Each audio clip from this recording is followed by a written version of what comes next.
afternoon edition, ladies and gentlemen. Welcome back in to another In the Pain podcast. Read that fair use. Make sure you read every line. Apparently, Facebook didn't get the hint. Yeah, I was going to say that if you didn't. You ready to work on that yet?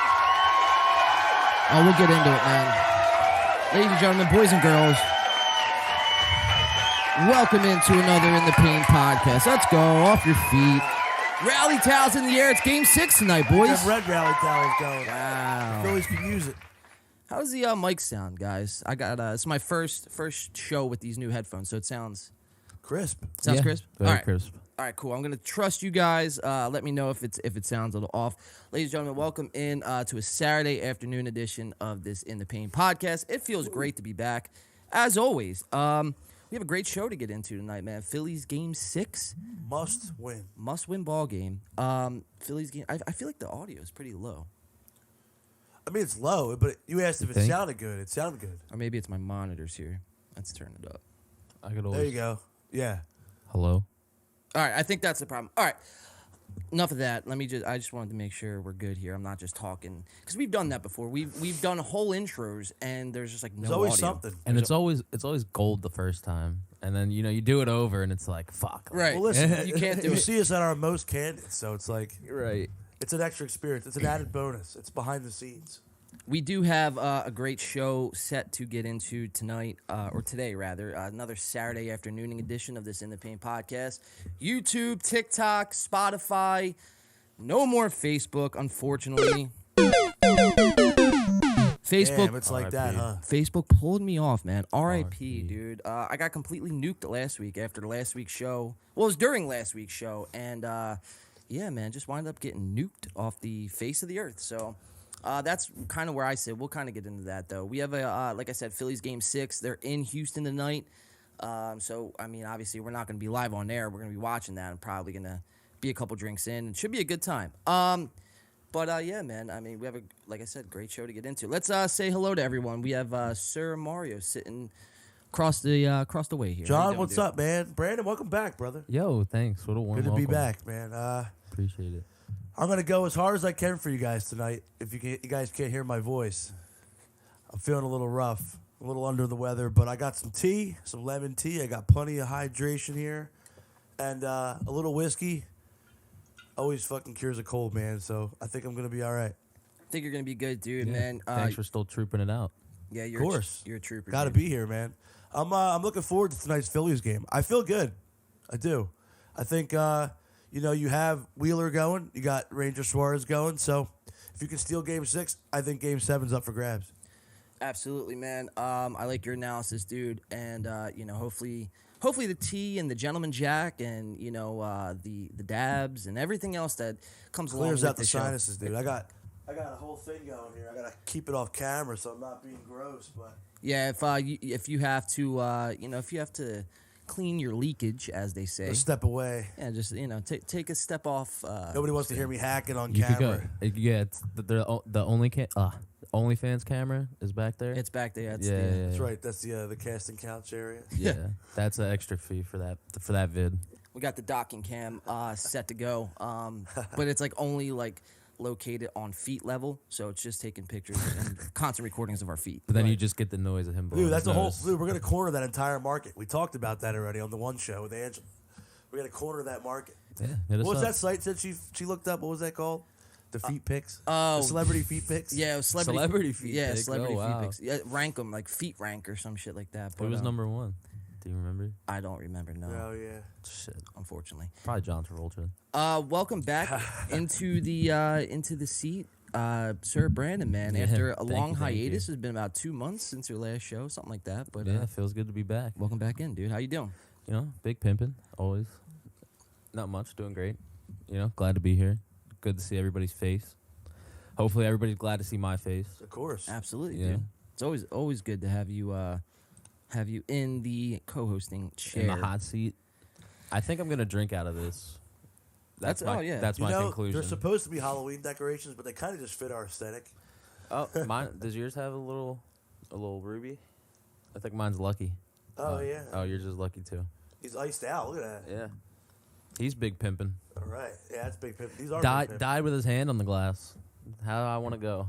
Yeah, hold on. Put that. I might pour one up now. Yeah, we're gonna get into our first shot, ladies and gentlemen. So, as you guys, know, we've covered the political analyst, also known as Tim Pool. Tim has made a couple appearances here on this show.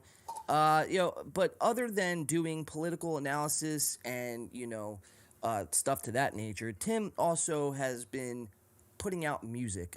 We covered that, I believe, it was like a month and a half, 2 months ago. I think it was longer than that. I remember that. Yeah, it was a little bit ago. But we covered his last song, and it was pretty good, man. So Tim Pool just put out another really good song on YouTube, a music video to go along with it. The song is called Genocide, and we are going to make that our drinking song today because the Mazel Tov song on the board, as everyone knows, gets us a copyright claim every time. So, I kind of have to be careful what I have to do with the channels because I can't afford to get the YouTube dude. Yeah.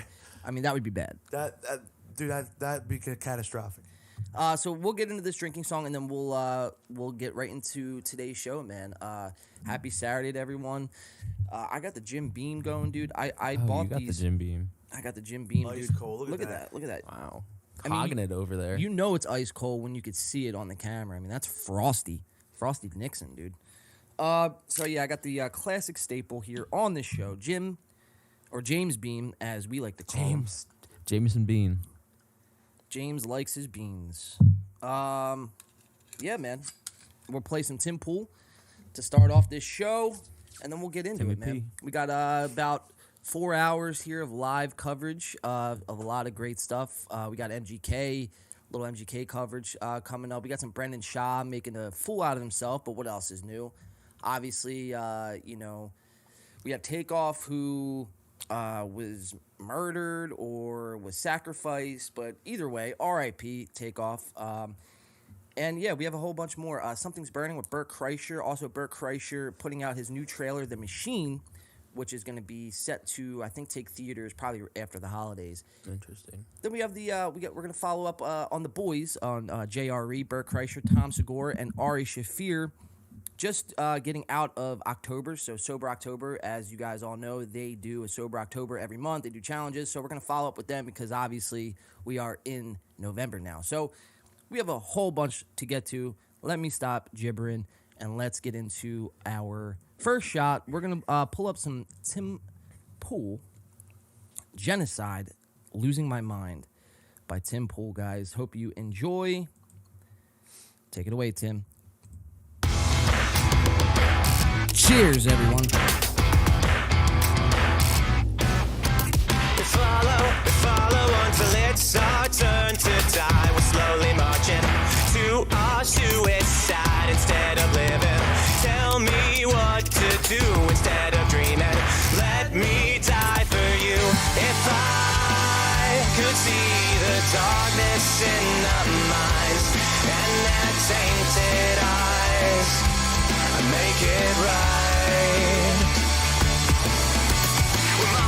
We're marching to the beat of genocide. We're killing. I'm gonna do another one. The winds and tides. It's Saturday, baby. Get off your feet. Let's go.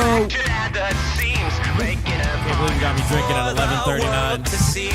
Break free Oh, shit.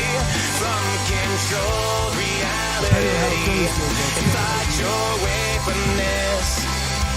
To get away from it. I'm losing my mind. Every shot I do is for the playlist. Same here. Over my eyes, how can I see anything? We're shadows in the current enterprise of institutions made to control your lives. We're inside breeding, concocting all the lies that we use to control your mind.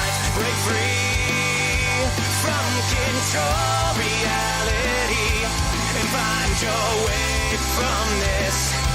To get away from it, I'm losing my mind. Have I lost my sight? If this quicksand has gone over my eyes, how can I see anything?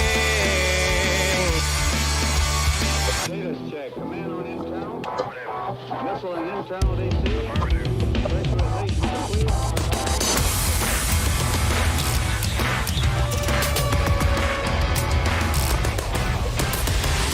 Break free Alex K. Jones. from control reality and find your way from this. To get away from it, I'm losing my mind. Have I lost my sight? If this quicksand has gone over my eyes, how can I see anything? But I cannot find a better way from all the better things that you give to me. Oh no, not I cannot find a better way from all the better things that you give to me. If I could see the darkness in the minds and their tainted eyes, I'd make it right.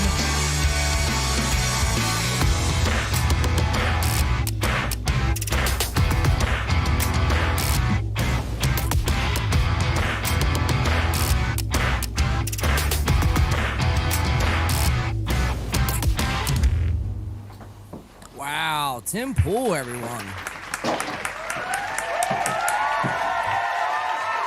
Pretty good. Pretty good for Sir Timmy over there, man. Super satire-ish. Is that a word? Satire-ish?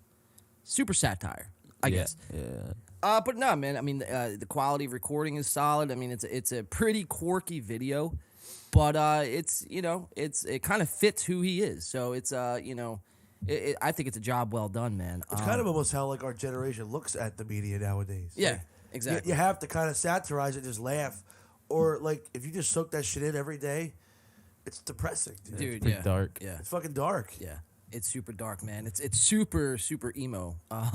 Really. I mean, I could see why a generation grew up as emo children. But Tim, he really he captured a lot, and there's an underlining message into that, and I think he does a good job doing that, because it's really hard to do those kind of songs with political messaging and stuff like that, and to make it good at the same time. I feel like is a challenge, really. Because when I write songs, it's not about political messaging. I'll tell you that. So I think he did a good job.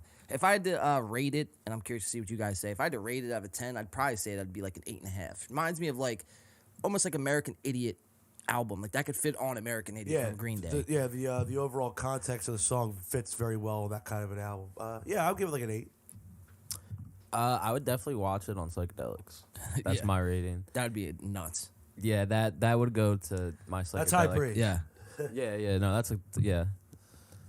Yeah, so Tim Pool, ladies and gentlemen. So figured I'd play that. I know that just dropped yesterday. I think that's charting, too, on like Apple or iTunes or whoever charts the charts. I think that's like charting past Taylor Swift. Like, it's And pretty you know what, good. though? And that's good because obviously everybody's happy about the new Taylor Swift album. I get it. But that kind of a song with that kind of a message, it's good that it charts because it's reaching a lot of people. That message is important. And not only that, though, I'll take it one step further. It throws a wrench into, what's the word I'm looking for here? It throws a wrench into the overall establishment, I guess. Because, Yeah. like, Taylor Swift, I mean, that's super corporate, super, you know what I mean? It shows that, like, look at this song that's written with a genuine message versus, Right. like, 15 ghostwriters trying to construct this, like, pop hit. Right. It's, like, the difference between the two. And you can say it throws that wrench into the establishment where it's like, you don't have to just churn out this like corporate, like safe, whatever. Right. Bubblegum pop. Like push the envelope, like question things. Well, and that's the problem is like when people do, it doesn't usually chart, and that's the thing. So people kind of stay away from that. So it's good to see that when someone actually steps up to the plate and does a piece of art and a song or video, whatever it is, something like that, and it actually gets some like a snowball Because effect. like you mentioned, American Idiot, that was kind of the same case back then. Was like Right. To a lesser extent, though, because Green Day is super. They were already super established, Yeah, but I mean, yeah. but just the point is being like a song, like an album charting that high. That's such a political message. I mean, granted, too, at that time, everybody was kind of like very political with the war going on. It's like post 9/11, but still, like, just the idea that something like that with that kind of a political message is like charting, topping the charts. Right. Right. It's really catchy. But nowadays, it's more impressive because like that kind of a thing, like the industry wants to scrub their hands of that kind of thing. Yeah, and not only that, but he's super, like I said, independent. Like he's not on a label. He doesn't, I mean, as far as my knowledge, he's not beholden. He has no agenda, no like somebody over top of him with an agenda. Pulling his strings. Pulling Yeah, the strings. Exactly. Yeah. So that's what I like to see, man. I feel like we were having this conversation yesterday on the way home from Burr in Atlantic City, which, shout out to Burr in Atlantic City, man. It's always a great time going there and rocking out, and seeing everyone down in Atlantic City. Great venue, man, and one of the only venues left. Yes. I know. Sad to say, man, but like, yeah, that's why it felt good to play that show last night because it was like, man, we still have a few of these left, so just want to hold on to them. But yeah, thanks North Step for having us at that show, and hopefully we get to play see you again soon. Yeah, dude. It was a fun show, man. The atmosphere is always fun there. I think we did really well. It was just an overall, man. It's just I love playing when we can, because we went through what it's like not to be able to play, and that's shitty, bro. Yeah, it really changed the perspective of like, because when you're in a local band, you play these venues, you play these bars. The occasional lucky night, you get 50 to 100 people show up. Every other show is 5, 10, 15 people. And, like, you really take it for granted. It's like, pre-pandemic, you're like, oh, this sucks. Like, there's 5 people at this bar. Like, I just want to play this set and go. Now you kind of look and you're like, you know what? We didn't get to do any of this. And 5 people decided that they wanted to, like, spend their time where they've been inside for 2 years to come see us play. So it's kind of puts it in perspective. Yeah, man. And it's a cheap cheap night out, man. You're talking $10, at the door. That's it. Not $700,000 to go see You're not draining your life savings to book a flight to Las Vegas. Las Vegas, dude. Which got canceled. Well, the first night got canceled, and everyone ripped When We Were Young festival for that. But they actually did go on when Sunday. we were Windy Fest. When we were windy. I like it, dude. I like it. Yeah, man. So, yeah, Tim Pool. That's that, I guess, is what they say in the biz. As for us, we were just in Burr yesterday, but we will be in, I believe, Mario. Where will we be next Thursday? Oh yeah, we're gonna be at Sweeties in Philly. We're playing a PHL Live top up and coming artist competition. So we were chosen as one of the top 5 up and coming in rock. So yeah, that'll be at Sweeties. And how you feeling about that, John? You think we what's on the line there? I think it's a cash prize. So there's, dude, it's Recording. actually bizarre, man. Yeah, So, here you go. Yeah, you want to getting tell the cash? story because this yeah. is kind of funny. It all kind of comes full circle for John and Alex here. It's literally full circle, dude. Full circle jerk, man. That's what I like to say. But no. So yeah, we'll be in Sweeney's. We'll be playing Thursday, and so it's a competition. We are the top 5 rock bands, up and coming rock bands, and there'll be judges. I believe I think one's Brent Porsche from WMMR. So you got WMMR, Brent Porsche, and you got Dave Ivory, who we all know recorded. I believe it was The Roots. He has a Grammy, or he's part of a Well Grammy. respected in the industry. Well respected, Big name yeah. in the industry. Yeah. So it's a funny story because back in 2013, when we were, we you were were win young? by 2. We were, when we were young, no pun intended. See, they know. They subconsciously put that in your brain. That's how they sell these tickets. It's all nostalgic, like driven thing. It's crazy. So yeah, man. So it was back 2013, and we had got this opportunity to, we were pretty much signed at that point in time. We had like a manager, and pretty much we were being funded. Like all our equipment was being funded, and it was just a great experience. And just to say that we went through it was something I thought at that time was almost impossible. But nonetheless, we got to that point. And then the manager that we were working with, he had set us up with a producer all the way in East Bumblefuck, PA. And when I tell you East Bumblefuck, dude, like, I couldn't even tell you where it was to this day, actually. But we got there, and lo and behold, who's the producer? Dave Ivory. So it's really full circle how this all came about 10 years later. Now Dave Ivory's going to be judging us next Thursday at Sweeney's. And we're doing, I think it's a 15 or 20-minute set. So we're doing like 4 or 5 songs. I'm super stoked about it, dude. There's a cash prize. There's, a chance to obviously win the money. But then, obviously, we have a chance to go record with Dave, which his studio is fucking phenomenal. He's just, just a pro in the game, super professional. So I'm super pumped about it, man. I think we have a really good chance. There's us and 4 other bands. I don't know the other bands off the top of my head. I don't have the flyer. I don't think there is a flyer. Yeah, I think they just put it on a website or something. Yeah, well, Nick emailed the event, I think, maybe a couple months ago at this point, and he just randomly got a phone call from like a scam likely number, and it turned out to be them. So I'm super pumped, man. That's Thursday in PA, Sweeney's. Come check us out, man. Come check us out. How you feel, Mario? Pretty good. Like I really think like last night's gig was a good warm up gig for that too. Like I feel good.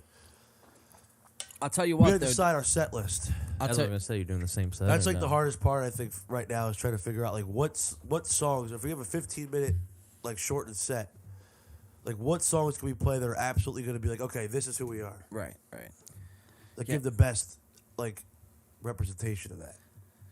Yeah, I mean, it's we got to narrow it down because usually we play 7 to 8 songs live. So now we got to narrow it down to, like I said, like 3, 4, 5 tops. But I don't think we're gonna get in 5. It's probably gonna be 4. So if you're not doing anything Thursday night, come check us out. We will be in PA at Sweeney's. I believe start time is like 7 or 8 p.m. Somewhere around there. Just go there for 7. We'll probably put out a little more information throughout the week. Yeah, now for that we're like officially like got all the details, we'll put that out. All right, so let's move on from all the music talk, man, because that's what we do. Rock on, brother. Rock the fuck on.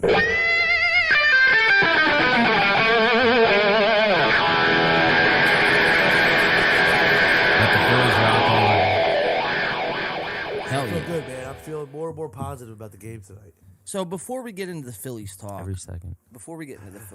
which is super important around our area, I wanted to get into a little bit of last week. Now I know I mentioned on the top of the show that my Facebook is completely gone. So I wanted to kind of get just briefly. I just wanted to kind of get into that. Dude, Brandon's over there shaking his head, man. He's over. You know there. what I'm thinking? What? I'm thinking just Mark Zuckerberg giving you the L dance. Oh, dude. Fortnite dancing at him. Yeah. It's fucked. Dude, I don't know. Seriously, I really don't know what it could be, man. It's not like, we weren't over here. It's so funny. We It's weren't- not, but it's fucked. Dude, it was in the It's middle of fucked. the episode too. I couldn't believe it. It's in the middle of the episode. Nuh-uh, dude. really? They kicked you off? Like, because we constantly monitor both. Right. So Not anymore. So sometimes if it's just me and John, I'll flip back and forth. And I looked and I saw on my feed because I shared the post. The post was gone. And I clicked John's Facebook and I couldn't even. It said user not Dude, found. they I was like, oh they my nuked God. your profile completely off the map. Yeah, dude. I've never had the most Dude, I've they went had. full Skynet on them, dude. Full Skynet, dude. The most I've ever had was a copyright claim on our videos because I'll play like our music and it gets flagged through the algorithm. Right, and that you just kind of say, hey, we're the band. Yeah, we Put dispute the it, we copyright win. claim, we're good. Yeah. I've never had a hard strike. I've never been suspended. I'm not a derelict on Facebook. You know what I mean? Like some Apparently you people. are, man. Apparently I Yeah. am though. But my first strike is a complete wipe of my profile.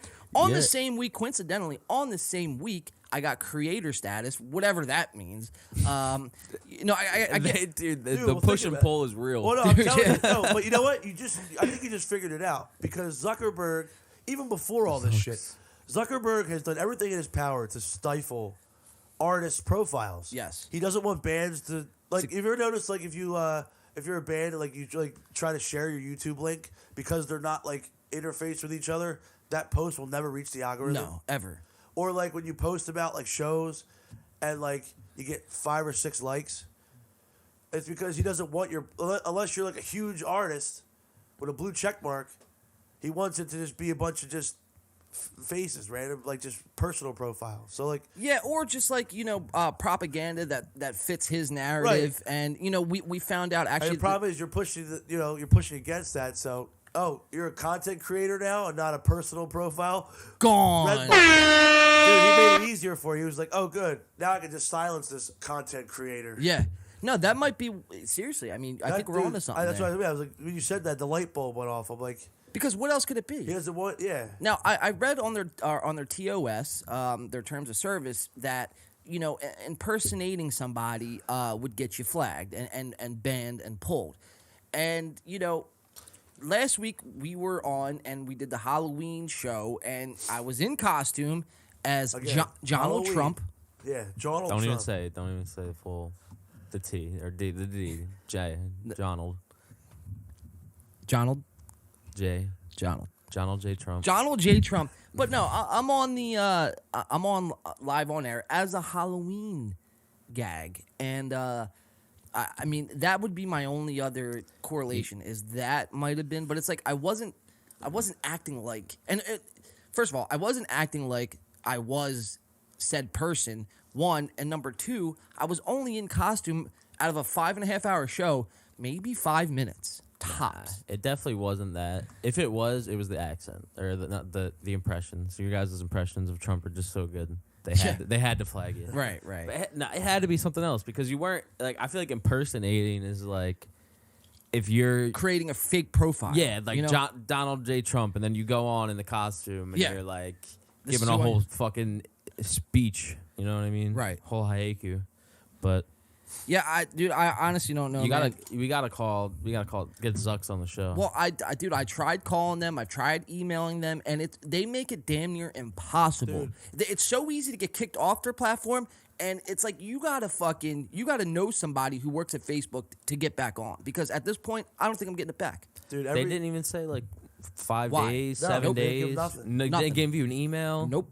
Nothing. Well, they gave me an email because I emailed them and put in, like a dispute or a claim or whatever the hell it is. But it's shitty, dude, because, look, I can live without Facebook, right? It's not the end of the world. I could get past this.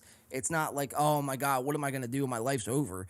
There's still Twitter, Instagram, YouTube, TikTok. So social media is at a premium these days.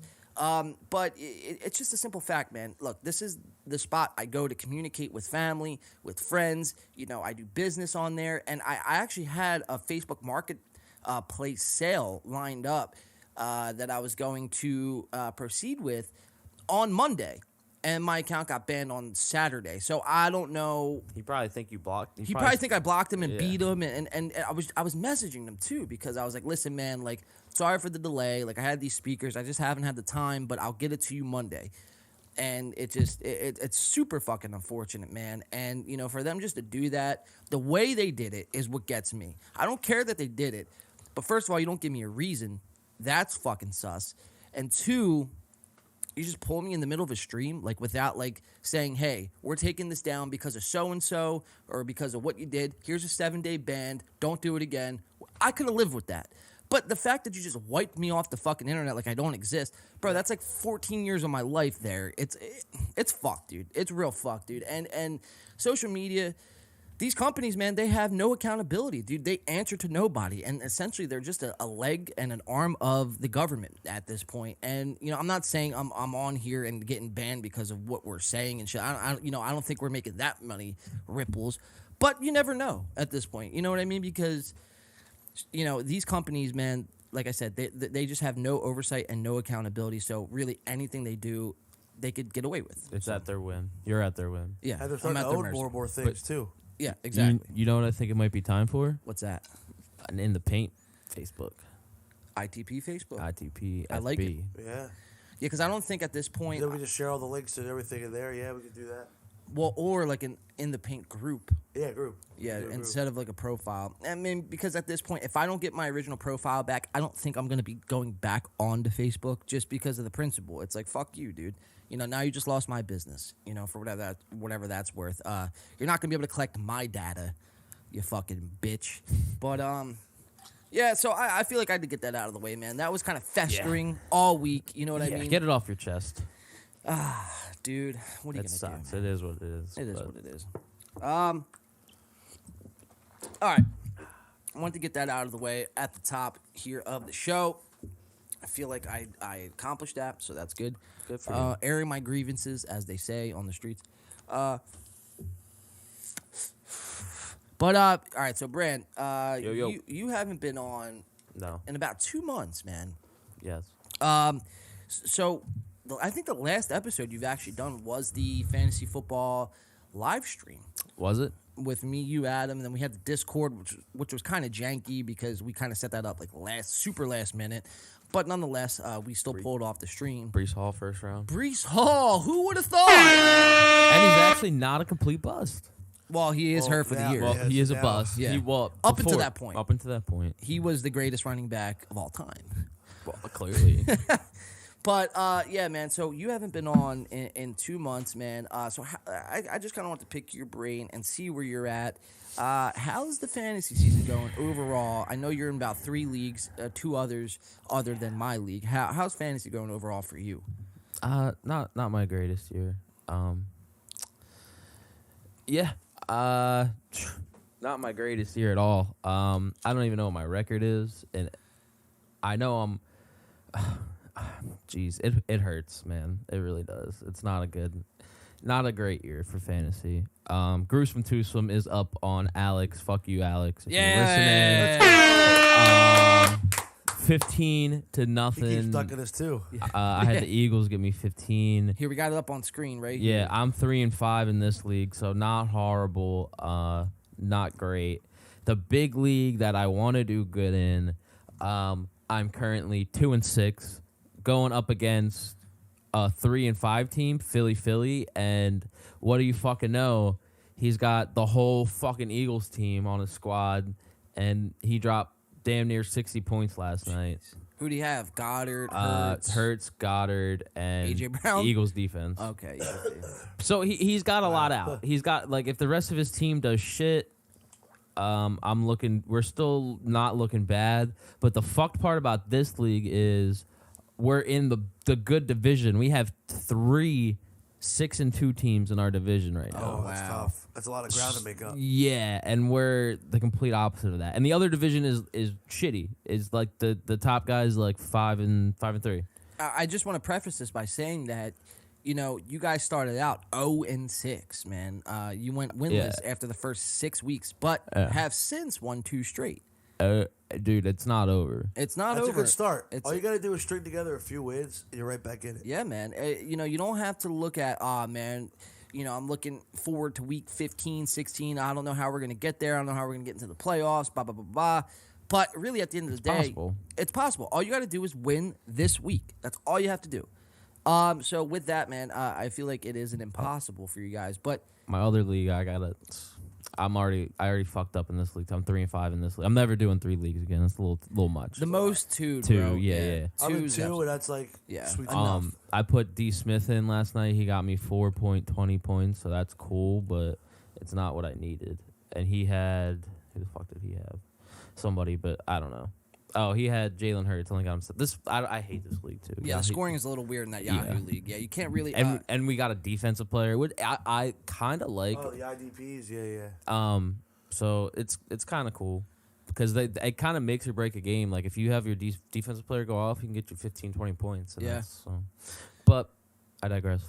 Yeah, so I guess kind of kicking it back to this league, man. I'm gonna put up the standings here live, or here on screen. So we have in the East Division, we have Clem sitting at the top at 7-1, and then Bonebreaker Gary at 6-2, Double Down, which is Mike at 4-4. Gruesome Twosome, which is Sir B, at 3-5, and my dad at the bottom at 3-5. And then we go over to the West Division, which is over yonder, and we have Mario sitting in first place. Mario, I'm coming for you this week, by the way. Dude. Well, Big I will matchup. say- lost last week. Yeah, dude, that was rough. I mean, I've been getting a lot of injuries lately, so it kind of really that hurt me last week. But I had Hurts and Goddard in the Thursday night games. So Starting good. off- It's a good start. Starting off 44, strong. Good start. Strong. Just gotta hope that a couple guys I picked up on waivers can just keep me afloat. So we'll look at our It's gonna be matchups. close, dude. I looked at ours. We're like a point projection. Yeah, No we'll way look at our away. matchups. No way Carlos didn't win a game yet. Who in A, Carlos? I didn't even play him. Can I please play him? I played Alex twice I already. think you've played him, no? I don't think I might have. We'll have to look. But here, let me finish out with these standings. So we got Mario at the top of the West Division, 5-3. NJ Dunn right, which is Johnny at 4-4. Adam sitting at 4-4. Myself sitting at 4-4. So this division is all one game That's out. a 3-horse race. So Mario, Four-horse race. if I wind up winning this week, and we have to check the matchup because we're all 4-4 sitting here, and then you're 5-3. I think that would be we split. Well, here I'm looking at who's playing who. So we have. If you were to beat me this week, I think we split the season. We'd have to figure out a tiebreaker if we had the same record. Alex twice already? So we have. All right. So Bullshit. we have Adam playing Carlos. So Adam's sitting at 4-4 in the West, That's and then fucked. He played him twice. I mean, I guess they're in the same division, but fuck, where do you see goddamn. that at? He played. He already played him. I know he did. So Adam is playing Carlos, sitting at 4-4, and then NJ Dunn Right playing Double Down, which Double Down I believe is on like a 3 or 4 game winning streak. So this is gonna be a good game. And then I play you, Mario. So here, let's go over to our matchup here. And like you were just saying, you had Jalen Hurts and Dallas Goedert, you fucking homer, Good start. going off with 44 points. Great start, but I mean, listen. I'm a guy of I like to keep it transparent, keep it honest. I'm hurting at the wide receiver position. That's my weakness of my team. I think you're The running backs are up and down, but like you still feel okay. Ramondre Stevenson's been a diamond in the rough, dude. Yeah. You know what I mean? He's came out of nowhere because Dude, Damian Harris. I had drafted him, didn't use him, had to cut him to make room for another player, lost him for a few weeks. He was sitting on waivers. That was my first claim back. That was a good diamond in the rough pick. But yeah, you were talking about your wide receivers. We look Yeah, I lost Rondell. Rondell Moore, What did I start? Devin Wan'Dale Duvernay, Robinson from the Giants. Vallis George Scantling. Oh Pickens. God, that's scary, dude. Dude, we'll see. All right. Jesus. I lost Rashad Bateman for the season, so I went, all right, Devin Duvernay, you're sitting in waivers. Come make on, a man. You're a rookie. You got to show me something. See, this is You killing want to make you. a trade? Look at these three right here, This killing you, bro. hurts. Jonathan Taylor, Debo, both out this week. Jerry Jeudy on a bye, and of course you sat Jeudy last week, and he fucking goes The off. one time I sit up, the Broncos off, it sucks. Russell they're Wilson looks ass. cooked. Yeah. And all of a sudden, they go to London and they start lighting up the fucking scoreboard. Jesus. I tell you, dude, when Jerry Jeudy started dancing in the end zone, I want to smash my fucking Motherfucker! TV. Where's that been? right through the fucking screen, dude. Well, metaphysically, you wouldn't Meta- actually punch him. Right. Anabolically. Yeah, metaphorically. I'll use my mind and just explode the thing. We go over to my team, though. Guys, where I went wrong, where I'm struggling, where Mario's struggling in wide receivers, where I'm struggling this year is quarterback. Now, I took, Same. for everyone who tuned in on the draft and everyone who participated, I took Tom Brady, I believe, in the 8th or 9th round. And I thought that was a steal. On paper, at the draft, that's a good pick. Right, Yeah. right. I mean, Tom Brady with, Mike Evans, Chris Godwin, which I think we're putting out a Chris Godwin sighting. Have you seen Chris Godwin this The year? milk carton missing. I mean, dude, he's yet to hit the end zone this He's year. got It's hurt. fucking unreal.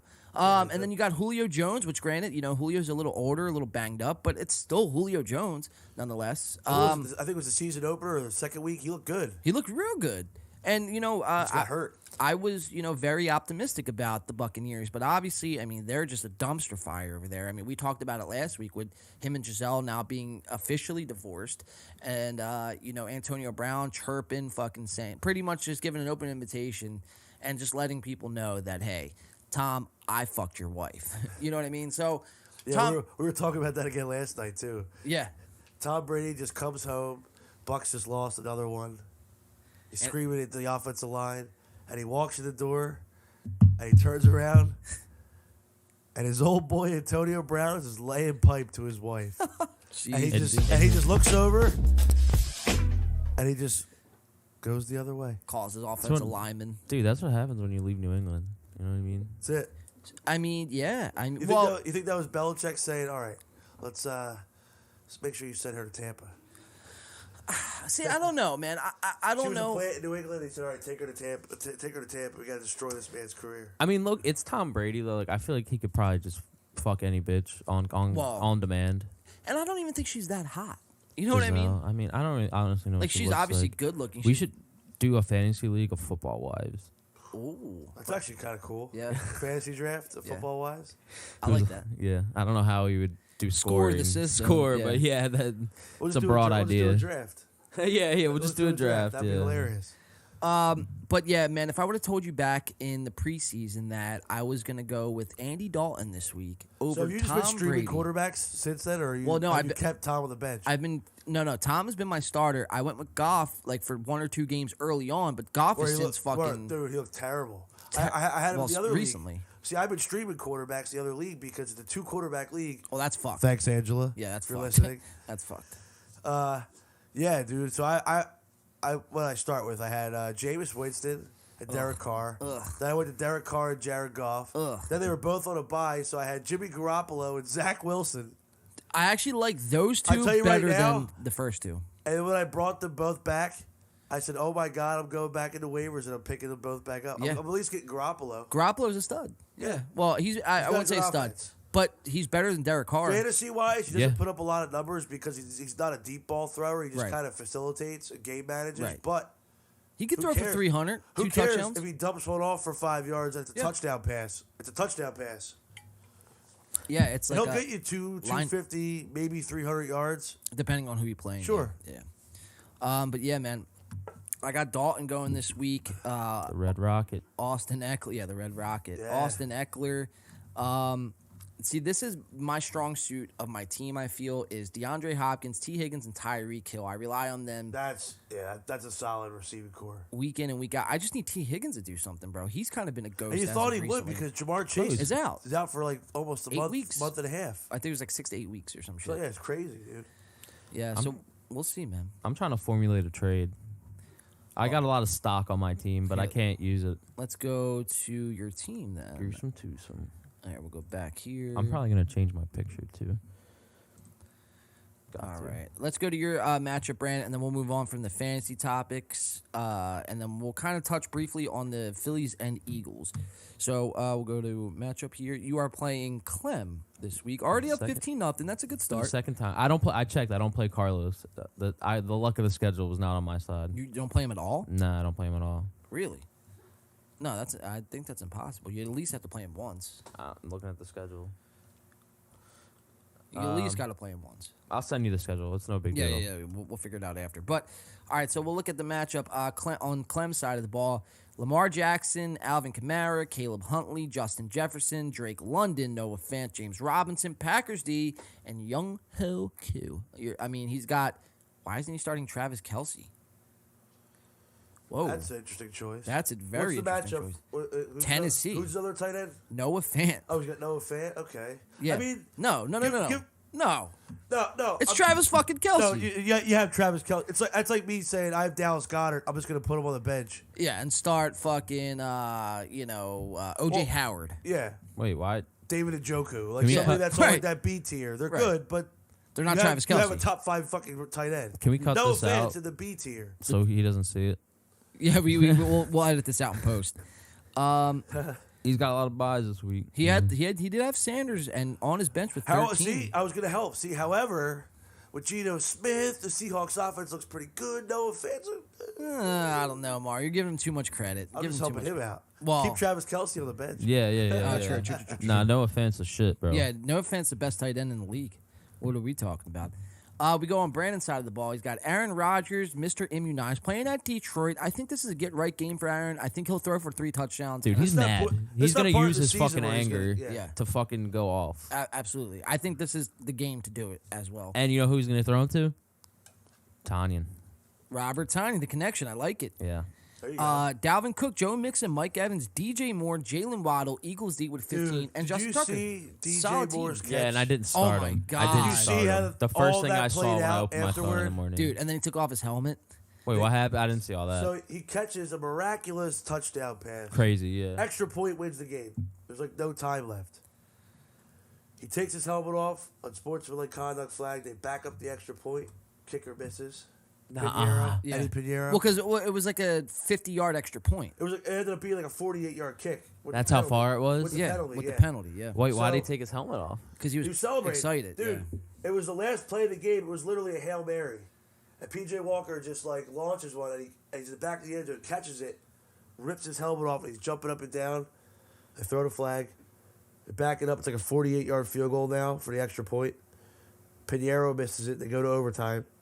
They drive down the field again. He misses another one, and the Falcons kick the game winner. And they lost. Unreal, dude. Unreal. It's such a bad Heartbreaking. way. I might not start DJ Moore. Ah, dude, you got to have go to. DJ Moore. He's their only weapon now. They have no Christian McCaffrey. And playing at Cincinnati, like he'll get his, dude. Although, dude, I did pick up what's his name, Deontay Foreman, In your other league. and the other league, and I had him on my fucking bench, dude. He went off. What good's that dude? Wait, so I'm so upset. who's go back to my bench. I don't know his name, but the running back for Carolina now. Deontay Foreman. Oh, Foreman. Yeah. That's what I mean. I might sit Moore, put Foreman in. And go Tyler Boyd. They're playing each other, which is Tyler kinda Boyd crazy. looks pretty good right now. Yeah, I mean. Well, no, either- I can't go Boyd because I have Mixon. Unless I put. Oh, true. Unless I'm not gonna put Foreman in for Mixon. I was saying put Foreman in at the flex. I don't know. It's a ballsy move. Dude, Yeah. Darren Waller's been a killer for A me in my other league killer, too, dude. dude. It's been a terrible pick. Yeah, he sucks. Look at Darren Waller's Dude, stats. the whole fucking Dude, the Raiders are brutal. just they're talking about a garbage fire, dude. They're fucking It's a disaster. Darren dump Waller. fire. Darren Waller does not have a 100-yard game this year and has only been in the end zone one time. Fucking horrible. Well, Only one time he's had more than he's had double-digit points. dude, and fantasy points. he's literally the best. It's unbelievable. One, Well, one of it's You have an offense with Renfro, Waller, Devontae Adams, and you can't do shit. so that Can't do comes shit. that comes back to it's not the offense, it's not the players around him, it's Derek Carr. I always know what? gave Derek Carr credit, but not no more. Derek Carr is not elite by any means. He's a game manager. He puts up a lot of numbers. But, dude, he got the job done last year, and this year he with, just with can't these kind of finish it. weapons, he should be able to at least be at like a Jimmy Garoppolo type of a quarterback. Right, you would think. A lot of wins, a lot of yards, a lot of success. Like maybe is it in that elite category? He's not a Mahomes, Allen. But he's that next tier. He's that next tier. Yeah. It's like, dude. It's pretty bad when Geno Smith is doing better than Derek Right. Carr. And I mean, we see it here even with Hurts. Like all these guys are progressing. Yeah. And he's been in the league how long now? He's degressing. He's been in the league Big at least 5 years plus. I think maybe even Carr? like 7. Yeah. Derek Carr, really? Yeah, he's been in the Yeah. league for a minute. Yeah. So it's like, it's not going to change. No. This is who he is. I heard a rumor they were just gonna tank to get a first-round draft to get rid of Carr. Draft somebody, yeah. Possibly. I mean, I would, bro. I mean, Carr's not your future, obviously. You put Aaron Rodgers on a team like the Vegas Raiders, dude, they'd be scoring 45 points a game. Sure. You know what I mean? That would be a that's get, different. that would be a get right situation for him Yeah. and for them. Yeah. But yeah, man. So that is the fantasy football segment here this week. Like I said, I'm playing Mario, and you are playing Clem. So Clem, if you are watching, man, You're a bitch. Dude, you're a bitch. Stop ducking us, Stop ducking us, motherfucker. You ever see the Family Guy episode where Stewie goes to Brian? Where's my money? You got my money, Where's man? my money, man? Such a great fucking dude. That's like classic, bro. He's beating him with the baseball bat. Lighting him on fire and shit, throwing him down the steps. Yeah, just want my money. Just want my money, man. Just where my money. All right.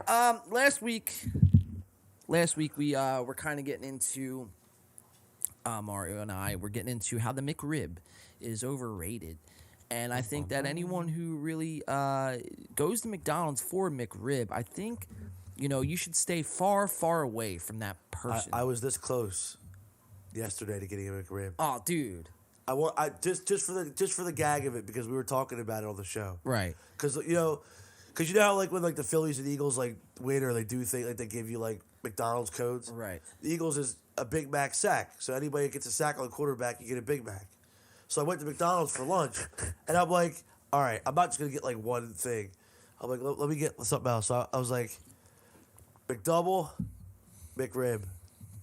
Oh, McDouble. That's And an easy it choice. was the McDouble. Yeah. It's a no-brainer. You can't go wrong. No, it's a I can no-brainer. smash like 10 of them. Yeah. But I looked at the McRib and I'm like, do I do it just for like the laughs and like bring it up on the show tomorrow? I was like, I can't buy a McRib. No, I just dude. can't do Dude, it. look, I don't know who you are out there. I don't know if I'll get 3 fucking DoorDashed right now. McRibs. Yeah. Are we gonna do it on the show? Like Yeah. I'll Venmo you for it. All right, we cool. can. Cool. All right.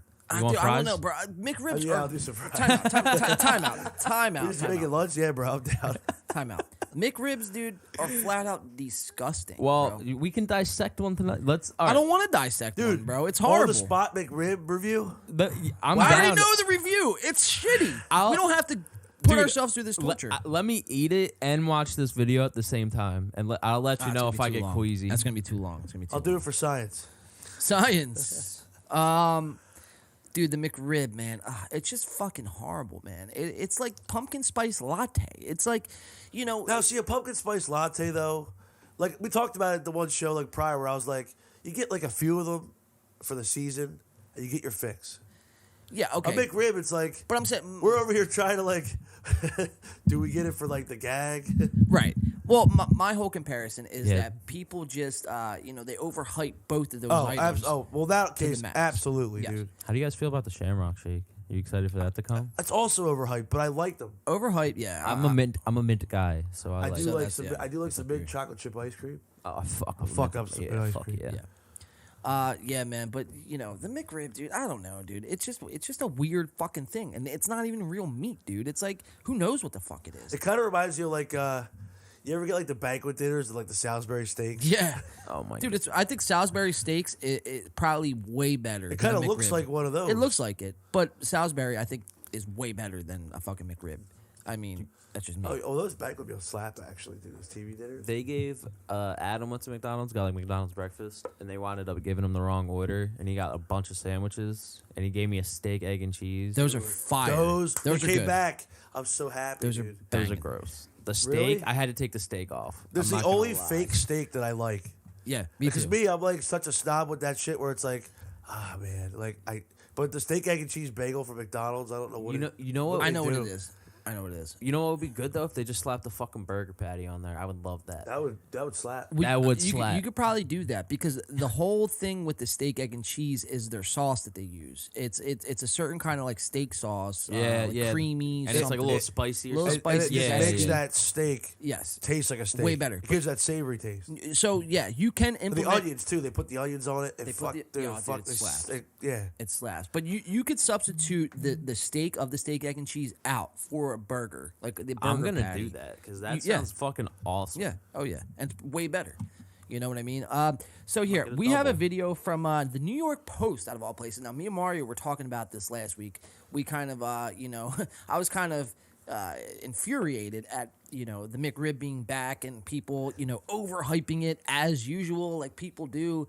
And we were talking about it last week, and it just so happens the New York Post. It's like they're listening or something, but the New York Post makes this post, I guess, or an article, and it's a video showing how the McRib is made and how McDonald's customers are reaching for their barf bags. Gotcha, bitch. So here, let's watch this video. Let's break it down. Let's see how it's made because we have a McDonald's employee kind of laying his life on the line and his career. Takes a video camera and he's very courageous about the whole He's thing. blowing the whistle on it. And he's blowing the fucking whistle. All right. Let's respect. go. That is a Respect. brave soul, and just let you know, In the Paint has your back. In the Paint endorses you, my good friend. So here, let's go to the video here, and we will kind of give our thoughts. Boom. Here we go. Cue video. All right. So first of all, first things first. Why are these playing? Let's do that. All right. So Oh, this isn't how.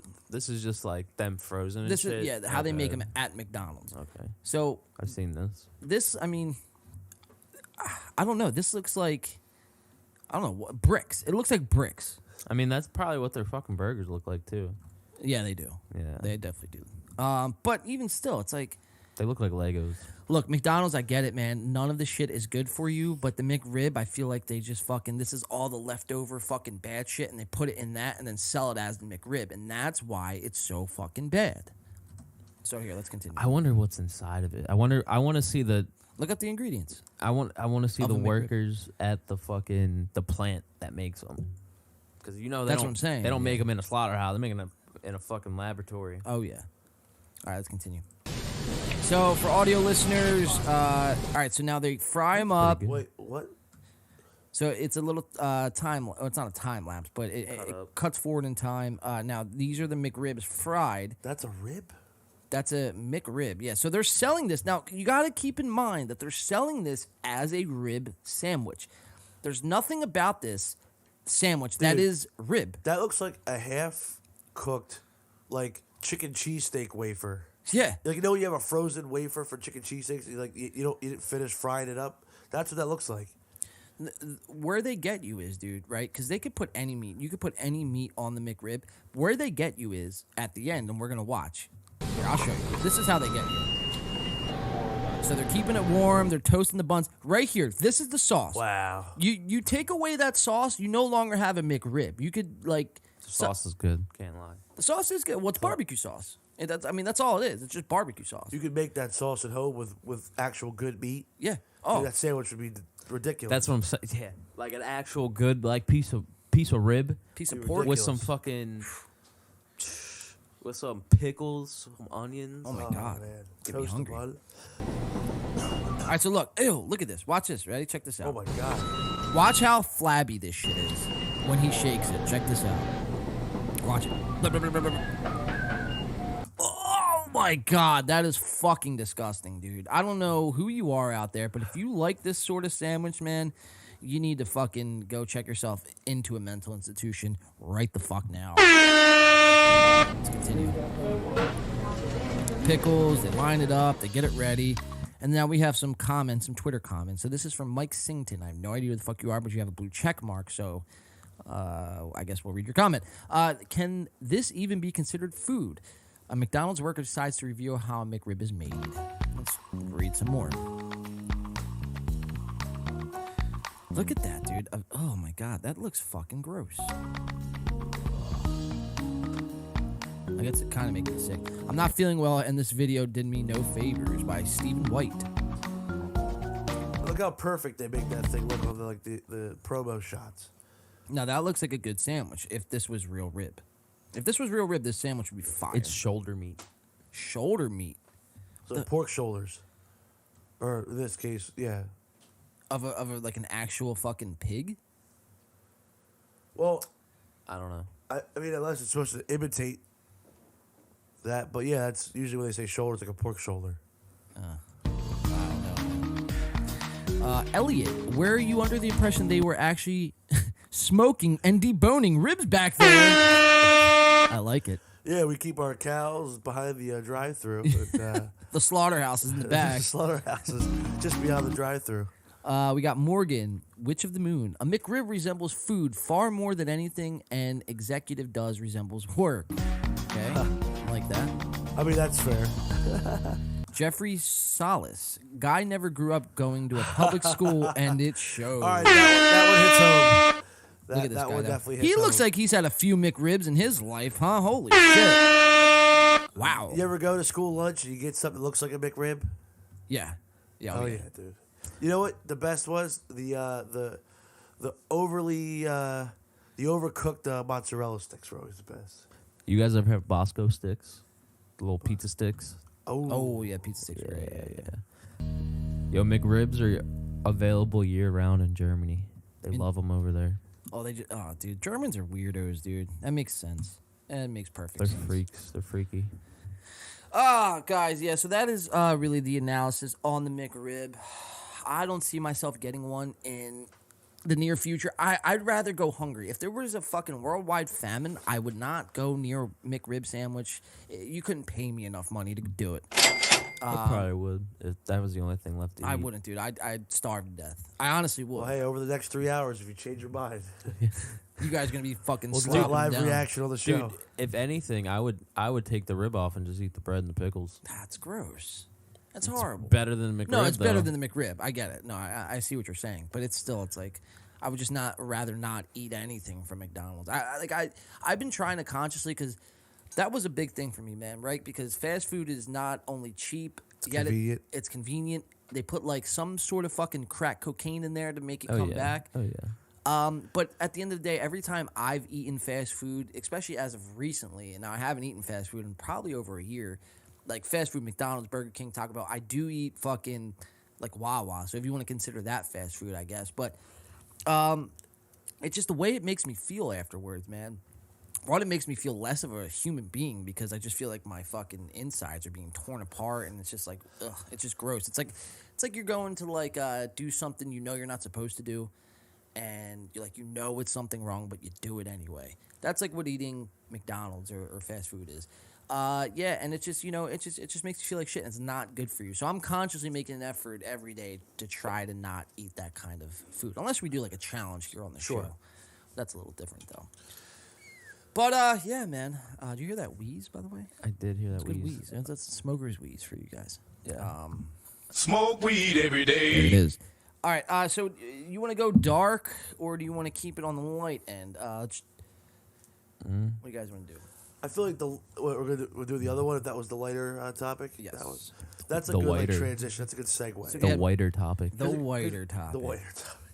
All right, so real quick, we won't break this down completely. We'll kind of just brush over this just for the sake of time here. But obviously, we all know that Takeoff, 1/3 of the Migos, did pass away this week. We'll have to break this down in another podcast episode because I know, Brandon, you have to be out in probably like an hour's worth of time. So this could take an hour right here if we sit here and break this down. So RIP to Takeoff. Like I said in the top of the show, the internet has kind of exploded into, Takeoff being sacrificed by Quavo and all this other shit. So we'll look into it. I don't have all the videos and all the clips I wanted to bring on anyway. So, RIP Takeoff. I will take a shot. Pour one out for the dead homies. Take a shot for Takeoff. Good call. Good call. Let's pour one up. Still cold. Still Still chilly. too brisk in this bitch, dude. But yeah, just 28 years old, died in Houston, shot in the head after a dice game gone wrong, or so they want you to believe. So Takeoff, man, this one is for you, my guy. Cheers. Yum. All right. That's about as dark as I want to get on that. We'll move on to the next one. Mario, why don't you take this headline and then we'll kind of break this down. All right. So one of our favorite people to talk about on this show in the entertainment business is Mr. Machine Gun Kelly. MGK. So what's MGK up to? Well, apparently he's snorting cocaine off Megan Fox's breasts. Costume idea gone too far? So we have this story Let's see. brought to you by TMZ. Now, obviously, we had all the we had Halloween just this past week. Last time I checked, none of us died of fentanyl candy. Mario, anyone you know I did died? not get the fentanyl sweet tarts. You didn't get the fentanyl I sweet got tarts, dude? Snickers and Twix. I think I had a lollipop. But no fentanyl sweet I tarts. didn't get the fentanyl sweet tarts. I didn't have any candy from anybody else, so I was just been eating our candy. Well, you got to be careful, man, because Dr. Phil says you never know, man. There could be Dr. fentanyl. Phillip? Yeah, it was on Joe Rogan. I think it was like last weekend. And he was warning the whole public that don't go out trick or treating. Substitute all your kids' candy. Buy your own candy because you never know what fentanyl Is could be in your candy. lurking around. Just lurking around the Watch, corner. and then it's gonna happen too. Like he's gonna orchestrate. He's gonna be the one behind this fucking fen epidemic, and he orchestrated the whole thing. And he's gonna be like, "I fucking told you so." Dr. Phil, mass murderer? No, it's not even Dr. Phil. It's the agenda. They're trying to take away the fucking Halloween from the kids. It's No, fucked they up. are, dude. It's fucked up. They really are, bro. Because it's pretty bizarre. I don't want to go off on a tangent, but Somebody's gonna believe that and be like, "Damn." well, you seen it this year, man. I mean, dude, I just remember going out trick or treating as a kid, man, and it was just there was magic in the air. Like it was just exciting to be outside with your friends. You went out all night long, sometimes multiple times a night. You would go home, unload your candy, go on the other side of your development, or change your costume, hit the same houses. Dude, yeah, I was about to say I used to do that all the time. Yeah, and it's like, this year alone, dude, like you just did not see that there wasn't that magic in the air. You know what I mean? And, it's sad to see, man.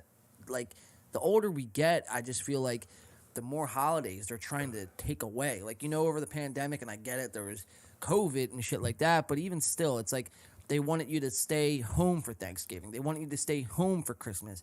And it's like, whatever they say, I'm going to do the opposite, man, because who the fuck are they to tell me how to live my life? You know what I mean? It's it's fucking absolutely insane. So, I feel like, we caught a glimpse of that this past Monday, with Well, Halloween. now with Halloween, you get the trunk or treat thing.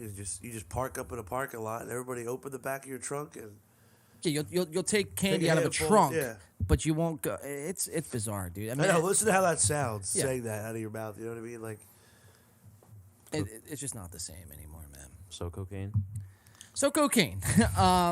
MGK was well. I guess he wasn't caught on video, but he filmed himself. So I'll just set this up. Machine Gun Kelly and Megan Fox took their Tommy Lee and Pamela Anderson costumes to the extreme. Let me put that over there. Recreating a wild whirlwind romance, and it's pretty on the nose. Huh? I like what TMZ did there. Get it on the nose.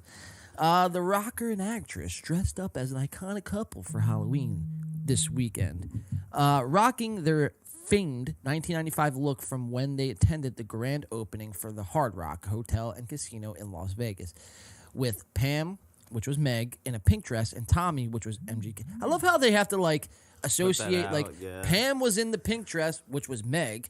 It's like because we all know MGK like wears dresses and I all think he's that. worn a pink dress. I think so too. Like, oh yeah. Like legit. And yeah, so in a tank top. So this is the video brought to us by TMZ. And we're going to watch MGK snort cocaine off of Megan Fox's, not tits, not breasts, but breast. Oh, singular. Singular breast. What's singular? All right, so there it is right there. And he's lining up. Now, don't get too carried away. Don't look at her tits. Don't get all horny on me now. It looks like it could be, it looks like brown maybe. It could be fentanyl. Who knows? Maybe. Oh, she really thinks it's coke. Well, There might be fentanyl in her makeup. So like probably. from Dr. Definitely Phil. baby blood in her makeup. Yeah. But they're trying to say that this wasn't cocaine. This was just all a gag. But it's like, what are you snorting then? You know what I mean? Like, what are you snorting? Why are you putting up? I know when I do a gag, bro, I'm not putting up anything up my nose as a gag. Yeah, and if I am, it's gonna be the real shit. You know what I mean? So. Licks her tit Oh, and he licks it too. and kisses her. So we're gonna watch it Yeah, again. that's definitely coke. I think so too. Yeah, because if it wasn't coke, you don't lick it, right? You're only licking it because you want to get all of it. Get Yeah, like the gums and everything. Yeah. and kisses it. Now we're gonna watch slow motion. That goes up the straw. You can't. It's not like you could just stop it. Wow, look at that. Comes back to the rest. Oh man. Now people are outraged over this, man, because MGK has a younger audience, and for him to just be out there, consuming drugs on camera, is very concerning. Bad look. Horrible look. Very concerning. So I wanted to get your guys' thoughts on this, on what you guys think of the MGK. Is it overreaction that people are mad? Is it just a gag? Do you think it's the real deal? What's your thoughts and feelings? I don't know. He took a video of it, so it's kind of like it could be faked. I don't know. He looks like he does coke, so I would believe it. But I don't know. I feel like it'd be cooler if he didn't take a video of it and somebody just he just did Called it him. and you know what I mean. That's something me personally I would probably just do and not videotape it and put it out. Like did they post it? Like what? I believe so, yes. Yeah. You would I think probably wouldn't have done that. You would think if it was fake, like you would go out of your way before posting something like that to make it clear that it's a gag. This is a gag. And even still, like you said, like having a younger audience. I mean, obviously, me and you, we don't care, but somebody that's younger, that's a bad look. Well, no, I do care. You know why I care? But you care because look what you get away with. That's look what I'm what saying. you can just do. That's what I'm saying. And just get away with. If it were And us, if I post that, I have no job. right. His label. My family's coming after me, disowning you. Yeah, just like Yeah. Guess what? Your Facebook's getting nuked. No, I'm sorry, not yours. My Facebook's getting nuked. Yeah, so that's my issue with the whole thing, because it's like rules for me, not for thee. You know what I mean? Exactly. It's like these people in the position of power, and we talked about corporatization of like the Taylor Swifts and the MGKs, and even now the Blink-182s and the Green Days. It's like the amount that they're able to get away with, which is fine and good, man. I do believe you should be able to do whatever the hell you want to do to a certain extent. But when you have an audience, especially of younger, the youth, it's like you really have to you don't have to be a role model all the time, but when cameras are on, you got to be a role model towards them. You know what I mean? Because And something like that. I mean, last I checked, cocaine's still illegal. oh, it's still legal. It's recreational. Oh, it's in California. Yeah, and Washington, LA. Seattle, Washington, I believe. All drugs are recreational in Seattle, Washington, or not just Seattle, but like the state of Washington. Right.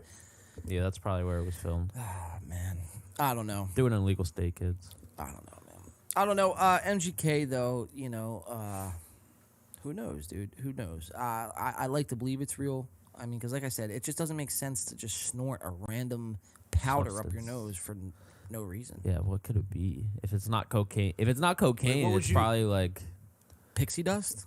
You can't, dude. Well, like, what do they use in the movies? Is it like baking powder or something like they use like? Yeah, but that's gross. And that's like post production. I feel like you could low key like blow it out like in a movie. Like instead of snorting it, like you could just go in and like push out your nose, and it would kind of do the same effect, maybe. And you could edit it, you know. I guess, yeah, to a certain extent. But like it's, you know what I mean. It's not like you could put like, I don't know. It's not like taking a sip of water. Like Pacino and Scarface, like yes. Like what? Obviously, that wasn't like real what, coke. like what were they using? Like you want to know? Like I think it was like baking powder or something. You want to look it up real quick? I'm pretty sure Pacino said it was baking powder. But that was also in Hollywood, you know what I mean, with Right. real cameras and shit like that. This was off like a cell phone recording, One so take. it's like one take. Well, maybe not one take, but Well, that one piece, not one piece. edited. You know what I mean? Yeah, straight through, a straight shot, Raw. dogging it. Yeah. So I don't know, man. Mario's gonna get back to us on what substance Al Pacino used in Scarface. So supposedly it was actually powdered milk. Okay, condensed powdered milk. I like it. And you could snort that and be okay. I wonder if you get a drip from that. Just drips milk. Oh yeah, dude. Dripped milk. Milk drip. Milk drip. I got the drip. I want cereal. Want some Cheerios with that, please. You just kind of feel it all back in here. You're like, some Frosted Flakes to be good right now. Yeah, man. So that is the coverage we have on MGK. Snorting, as we can only describe from the looks of it, Powdered milk. Powdered milk. I like to believe it's cocaine. It kind of looked even a little brown. It could have been heroin, and we all know MGK was a heroin user back in the day. So we will keep an eye on that and see if anything comes. See if he gets canceled for promoting drug use. Because I know when I post a video of me, of a blunt in my TikTok videos, I get nuked off the face of the earth. But MGK, he could sniff coke for fucking... in a state where it's legal. Yeah, That's in the all state good. where it's legal, MGK could sniff coke all the live long day. So we'll see. We'll keep monitoring that, as they say in the biz. We're gonna move on to our next little John Dig. I want to know about. Shut up, Kevin. Kevin. All right, so we have Pete Davidson suffers a huge meltdown on TV show after got some missing titties, bro. Kim Kardashian. Now, we don't have a video of this instance, but we do have an analysis breakdown from Just In on YouTube. So we are going to watch it. We're going to hear what Pete Davidson's been up to, what he's kind of going through, suffering mental breakdowns. I love to see it because I am not a fan of Pete Davidson, man. I think this guy is one of the fakest motherfuckers, just like MGK, and it's just a coincidence they are best friends. One of the fakest motherfuckers in Hollywood, dude. And just the way he went about the whole Yee thing, a.k.a. Kanye West, it just made me just really just left a poor taste in my mouth for Pete Davidson overall. He's not funny. You see him on Saturday Night Live. You got like 27 writers writing for him, and he's still not funny. So, yeah, I am just not a fan of Pete Davidson. What do you guys think about Pete? I don't really like. I never found him funny. I just tell you, to me, it's like he's like just trying too hard Yes. all the time. I feel like Cringe. every time he does something, he's just trying too hard. Super fucking cringe. Personally, for me, I feel like he kind of just he was like I never heard of him before, and then all of a sudden he was like this big thing, and I never really like watched any of his movies or stand up or anything. To be honest with you, Good. You're saving yourself a lot of time. Yeah, bro. I don't really know, but I don't know. Well, there's a reason for that. I don't like his Taco Bell commercial. Well, that got under a lot of scrutiny. I didn't see it. We were going to cover it last week. I didn't really dive into it, so I don't really want to speak out of context. But But you know, It's pretty bad. It goes to your point, dude. You're saying like you never seen him, and all of a sudden now he's everywhere, right? It's just another example of somebody signing their life over, selling their soul, for lack of a better term, for that fame and fortune, right? You don't have to be good, you don't have to have talent, you just have to be a yes man in this, the elite business of Hollywood and TV and media. And you'll get anything. You'll get the roles. You'll get on top of fucking, like GQ magazine. You'll get fucking all the coverage. All your channels, all your content will have millions of views, and you don't even have to be good. That's my issue with it, and that's my issue with Pete fucking S. Davidson. Yes, his middle name is fucking S. Davidson. Oh, it's fucking S? Fucking S. Davidson. But yeah, that's my issue with him. So we're going to watch Pete. Well, we're not going to watch him, but we're going to listen to Pete having a meltdown, which I love to see. Them Kardashian girls, bro. They're fucking evil. Then that's a whole nother different topic right there. It's like every man the Kardashians entangle with, after they just come out, they're not the same. And we've talked about this on the Humphrey, show. bro. He's still he's hitting three pointers and shit. So yeah, he's not the same, but in a better way. I don't even know if is he still in the league? I don't think so. I don't think so either. But like, this was a long time ago. I mean, Right. he not like he hits 3-pointers every game, but like, I just remember seeing him sinking a 3-pointer. He's the man. It's probably the last 3-pointer you ever sang, dude. Kim cast a spell on his fucking Yeah, ass. you're like, oh, but he's hitting 3-pointers. Nah, go get him, elves. Oh shit. So yeah, let's watch Pete. Or, like I said, we're not gonna watch. Well, yeah, there's a clip here. All right, let's just. You a hobbit, bitch? Yeah. You know what that's from? What is that from? It's when South Park makes fun of Kanye West and Kim Kardashian. I never see that. It's funny. I gotta get up on my South Park. Yeah. Bro. It's been a Do minute. you like fish sticks? Do you like when your mouth? Oh. That's the whole. Somebody makes that joke on Kanye West, and then he just goes crazy. Oh, it's funny. He's like, "Are you calling me a gay fish?" But Anyway, Pete Davidson, take it away. Kevin Hart, Pete Davidson. I want to know about the eyesight for a relationship. Is this a priority now? Yeah, it's like since I was a little kid. And look at his eyes, dude. I mean, talk about someone fucking geeked out on yak, dude. Holy shit. He's got the brown around his eyes. Like, no amount of Hollywood makeup could fix that. I mean, the eyes. I mean, where's his fucking... oh shit, that's all pupil. That's all- all pupil. pupil, dude. He's fucking geeking right now, dude. So keep that in mind, dude. Somebody, He's always could have had this like sickly color too. yeah, like just sick. He's just fucking sick. Yeah, like he's like olive. Just got off a 3-year run, or currently still in a run. Who knows? Kid, I was Look at his. What's that say? Peels. Oh, Peels. Okay, I thought it said Peter. like, since my dad died, I was like, oh, I can't wait to have. Like, And that's the crock of shit that he always brings up and likes to fucking throw in the forefront of pretty much every interview, man. He always wants to make it known that his dad died. And I get it, man. You lost your father. Okay. But this was like in 9/11. So this was like 22 years ago. You don't have to keep fucking hitting that same fucking wound over and over again to get that sympathy card played for you. Like that's bullshit, bro. That's bullshit. And the people who fucking buy into that, man, time to open your eyes. a kid, and like, again, I don't like saying corny shit. Like the reasoning was because I was like, I don't want a kid to ever feel like how I feel right now. Pete Davidson just wants to settle down, and Kim Kardashian is not in on it.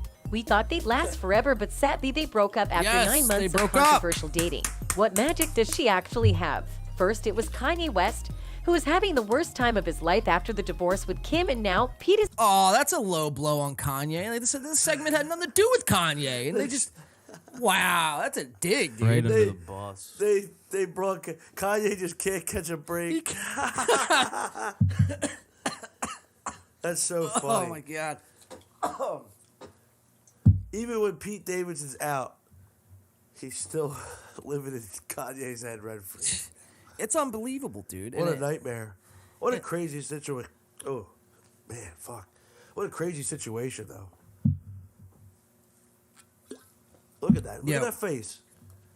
Yeah, it's a very punchable face, bro. Very punchable. It gives me hope though. If he could bag Ariana Grande and Kim Kardashian, then And Cassie David. and any of us could. Yeah, right. Yeah.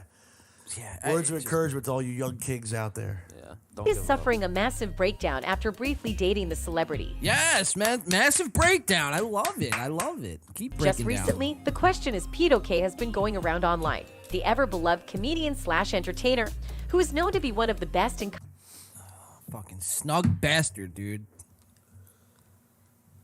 Tell me you just want like to just fucking metaphorically, metaphysically, just with your head, just, you know what I mean? kindest celebrities out there, has reportedly been throwing tantrums. Apparently, Pete's Reportedly throwing tantrums. Why am I not surprised? suffered a meltdown on a major TV production set, What he's wearing, dude? It looks like a fucking goon. Hold on, throwing items, let's do this. throwing tantrums. Apparently, Pete suffered a meltdown Like this is like what my like fucking ex-girlfriend's like attire would be. You know what I mean? Like baggy pink sweatpants and fucking like a what kind of dog is this? Like a big poodle? That's a man that hasn't left his house in 2 weeks. Fucking geeking out on coke, It's one of Kim K's furries. boarding up all the fucking windows fuck. and doors, seeing the fucking shadow people because he's on so much meth. on a major TV production set, throwing items and damaging things. So he was on a major TV set in Hollywood, has this mental breakdown. He's in his trailer, and he gets the first items that he sees in front of him, and now he's throwing it against the wall, throwing it at his door. Which was a bag of Coke. Bag of Coke, Eh. a straw, a fucking credit card. So people are getting hit. A mirror. He's got a little circle mirror. He's throwing like a fucking frisbee. Like a disc. Dude, you know what I say, man? Lock him the fuck up. He's gonna be another Ezra Miller. Oh, dude, it's dude. coming, dude. The downfall of Pete You're right. Davidson. Holy shit. I've been hitting my knees every night and praying for the downfall of Peter S. fucking Davidson. Planning on my downfall. After that embarrassing incident, it was reported that Pete was given time off of work to work on himself. This happened on the set of Bupkis, a TV show he's currently filming. The source from Bupkis didn't leave anything out and said that Pete threw 2 candles through his trailer and damaged a second truck's windshield. Whoa! Wow. That's Pete alarming. should be in the fucking MLB, dude. Yeah, right. Throwing fucking heaters down the fucking. That's violent, man. Holy shit. Pete threw 2 candles through his trailer and damaged a second truck's windshield, the insider revealed. He also threw coffee on the walls and folded a TV in half. Dude, he should be in the MLB. I folded a TV in half. He had it like a bat. He could definitely snap the bat. Right. And think about that. He threw it through his trailer, and it went through the trailer and hit. Damaged another truck. So Can not we pitch only tonight? exactly, not only brute strength, but pinpoint accuracy. Rob And the- Thompson, get him in the pen. Yeah, come on, Get him Pete in the Davidson. bullpen. dude, it's just like, you know, maybe he could be a pitcher. You know what I mean? But I think that's the distraction, though. I think we have to focus more on the fact that he's just a menace. That's straight menacey, dude. And what are the repercussions going to be for Pete? Nothing. It's going to be swept under the rug. This little coverage is bullshit. Like, you couldn't even find this fucking clip. This video was impossible to find. Like, I had to dig through fucking so much fucking shit to find this. And it's like, you know, nothing will ever happen from it, dude. So, good, Pete. I hope you have mental breakdowns and fucking you're just going through the worst hell of your life because you can't have Kim Kardashian. Kanye actually said it best. He's like, Kim doesn't love Pete. She didn't even like him. That's not her type. Everyone has a type. And Kanye was like, she likes black dudes. And that's just what it is. Kim Kardashian's track record has been all black dudes. So for her to go to Pete Davidson was a little alarming. And I think it was a way to try to fucking provoke Kanye, in my opinion. I think that's the deeper conspiracy that no one's talking about. Sure. I mean, look how Kanye's been since this divorce. And sure, a celebrity divorce is going to be like messy. But he's been like just, again, also he's been like dealing with a lot where he's all over the place right now. So Yeah, but at least with Kanye, it's the Kim Kardashian effect. at least with Kanye though, he's not throwing shit through trailers, breaking shit. No, he's just saying stuff and He's trying to speak what in his mind is his truth, right? And you know that's Pete Davidson. You'll never get that. From again, Pete words Davidson. are only harmful if you let them be. Exactly. Throwing a TV and breaking a trailer or breaking a truck, like That could kill somebody. That could hurt somebody. You could actually kill That's somebody. property damage. Imagine if someone was just walking past, like getting ready to go into Pete Davidson's trailer to give him the this morning script, and then all of a sudden, out of nowhere, you get a candle flying out of a trailer, and he just gets smacked in the head. Well, now guess what? Your day's spent either in the hospital or the morgue. You're dead or you're fucking hurt, right? So That's Pete, true. He could have killed somebody. he could have killed somebody. So I don't want to let this man off the hook that easily, guys. We have to pinpoint this. We have to highlight this. We have to make it a clip, and we have to share it around so people know how much of a fucking crazy, fucking psychotic lunatic Pete Davidson actually is. And again, if we were to do this, if I went through a breakup and folded a TV in half, You're a monster, dude. get out. Ah. Like, fuck, dude. This is what I mean by we gotta hold these fuckers accountable. Yes, because if hold I them did accountable, that, dude. If I did that, I understand the cops being called on me. I get it. Right, that is a cause. Like that to would call be, the cops. yeah, that would scare people. Yes. I could hurt somebody. Yes, yes. And I'd be in trouble for doing something like that if I hurt somebody. You should be. Pete Davidson, it's just a should he. TMZ headline. Not even this didn't even get to TMZ. This is called. This is on Just In. Well, on it's just like YouTube. TMZ is being Yeah, just right. like a It's a broad headline. term, right? Yeah, it's a headline. But it's just another celebrity tabloid. Look what Pete Davidson did. He threw a temper tantrum. Yeah, he's going through his psyche's very He's not a fragile. crazy narcissist, psychopath, Exactly. violent, like aggressive. Menace. He's troubled. Yeah, he's going through a lot right Kim now. Kardashian left him upset. Yeah. It's like, come on, man. Like, again, man. rules for Come on, man. rules for thee, or no, rules for me, not for thee. Again, same principle applies, man. That's really kind of been the overarching, I guess, theme here on tonight's or today's show. So let's continue watching this clip. He also threw coffee on the walls and folded a TV in half inside his trailer. Okay, what if you get hit with a hot? Simmering coffee. Yeah, like Ah, my face! Ah! It's like, oh, it's Pete Davidson. You're in the wrong. he was having a rough day. Yeah. What did you do? Why You have third degree burns. of coffee? You have third degree burns in your face, and you need a skin graft operation. But Pete's just having a rough day. It's a typical fucking Tuesday for Pete. After this, Pete was not seen on the set of the show again. It remains unclear what exactly set off Pete's alleged on-set outburst, but we kind of have a feeling what it's all about. It's probably because of his ex, Kim Kardashian. What a witch. The pair were together for 9 yeah. months and called it quits during the summer. He has been keeping a low profile but appeared in good spirits earlier this month when he made a rare appearance in public. Everyone on the internet feels so bad for him, saying you can't. I don't. I'm on the internet. Hey, Justin, I'm on the internet. I don't Please feel don't bad nuke for us. him. We have something to say. Oh my god, dude! Everyone on the internet Wow. feels so bad for him. Who are these people? You got 10 likes. I know, right? You And can't see, deny to anymore that how comment. these men Yes, are there women that drive men to this point? Sure. For the wrong reasons. Yes. Yes. Absolutely. And are there men that don't deserve it and get pushed to that? Yes. But not in this case. Not Pete Davidson. They both have a ton of issues. And how do we know this isn't like a bot account? Like, you don't have a profile picture. What's the name? Not even a real name. Pascua? It sounds like somebody from that's like fake. Not like even a India. picture. Like yeah, in India. Not even like just sounds like something from like Game of Thrones or something. Chris. Chris Pascua. Pascua, if you're listening, bud, hop on. We'd love to get your true thoughts. Speak your truth. Yeah, speak your truth. Let us know. Hit us up. Can't deny IGP anymore how Facebook. these men go mad once they date a Kardashian, and any man that gets involved with Kim loses their. And who the fuck is this?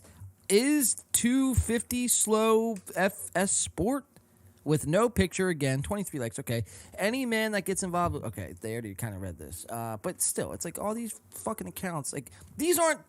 Now, what they're gonna do is, Justin, they're gonna let and tell you that these profiles are speaking for everyone on the internet. Everyone on the internet feels bad, and they're gonna show these two examples, and it's like they don't even have a profile picture. So how do we even know? How can we verify that they're even real people? That's my whole thing. Their mind. Don't speak for me. I don't like being spoken for. Pete gone crazy like Kanye. A fan even stated facts when she said he's probably tired of reading headlines with his name still. Okay, now who's this? Can we zoom in on this? Okay, she might be real. All right, she might be real, but let's see. associated with Kim when he's been checked out. Although they are no longer a couple, Kim and Pete are still thought to be in touch. Actually, their close friends have been noticing that they still text each other, but Kim's life is too messy at the moment. We've seen what Kanye has been doing in public. You can't deny that he needs help too. Pete also Again, another dig at Kanye. Like Kanye has nothing to do with this. Yeah, like this situation specifically isn't about Kanye. And they're making it about Kanye. This is post Kanye stuff. And this is like proving Kanye's point again. It's like, again, these people are trying to ruin him for him just talking, him speaking his truth. And now they're fucking... Dude, the Kardashians are just like... Powerful. Crazy. It's powerful. It's crazy. revealed that he would jump on a plane at a moment's notice. Whoa! Jump out of a plane in a moment's notice. Who was that? Kanye or Pete was saying that. They still do talk a lot. They are good friends and laugh a lot. Jump on a plane to go see her. Okay. For her. For him, those. We know that Kim won't I thought he was saying, I'll just jump face first out of a plane, no parachute, falling to my death. get back to him at this moment because of the ongoing drama with her ex-husband Kanye West, who is also throwing a fuss about their breakup. That's all for now. Thank you so much for watching. All right, You're welcome. all right. Pete Davidson, everybody. We got to keep a good eye on Sir Peter S. Davidson because, like we said, he's becoming, or quickly, whichever way you want to chop it up, a menace to society, just like Ezra Miller. Brandon, I think you reached that point earlier that I think it's just a matter of time before him and Ezra Miller are sharing a jail cell, dude. Till he's in Hawaii throwing chairs at people. Yeah, exactly. Well, he's already doing it. He was already It's just TVs. Now he just has to go to Hawaii. So, we'll keep an eye on the whole Pete Davidson drama because, I love fucking when celebrities of high stature really fucking step in some shit and really they back themselves into a corner and it gets blamed on their mental unstableness, man. I love to see it. All right, moving on. We got, so we had Jake Paul last week. We covered here 5.5 hours live on air. Me and Mario held it down. Jake Paul, Anderson Silva. Jake Paul obviously knocking down Silva once. And then the fight went to the cards, and it was unanimous for Jake Paul. I wanted to get your guys' quick thoughts on the fight, on how it transpired, what you guys thought of it just quickly, and then we're going to move on to a clip from Jake and then a statement from Logan. So we'll start with Mario. I know we kind of touched on it last week, but we'll start with you. What were your thoughts on that whole fight last week? A lot of what I expected. I mean, again, it's an opponent where Anderson Silva's a legend, but he's pushing 50. Jake Paul did what he had to do. Give him credit. He knocked him down late in that fight, which pretty much solidified. Because there was a couple rounds that you could have went back and forth on the cards, but at the end of the day, I mean, it played out how I thought it was going to, and I still leave the fight with, okay, when's the next one going to be? And when's it going to be somebody that's like of age and like a contender, or like at least somebody on the amateur circuit that's comparable, like. Until leaves me just wait. Like, dude, when are you going to fight somebody? Yeah, I'm kind of in the same boat with you, man. It's Jake Paul wants to get credit now because now he's fought Anderson Silva, but it's like, to what you were just saying, Anderson Silva is almost 50 years old, and his primary sport isn't boxing, it's UFC. So, those two things right there should be taken into consideration. Also, all his fights, all his opponents have like increasingly gotten older.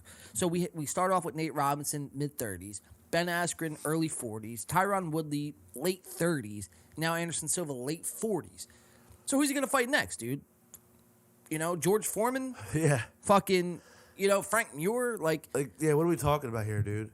Like, like I said before, you might as well get like Chuck Liddell back. Chuck Liddell, yeah. George St. Pierre, bring them all in. Yeah, bring them all, dude. All the retired fucking guys that are in the UFC. And that's the thing, man. Like you were saying about these guys primarily being, UFC, the MMA fighters.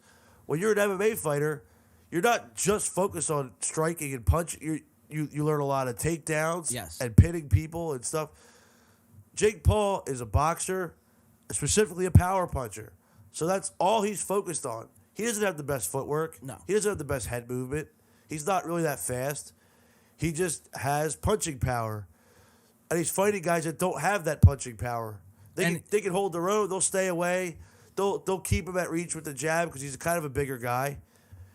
They won't let Jake Paul get inside because when he gets inside, he does damage with those power punches.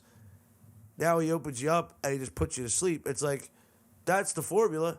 You're not proving anything. Right. No. You're not just at all. showing that, are the fights fixed? I'm not saying they're fixed. Jake Paul's winning these fights, but are they rigged? Sure. They're rigged in your favor from the jump Absolutely. because of that. Yeah. 100%, man. It's all for the fucking bag, bro.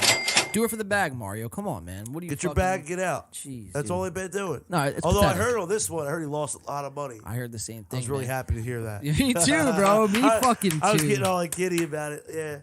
Yeah, because I can only imagine, dude. The pay-per-view buys were not fucking there.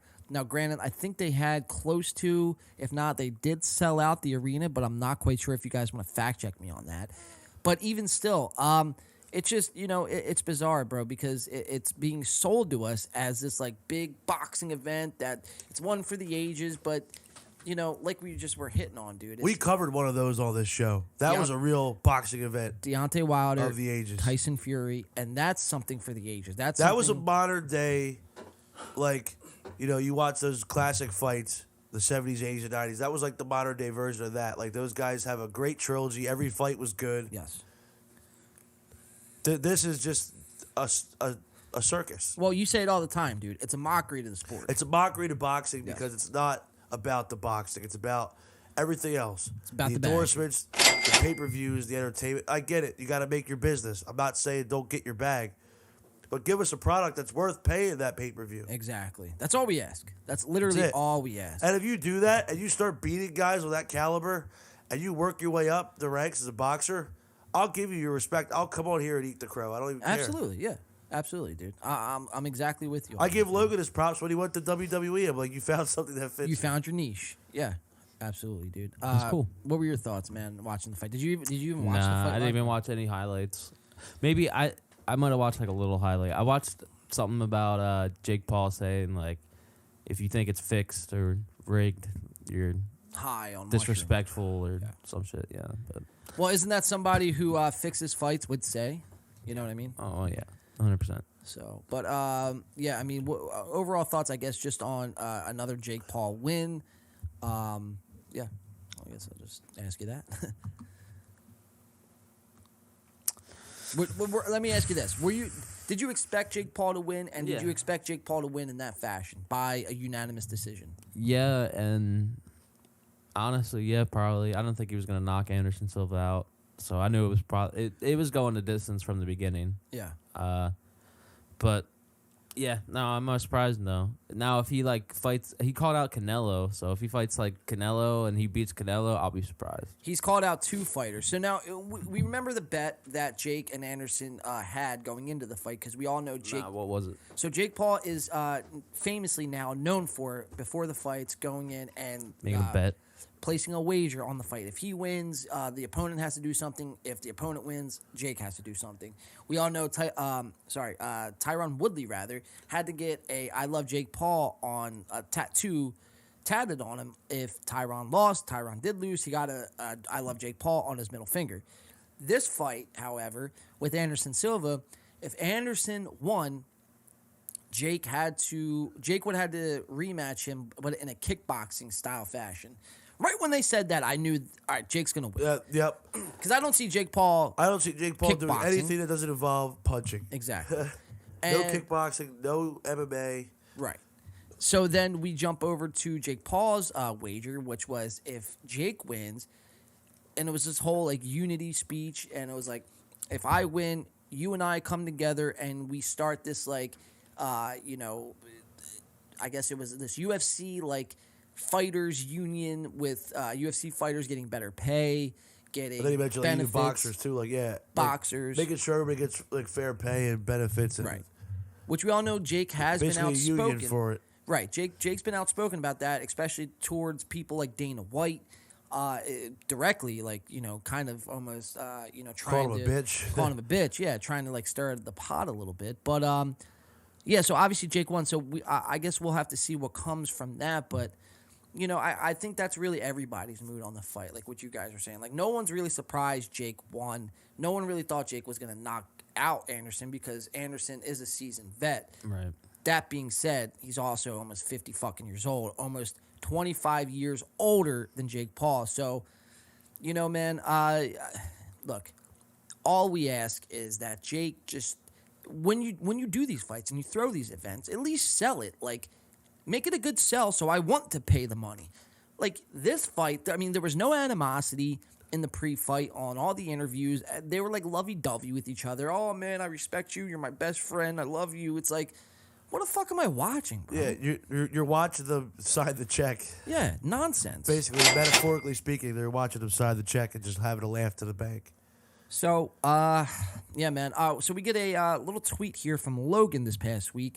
Now, all the memes been coming out, and it's saying, you know, Jake after taking Anderson Silva out unanimously. So it says Jake Paul crying after beating yet another 40-year-old retired man instead of fighting someone his age. And, dude, the memes have been coming like crazy, dude. I love it, dude. The memes, I forget who actually said this, but memes will save this world. Dude, they've honestly become... I've learned more about, like, current events from memes and, like, just satire than I have from actual news. So Logan comes out because Logan felt some type of way. And it says, Jake tried to fight two boxers this year on separate occasions. Tommy Fury, 23 years old, 8-0, and Hasim Rahman Jr., 31 years old, 12-0. And they both backed out, which, let me just say, that's false. Absolutely false. We broke it down, both of those. Hasim Rahman did not back out of the fight. However, he missed weight by like 2.5 pounds. And then this was like a week before the fight. And then the day before the fight, when you're actually supposed to weigh in, he weighed in. And then Jake just called the fight off, you know, swept it under the rug. Don't look here, man. This is all Hasim's fault. You know, it's like, it's so fucked, dude. And the whole time, if you're thinking, yeah, maybe that was Tommy's fault. But again, I don't trust somebody like Jake Paul. So whatever's coming out of his mouth, man, I'm tending to look the other direction. So Logan goes on to say a combat legend was the only willing a combat legend was the only one willing to take the challenge. Shut the fuck up. This is how we do it. Sorry, wrong soundbite, but you get the point. So, yeah, Logan kind of speaking out for his brother on this one, man. You know, it's a bad take. It's funny. He put it on this meme, like he quote tweeted the meme. Yeah, I probably wouldn't have done that because that just kind of brings more light to it. That shit's kind of hilarious. Yeah, it's so funny, dude. Literally all the memes are like this. Let me see if I can find any more in the comments. Maybe not. I don't know. I don't think so. There's got to be some funny shit in the comments. I can't find it right now. I'm not going to choose to look. So then we have this clip from Jake Paul. Now, this was after the fight. Jake is going to proceed to call out Nate Diaz and Canelo Alvarez, man. So let's watch Jake get all big and bad after this fucking, you know, give me this easy fight, this layover fight that we all knew he was going to win anyway. So now he thinks he's all big and bad and is going to proceed to call out Nate and Canelo. Let's watch. I want Nate Diaz, who's a bitch. He tried to come into my locker room. Calling Nate Diaz a bitch. He tried to cause some shit, and then he always leaves the fucking arena. So Nate Diaz, stop being a bitch and fight me. And Canelo, you too. You too, Canelo. You guys said, oh, you can't beat someone. You can't beat a striker. You can't beat a legend like Anderson Silva. I just did it. So why can't I beat Canelo? Fuck y'all. Whoa, big words by Jake. Wow. If you gotta talk big and bad, you're not big and bad. Exactly, dude. You let your boxing do the talking for you. You know what I mean? You just, in Logan's words, you just beat a striking legend, right? That alone, you should have just been like, hey, man, I'm grateful for this opportunity. I love fighting. I love, you know, participating in the sport of boxing.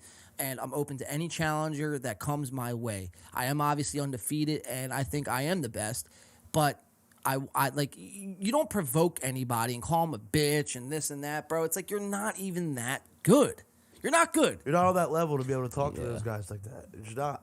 No. Fight actually somebody in like the heavyweight or the, you know, light heavyweight division, and then we'll talk. You fight one of them and you go the distance. Okay.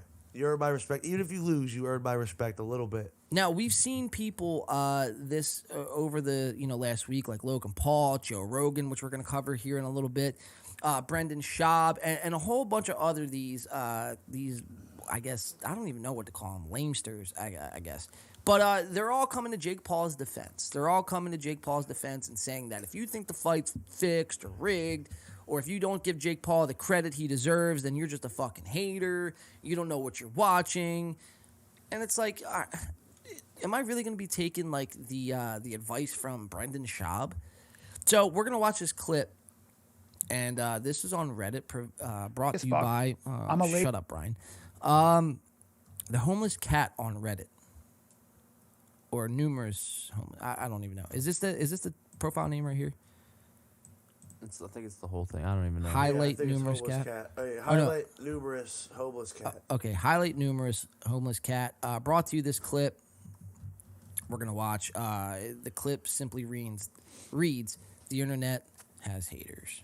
Let's watch. Lazy fuck. It's triggering for people. I'm not brave the way he is, and I got to get off my ass. So, you do that, and you maybe get motivated and go. That inspired me. Some people I started writing that. That doesn't inspire me, but some people go, I gotta get off my ass. Other people go, oh, I'm gonna try and drag this guy down. So to my unhappiness, it's not so fair. sad. He's doing this. If you do that, you're just good luck with that philosophy. That's the internet. Here's the problem. And we got Brian Cowan still wearing the fucking flip-flops.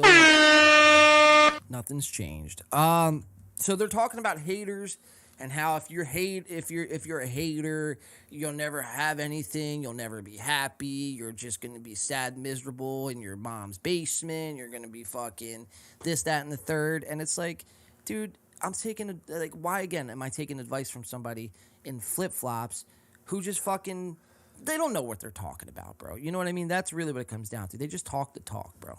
If you're like that, it doesn't work, guys. I know anybody who's listening who's young, if you do that and you actually decide to try to take someone down like Jake Paul, it's a terrible anyone for that matter. It's a terrible philosophy and practice for you. And I don't think we're trying to take down Jake Paul. I'm not trying to take him down. I'm telling him what he could do to be better, where he thinks he is. Exactly. Trying to give him a reality check. Exactly. It will get you nothing but exactly zero and less than zero. I promise. Yeah, but also celebrated. But also like those guys that you hate on. I get my fair share of hate. Those guys that you hate on, whether it's Drake, Machine Gun Kelly. Machine Gun Kelly made a shirt that says the internet isn't real. So Machine Gun Kelly gets so much hate, right? So if you're just you're addicted to your cell phone. You're like, God, people hate Machine Gun Kelly. But if you open up your eyes and you look at how many downloads he has on Spotify, and if you look at his arena. You ever see how many tickets he sells? That's what I'm saying. Arena sold out tour, or Drake for that matter, or whoever it is, whoever it is. Doing okay. Yeah. Doing okay. Oh, or even me. Oh, dude, his economy's not. Sold out 2 shows in Calgary. What do you want there me to it do? is, right there. This is how. Shut up. So Brendan Schaub, we just watched Brendan Schaub compare himself to MGK and Drake. He just compared himself to MGK and Drake. Like, this guy, Brendan fucking Wario Schaub, the slick back hair, the fucking cauliflower looking fucking disgusting looking ear. I just want to get a pin and pop that fucking ear, dude. This guy right here just compares himself to MGK and fucking Drake, saying because, oh, dude, people talk shit on us on the internet, this, that, and the third, but if you fucking really just open up your eyes and take a whiff of the coffee, then you'll realize that, myself and MGK and Drake, we're selling out arenas. And first of all, motherfucker, you've never done an arena tour, so that is false advertising, sir. We watched you do a small club on YouTube, of all places, and even free. that was considered. He could have been doctoring that, and pumping in crowd noise and so on and so forth. Yeah, I don't see myself paying a lot of money to go see you, my friend. Well, Brendan was just in Philly too over the summer. Like I was thinking about it, but the tickets, how much were the tickets? Like $300 or something crazy. Yeah, $300. Yeah, like $300 for Brendan Schaub. Brendan Schaub. Get the fuck out of here with that shit, dude. So Brendan Schaub. Fuck that, dude. I'm not paying $300 to go to some of these music festivals that I want to be at. Exactly. Let alone to go see Brendan fucking dumbass Schaub. And again, it just goes back to, if you don't agree with us or if you don't like Brendan or if you have anything of criticism to say about these guys, automatically you're a hater and you're just a fucking you're miserable in your life. You're never gonna get anywhere, and that's the thing, bro. We have to flip that narrative. We can't let them continue to talk and speak about how we're the unhappy ones. And bro, if we weren't doing a good job and we weren't successful at getting under their skin, they would not be addressing this every fucking week on their show. Just wouldn't happen. This is all they think about. We live rent free in their heads. Like, dude, even when we talk about these things, I don't go home and think about Brendan Schaub. No. I have a whole life outside of this podcast that anything we talk about on this show, other than like some of the sports and music stuff, I don't even think about after the show. Right. As it should be. I give my opinions on things as we cover them. Yeah, I keep tabs on it because, you know, we have to. Yeah. But, like, I don't care what Brendan Schaub's doing. No. I'm not coming at you in a personal attack. I just don't think you're good at what you do. Yeah. And you're trying to, like, validate it. We can't have an opinion? Exactly. And that's the whole thing. I don't have to like it. You can like it. Anybody listening to the show can like it. Right. Good for you. And it struck with you, but why do they choose to only highlight? And these are the guys that say they don't read comments, they don't read the fucking... They absolutely do. But none of this would bother them if they didn't. Exactly. And they don't choose to highlight the good comments, right? They're not like, oh, man, there's so many more people that are saying this, that, and the third. All they do is highlight the negative comments. So, again, it goes back to we're living rent-free in their heads. And, you know, I'm going to... me personally, I'll continue to keep doing this, keep making clips. I want to get under their skin, dude. I want to cause them to have a mental breakdown like Pete Davidson and having them breaking TVs over their fucking knee and throwing coffee at the wall. And hopefully the hot coffee hits Mark fucking Harley right in his fucking face and gives him third-degree burns. Metaphorically, obviously, I don't, actually wish him any harm, but you get my drift. I heard Calgary you had standing room only. Yeah, so it's like... But I heard they wanted to add another show, like a third show. Check this out. So Brian is like kind of gassing Brendan up here. And it's like, dude, just fucking suck his dick already, you know? But watch how Brian like fucking tries to amp Brendan up. His comedy's not... Sold out 2 shows in Calgary. What do you want me to do? I heard Calgary you had standing room only. Yeah, so it's like... But I heard they wanted to add another show, like a third show. Oh, did you? You heard they wanted to... I wonder who told you that. Right. It's like, you didn't hear that, bro. Brendan just told you that. It's like, shut the fuck up. Yeah, no, but I heard they wanted to add... I heard they were standing room only. I'm sure the club called you and was like, yo, Brian, guess what your boy just did? Man, we watched The Fighter of the Kid, and we saw you guys talking about the comedy club. Right. We'd like to have a third show. Yeah, it's like, come Get on. the fuck out of here, dude. Yeah. But so it's like, it also doesn't... And this is their idea of a Halloween show. A black pumpkin with T-Fact written on it. It's like with a Diet Coke. That's fucking disgraceful. That's disgraceful. Keep your fucking work area clean, my friend. Dude. Well, you guys, you're also wasting your time. I think that if we're wasting our time spend that now. much time. Okay, guys. So that is the first clip from Sir Brendan, and then this clip brought to you by Downvote Cake Days. Says Baba, because we all know Brendan likes to say Bubba, so people make the joke and say Papa on Reddit, claims that people accuse him of having others write his jokes, like Chris Rock, possibly. Then compares himself to LeBron and Tom Brady. So in one 1 minute and 14 second clip, we're gonna have Brendan compare himself, and we just watched him compare himself to MGK and Drake. But now he's gonna say that people think that Chris Rock maybe writes his jokes, and I'm on the stature of LeBron James and Tom Brady. So you associate yourself with 2 literal future Hall of Famers in their sports and one of the best modern comedians in our lifetime. Right. Dude, Chris Rock wrote his jokes. That would be the biggest plot twist. Yeah, right? Jeez. All right, let's watch it. I don't think anybody thinks that. See what happens. See a guy do something crazy, and you're like, that's not real. That can't be real. That was so impressive. That can't be real. You're actually helping Jake Paul in this. That's all you're doing. So continuing to defend Jake Paul, and just pretty much saying that because Jake is winning, and winning over these, I guess, once great fighters, that people have to, be the contrarian and say it's fixed or it's rigged. And because of that, you're actually making Jake Paul, bigger than what he actually is. Just feeding into his narrative. When you say that, that's a compliment. That's such a compliment. I don't think so. It's the same thing. I've had people go, Schaub doesn't write his jokes. There's no way. They come to the show, and then... Somebody has to present me that person who says Schaub doesn't write his jokes. I want to meet that person. Mark told me, yeah, this guy, thinks you have someone writing your jokes. I'm like, damn, that's a compliment, dude. They think what do they think? Chris Rock's writing them? Who's writing them? Whoa. I'm like, oh man, that's dope. I'm never like, what? That's ridiculous. No, dude. Hell yeah, man. Fuck yeah. You think somebody else is doing that? That's dope, dude. That's great. That means it's a good show. It was so good. You think somebody else is writing it? Hell yeah, dude. This is great. This is fantastic. He's so happy. Dude, he's so fucking ecstatic, bro. He's happy with being just a figurehead. He's pathetic. So with Jake, same thing. Unbelievable. Exact same thing. Same thing with Tom Brady, right? Dude, he's whatever he is, 44. Dude, there's no way he's that good. Yeah, he's on steroids, right? We always want to cut the legs from under people because we could never comprehend that somebody could achieve these accomplishments. Oh my God, Tom Brady, dude, he's on so much shit. LeBron, dude, so much shit. Oh my God. Okay, just makes you feel better about yourself. So Tom Brady and LeBron James, you're now compared to the great legendary. I just want to say, Brendan Schaub. I've looked at Tom Brady his entire career, and always thought Brendan Schaub. And I've never thought steroids. Yeah, I've always thought Brendan Schaub, and I've never thought steroids. Oh no, not at all. Tom Brady does not look like he would ever touch a steroid. A needle, dude. Let alone fucking steroids, dude. But again, though, the great analysis of one of our original OGs on this show, Brendan S. Schaub, man. Give it up for him. That's right. We're going to have a Hall of Fame banner hanging. It's going to say LeBron James, Tom Brady, Brendan Schaub.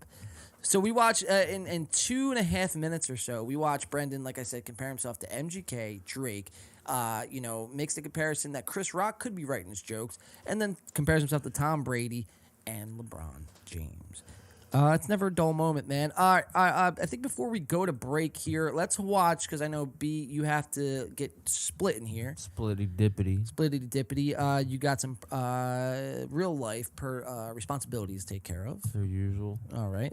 So let's watch this clip. Let's get our analysis of this clip right here. And this is going to tie into the back half of our show.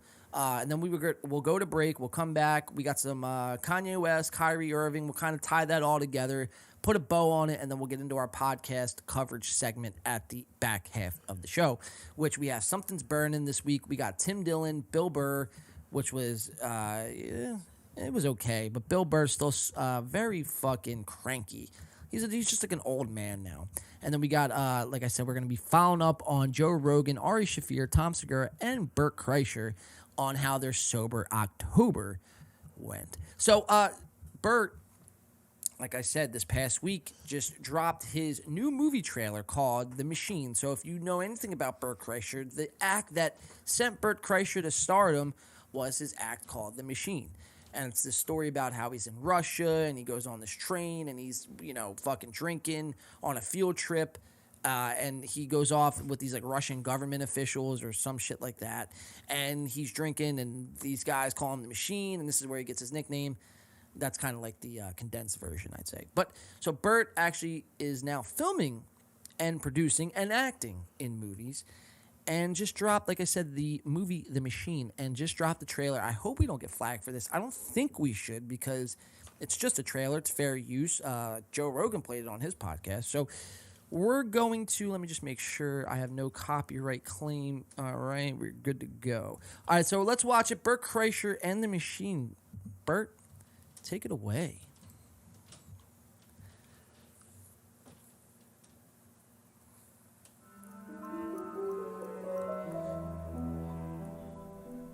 My father was no criminal. He was a salesman. And then you stole the only thing he ever cared about. Sorry.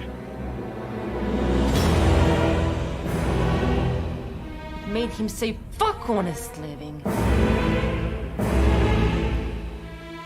Mark Hamill. You want respect. You have to take it. And from there, he built our family. And there's Burt. Oh my God. I'm your origin story. I'm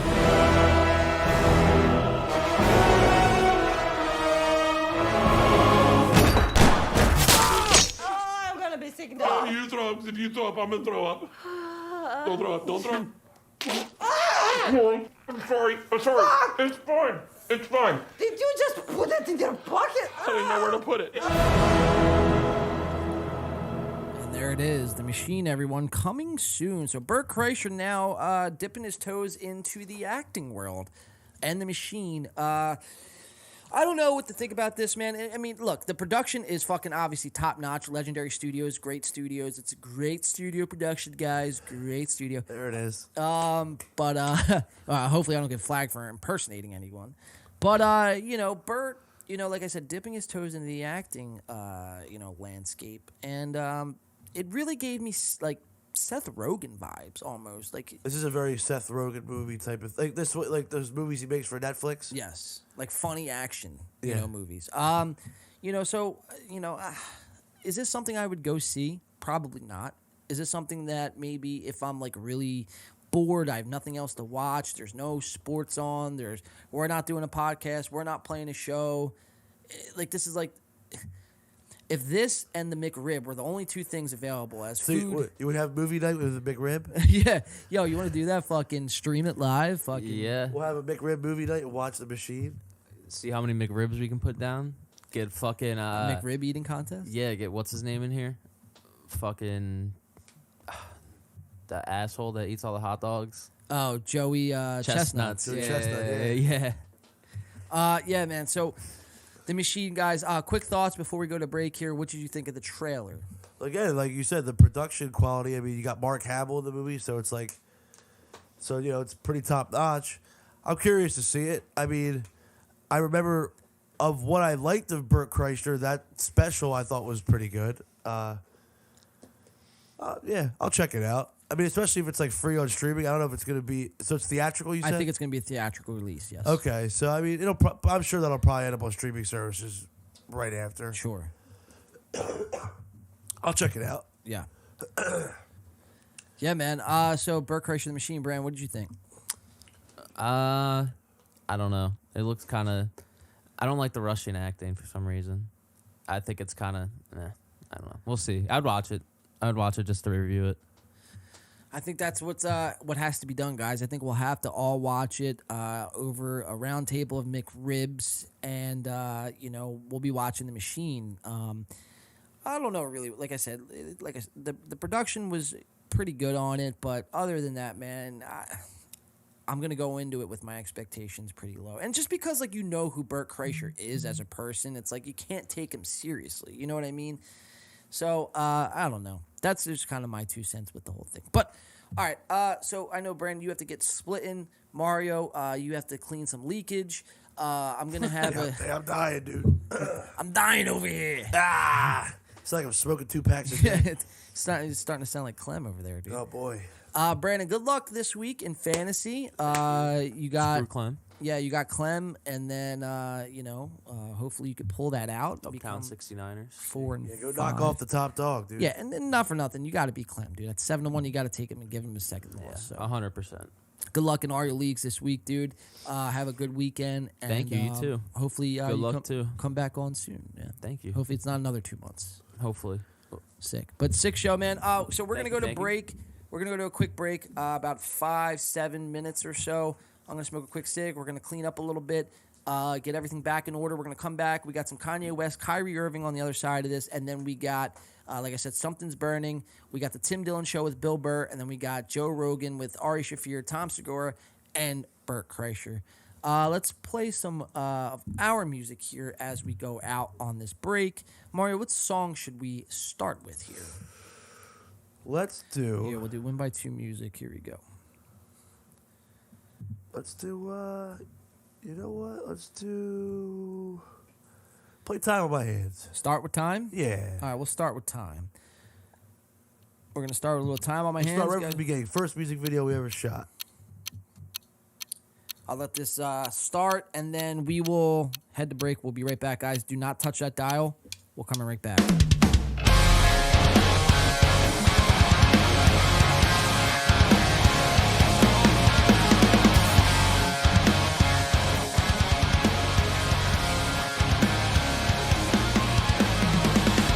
The birds come on at 4 p.m. in icy storm.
there's not much left of this place, and every day's the same. And for the past 10 years I spent my time on bullshit and sleeping my life away.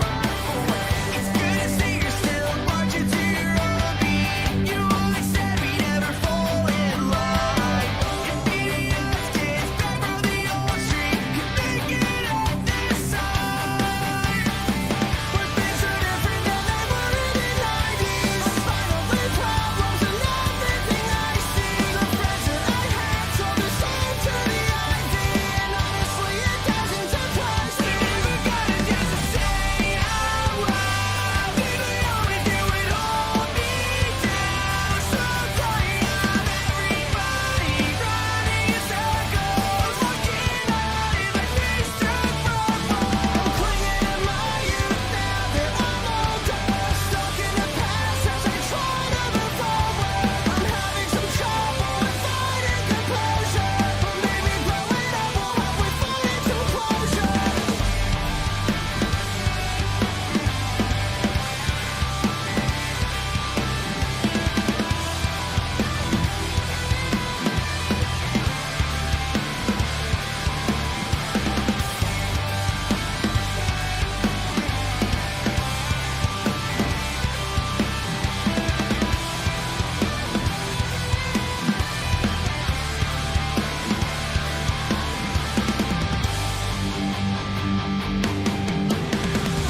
Do you ever get a funny feeling we've all been here before? I kinda like the way how everything is hurry when you come around and knock on my door. It happens every night. It only hurts all time.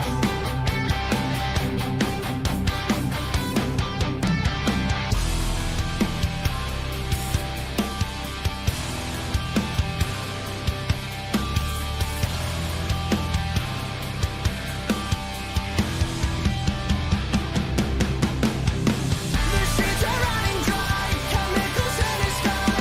All the corner stores have taken down their open signs. Can't hear the church bells ringing in the distance. I never thought there'd be a day we never got a chance to say out loud. Maybe all we do it all me down. So tired of everybody running in circles, looking out in my face through I'm clinging to my youth now that I'm older, stuck in the past as I try to move forward. I'm having some trouble with finding composure, but maybe growing up will help with finding some closure.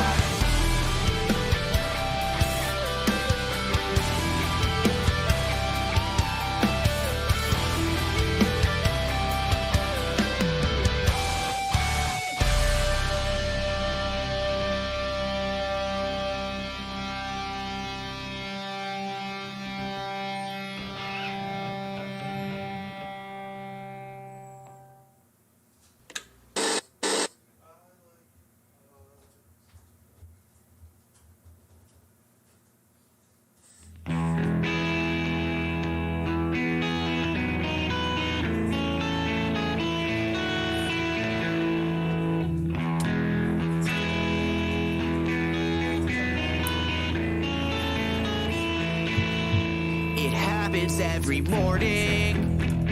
I'm forced to lead the path that's laid before me. All right, we're coming back. The things they view important, I find awfully dull and boring. Constantly ignoring all the signs that never lead the path to glory. I heard every word they said to me. I try to be these things they always said I'd be. Kept my head up high but never seemed to take responsibility. Never felt real to me, forever searching for a purpose in anything. Where were you when my world came crashing down? We are coming back. Everyone, if you have a lighter, put your lighters up in the air now. This is in the paint. Get them cell phone lights out. I like it, Mario. It's been too long that I want this. We haven't played this song in a long time. I think we played it like twice. All right, let's get a quick camera check on it. It's hard to find the difference when the static in our lives became the constant, adding up to nothing more than disappointments. The neighbors hear us fight in our apartments. All right. We'll never solve this, and I don't want to waste another minute. I never had a chance to change the game while I was in it. But it's hard to get some answers with everybody crossing Yo. standards. We are coming back. Guilty pleasures, taking steps too small to measure. Where were you when my world you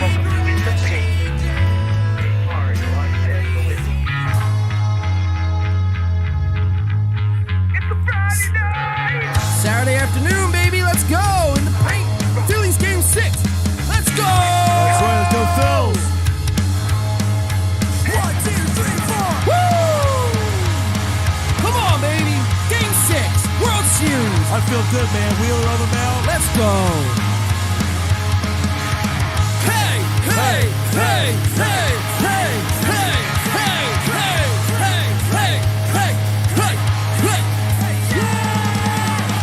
Let's go, baby. Get off your feet. It's a Saturday afternoon, baby. Let's go. Welcome to Winnipeg.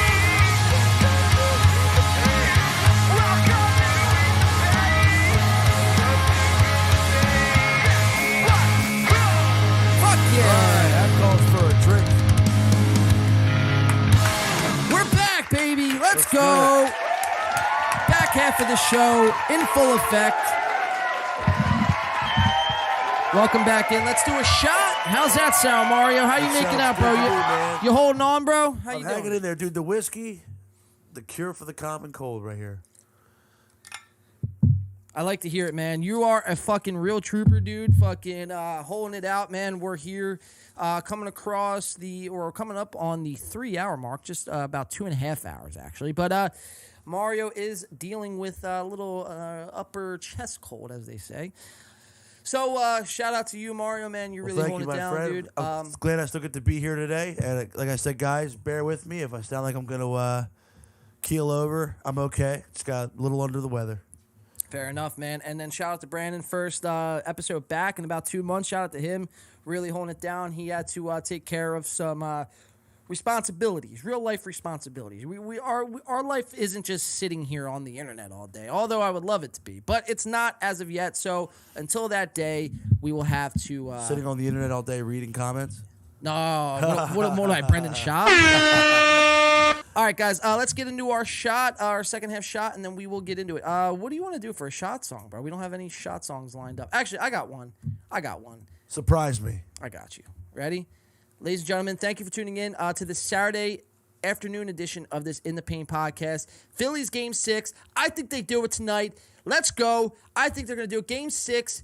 I think Phillies tied up and then go into tomorrow and take it. Dude, I like the Pete Rose throwback, by the way, dude. That's Thanks, a good look. Appreciate it, man. It's a good jersey. Can't go wrong with the Pete Rose. This is to the Phillies, guys.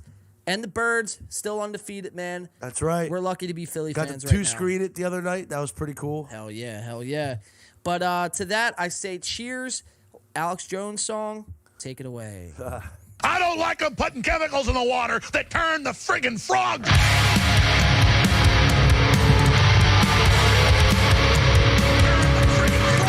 Alex Jones two-step time.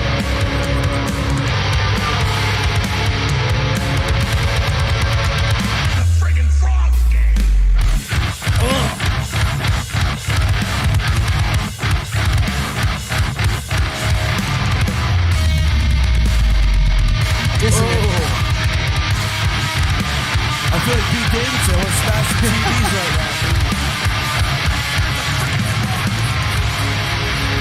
Yes! Turn the freaking frogs gay. I love it, baby. Fucking love it. Yeah, dude. The classic Alex Jones quote. I put that song together, man. That's a fun one to do. Dude, as far as parodies go, that's fucking good, man. Thanks, bro. That was solid, dude. I appreciate that, dude. I really do. I got another one coming up probably this week. I'm gonna drop.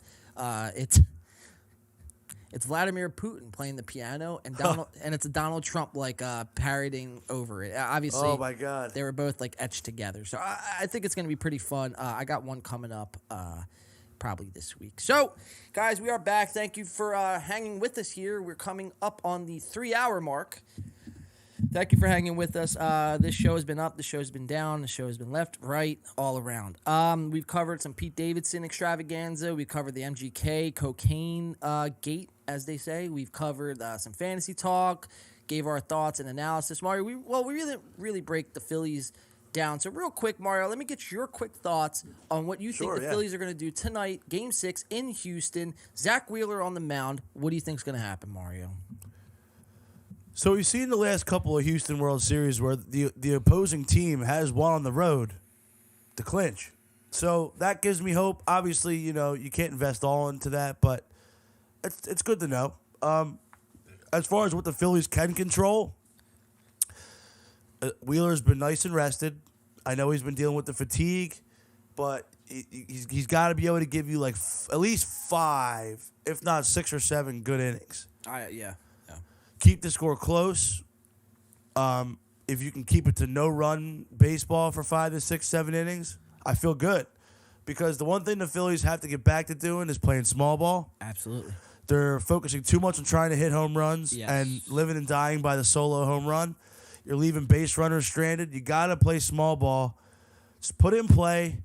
Get base runners home. I think it's going to be somewhere between a 4-2, 6-3 type of ball game. And if the Phillies can win, then Game 7, I feel a lot better about the Phillies being on the road because then I think it's a toss-up. Yeah. Because then you've already taken Game 1 on the road. You took Game 6, a pivotal game where you've been just defeated the last 2 weeks or last two games. Yeah. The last 2 games, you feel a lot better. Because it's all right, you shook that off. You got no hit, in Game 4. Game 5, you just narrowly missed coming back. A couple more errors in the field. You got to clean that up, too. So if you can get this game, dude, I feel good. I feel really good. Yeah, man, that's I'm kind of with you on that though. Because the Phillies, like you were saying, dude, they've been kind of living and dying off this solo home run, and they have to knock that shit off. When you're in the World Series, man, you need base runners. You need to play small ball. A walk is just as good as a hit, and you got to remember that, man. Don't give them strikes. Don't give them easy outs, man. You want the Astros to work for this win. And now, really, we're in a perfect situation right now. Our back's against the wall. We got nothing to lose. Sometimes this is where you see teams just back's against the wall. Exactly. The Phillies have done it before. You feel like they can do it again. You really feel like this team doesn't quit. Yes. Say what you want about the Phillies of how they've been in this series. They don't quit. And the whole playoffs have shown they're a scrappy team. I like that. So, scrappy. Yeah. Yeah. So, they got to get... The heart of the lineup's got to be big, and then you got to get something out of these guys, the bottom of the lineup. Like I said, just play small ball, put it in play. Really got to limit the strikeouts. Don't go chasing pitches trying to kill it. Just get on base. Yes.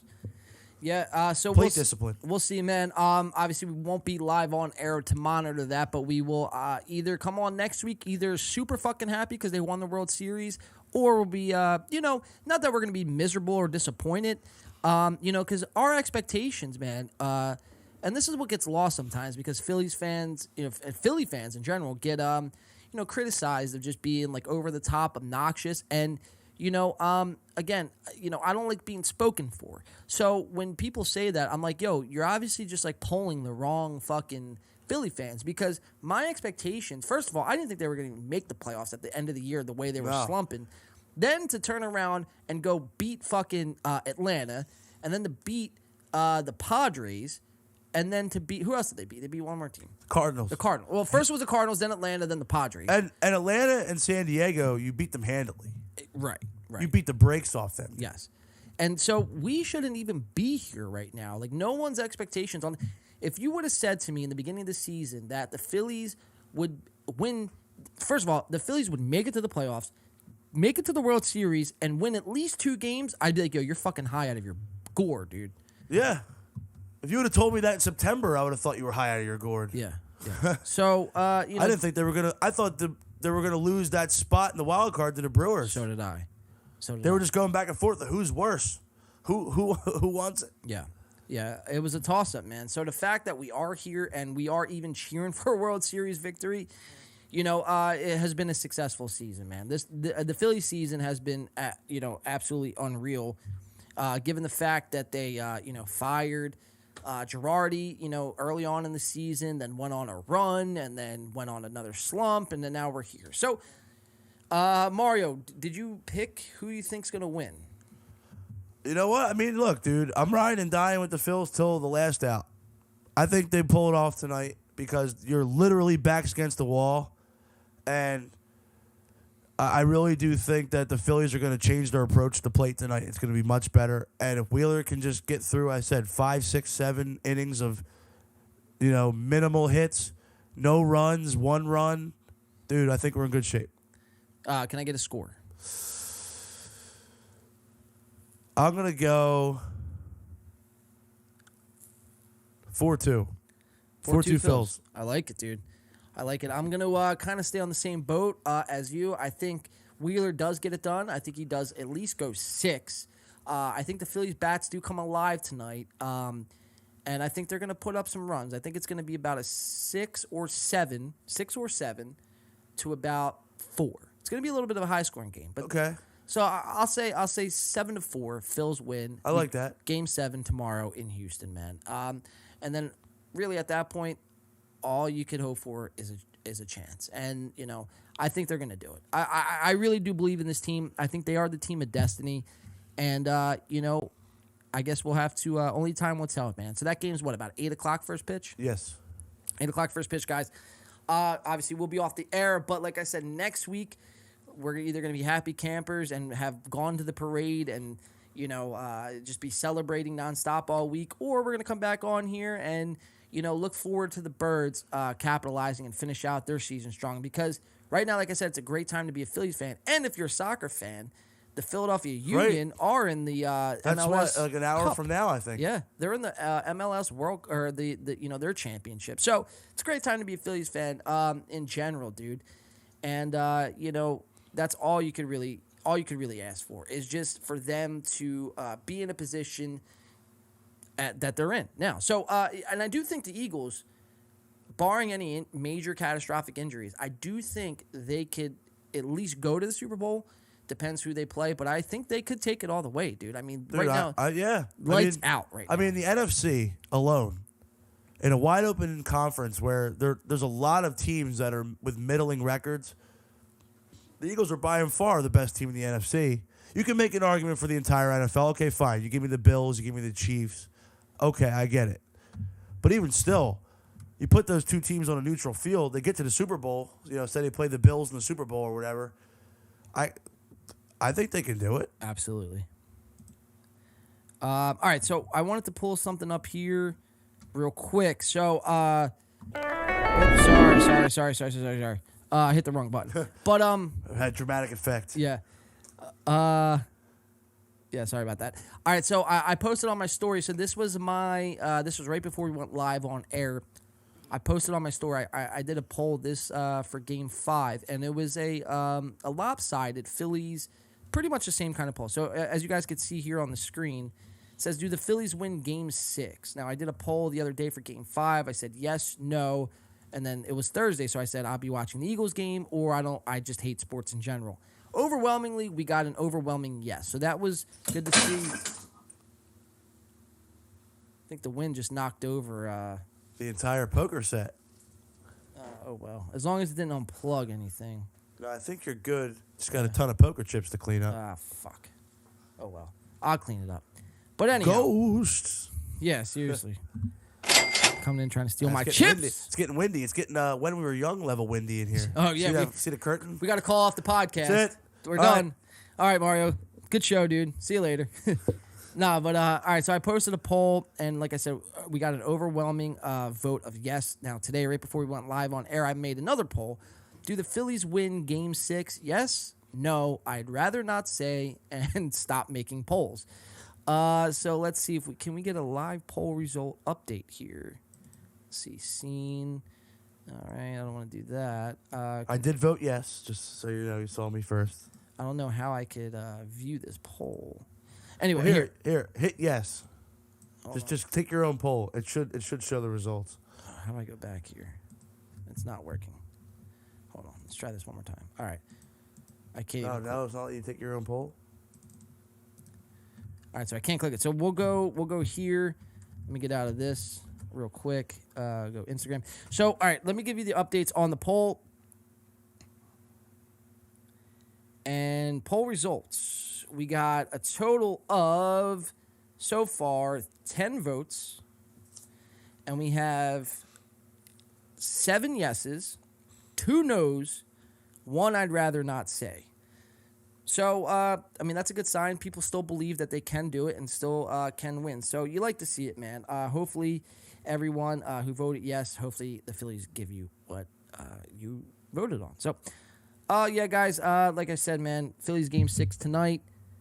Obviously, everyone around this area will be tuning in. I will be tuning in. And hopefully they do it, man. I think they will, though. All right, we're going to move on and keep this show rolling, as they say. As Fred Durst said, keep rolling, rolling, rolling. We're going to jump into a little Kanye West, formerly known as Kanye West, artist formerly known as Kanye, Yee, and a little bit of Kyrie Irving. So have you been following, obviously we covered the Yee, all the stuff that's been happening to Yee over the past couple weeks. Now, have you been following simultaneously what's been going on with Kyrie Irving? I mean, I know the Nets have been a mess, but what about Kyrie specifically? So Kyrie has been getting in to some shit, almost like Yee has, because he made a post from Alex Jones back in like 2000 rather. So back in 2000, Alex Jones had, and we're gonna watch the clip, but Alex, was on his radio show then saying how the overarching American government is ran by like a shadow government. There's global leaders in charge. Our politicians actually don't make the decisions, and there's the what do we used to call them? The Illuminati, essentially. Kyrie Irving makes that, he reposted it and then got shit for it. And the way he handled it, I think, was phenomenal. And, Kyrie had since doubled down and made another post. That post, I think it has since been wiped, so I couldn't find it. But the thing that if you're in a position like Kanye or Kyrie, and you're going at this full steam ahead, and you want to speak your truth, I say all power to you. But the thing you can't do is when you're under a little bit of fire from these monsters in charge, the thing you do not want to do is apologize. Because once you apologize, then they got you. Yep. They got you. You gave up your belief. You sold out. You apologized. Exactly. And, now if you were wrong in a certain instance, then you apologize. Then you apologize. Absolutely. But if you're just pointing out, certain wrongdoings or just certain things that you find interesting, and then all of a sudden you're called an anti-Semite, well, there's no reason to apologize. So, long story short, Kyrie Irving apologizes, and now he's going to be going to I think he said he'll be going to a re-education camp, which is unbelievable that's even a phrase, because if you would have said a re-education camp 10 years ago in America, you'd be looked at as a kooky conspiracy theorist like Alex Jones. Right. But now... I'm kind of retarded. Thank you. But now, this is, the state of America that we find ourselves in now, where Kyrie apologizes, is now saying he's going to go to a re-education camp, and the Brooklyn Nets, as soon as he apologized, suspended him for, I think, 5 games. So... Yikes. This is what we had first. So let's go here. Now, this is on Alex Jones Band.video, and this is the clip in question. So this was the original clip by Alex from like 2000, and then it's going to show Kyrie's response and a reporter, and they get into it. So let's watch this clip and see how it unfolds. Where's my volume here? Do I not have volume? Here we go. Wait. Fact. Here we go. All right. and common sense are in. Yes, there have been corrupt empires. Yes, they manipulate. Yes, there are secret societies. Yes, there have been oligarchies throughout history. And yes, today in 2002, there is a tyrannical organization calling itself the New World Order, pushing for worldwide government, a cashless society, open borders, total and complete tyranny. Where human beings are absolutely worthless. Yesterday, he's talking about it. No, isn't that unbelievable? These are things that we talk about constantly. And so he was shouting this from the rooftops from the mid '90s to the early 2000s. He's been consistent through his take all this time, and he's been written off as some wacky conspiracy guy. Don't listen to him. He's no good. You know what I mean? But then you start listening to some of his older shit. And it's like, wow, man, all this guy was trying to do was just point out the corruption that was taking place in our government. And a 20-year-old clip. Exactly. And now people were writing him off, and people were looking at him as this fucking whack job. But in reality, man, he could have been the smartest guy in the room the whole time. Like Nick says, a lot. We owe Alex Jones an apology. There's 6.25+ billion of us, and the globalists have said it many times. There's too many of us. We're causing a problem. We need to be culled at the tune of 80%. It's amazing to talk about that, but it's the globalists, the UN, their own public statements, and they've convinced a lot of liberals and elitist conservatives and others that by going along with this, that we're intelligent members of society. It's the ultimate Malthus world view. It is this radical, virulent form of social Darwinism. It's the excuse of tyrants. And by creating open borders where there's no national sovereignty and only global bodies that control all the resources, by centralizing and socializing health care, the state becomes God, basically, when it comes to your health. And then by releasing diseases and viruses and plagues upon us, we then basically get shoved into their system. So that was... and I've got to find the full clip, because about a few months ago, somebody found 30 minutes of this, and I doing everything that's going to happen, how they're going to do force injections, how they're going to lock us down. But you get the drift. This is dangerous because it's true, and it shows it was a plan. So here is Kyrie Irving being confronted. This particular Twitter version has 6 million views. I saw one with 10 million views. This has gone super viral.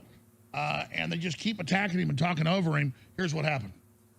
This is Kyrie's Kyrie, response. while we're on the topic of promotion, why did you decide to promote something that Alex Jones said? So automatically, right there, that's a huge problem. Kyrie, you should know better. You, as this basketball player, we've given you everything. You should know better. Do not come out and support anything that Alex Jones does. Otherwise, you're gonna get a spanking, dude. You're gonna get a slap on the wrist. Yeah, you're gonna be thrown in timeout, dude. It's like, that right there is dangerous, man. Who cares? Kyrie didn't post anything that was, to the tune of hatefulness. The Nets have more things to worry about. Exactly, dude. Exactly. Firing coaches, Ben Simmons. It's unbelievable. And this reporter is trying to put Kyrie in his place and trying to do that gotcha thing. Yep. You know what I mean? And it backfires. And again, bringing political shit into sports where it's like, keep it away. Keep it away. Kyrie is. You can have your opinion, just let's focus on the sports and keep it separate. Yeah, and guess what? If Kyrie has this opinion, or if he shares something like this, so the fuck what, dude? It's not like he was calling anyone to start an uprising. You know what I mean? Right. It's just, there's secret societies in America, and I think This is a case of that secret society pays you. Yeah, right. Well, so you better shut your mouth. Exactly, exactly. But guess what? Again, Alex Jones is proven right in this situation, and it only makes them, the people that are silencing these guys, make them look very weak. You know what I mean? Because it's not. There's a saying where if you cut a man's tongue out, you're not proving him a liar. You're only proving him right. And this is literally the instance that we find ourselves in right now. Is that they're trying to silence everybody that has this opposing view. And now you're just making everybody, the masses, gravitate to those people, right? And whether it be right or wrong, I'm not here to debate that. I'm just here to say I'm calling out because I'm a man of free speech, man. I believe you should be able to say and do what you please. We live in, a free country, or somewhat free country anymore. But the minute that we start backing down and apologizing, saying sorry for saying this, that's where we find ourselves in a sticky situation, man. So let's see how Kyrie Irving responds to this snobby reporter. That was a few weeks ago. I do not stand with Alex Jones' position, narrative, court case that he had with Sandy Hook, or any of the kids that felt like they had to relive trauma, or parents that had to relive trauma. So automatically right there, he's just saying, okay, I don't stick with Alex in the Sandy Hook thing, which that's not all who Alex is. Alex isn't just the Sandy Hook guy. And sometimes that gets lost in everything these days, because he's made out to be the Sandy Hook boogeyman, like as if Alex murdered those kids. And it's like, that's not the case, dude. Alex had a take on something. It was wrong, and he got publicly ridiculed for it. And that should be enough. Okay, you got a wrong take, say sorry, and that should be it. But instead, they threw this man through the fucking ringer. Kyrie addresses it. Look, I don't stand with any of the shit he said about Sandy Hook, but I do think that what he said about the secret societies, I think that it holds some weight, Let's finish it. To all the lives that were lost during that tragic event. My post was a post from Alex Jones that he did in the early 90s or late 90s about secret societies in America of occults, and it's true. So I wasn't identifying with anything of being a campaignist for Alex Jones or anything. I was just there to post, and it's funny, and it's actually hilarious, because out of all the things I posted that day, that was the one post that everyone chose to see. It just goes back to the way our world is and works. I'm not here to complain about it. I just exist. And to follow up on the promotion of the movie and the book. Can you please stop calling it a promotion? What am I promoting? Put it out on your platform. But I'm promoting it? Do you see me in front of the title? By putting it out there, people are going to say that you are promoting. Yeah, I put it out there just like you put things out there, right? Yeah, but you put things out there for a living, right? Right, but my stuff is not so let's move on. Filled with anti-Semitic Let's move on. And that's it. Now this is a new trend, this new phenomenon we find ourselves in, where if you have an opposing view on anything, now it's just anti-Semitic automatically. If you like Alex Jones, or you like Donald Trump, or you don't even have to like him, you just share something that they do, automatically you're labeled an anti-Semite. And that's like fucking weird, dude. It's like nothing that they're saying is anti-Semitic. What's anti-Semitic is you thinking that they're anti-Semitic. Like, that's fucking a little sus, if you ask me. Dehumanize me up here. I'm not doing that. Another You're human free being. to post I can post whatever I want. So say that, and shut it down, and move on to the next question. But Kyrie, you have to understand that I don't have to understand anything from you. It's not me. Nothing. By it's no people that you're making up, bro. Move on. But by posting move what on. you Next did, question. Anybody Do you guys have any more questions? And they're gonna say, "You guys have any more questions?" Because this is gonna be a clip. This is gonna be a clip that he's gonna marvel at. Is this any more questions? But you're not answering the question. This is another answering your question. Oh my God! Let's make another Instagram clip so we could be famous again. Next question. Kyrie, basketball related. And that's the clip. Well, let's talk about what Kyrie Irving's wrong about. All right, so that is Kyrie's finding himself in some hot water in this last week. Obviously, he's been has stand up for Kanye, and Kanye has stand up for Kyrie. What you like to see, man? You don't want to back down to these people, but when you do back down, this is what happens. The Nets have since suspended Kyrie Irving 5 games after point guard does not apologize for posting anti-Semitic video. Here, we'll watch this apology video right here. This is the apology video. I guess. Are you sorry for the hurt that your It's the same reporter, too. caused people? I take my responsibility for posting that. Some things that were questionable in there, untrue. Like I said, and the first time you guys asked me when I was sitting on that stage, I don't believe everything that everybody posts. It's a documentary. So I take my responsibility. Do you have any anti-Semitic beliefs? Again, I'm going to repeat. What a shitty question. Do you have any anti-Semitic beliefs? Like, no, dude, I don't. What's you going to say? Absolutely? Just Hitler salute you? Yeah, Like, come on. Heil Hitler. What the fuck? It's like, dude, come on, bro. I mean, you know what you're doing. You know You're that just baiting report. him into this answer. It's exactly, dude. Stop. It's fucking unreal, dude. This is the level of reporting that gets promoted and risen to the top. I don't know how the label becomes justified because you guys ask me the same questions over and over again. But this is not going to turn into a spin around cycle of questions upon questions. I told you guys how I felt. I respect all walks of life and embrace all walks of life. That's where I sit. I think what people want to hear, though, is just a yes or no on that question. Fascinating. I think what people want to hear is a yes or no on that question. It's like, dude, he just gave you the answer. I'm for everybody. I'm for all walks of life. You know what I mean? And it's because you didn't just go, oh, yeah, I'm not. Exactly. Like, no shit. Right. I shouldn't have to do that. He's saying this because he's tired of hearing it. Right, exactly, dude. He doesn't have to explain himself. What he's doing is enough already. Because guess what? If he responded to that question with, no, I'm not. And now everybody's going to go, ooh, that didn't come off genuine. Right. He gave us a one-word answer and he's anti-Semitic. On to the next one. Yeah. It's like, come on, man. That's an answer of, hey, can you just stop, please? Now, Maury, you could probably speak to this because you went to college and school for journalism. The level of journalism in this country these days, man, from even when you went to school, I mean, it's like night and day, dude. It's like crazy. The shittiest takes get promoted. This kind of shit gets promoted, where like free-thinking individuals and people who question, the mainstream or the narrative at play, they get demonized and suppressed and banned. And good quality objective journalism is so far and away like a lost art now. It's a shame.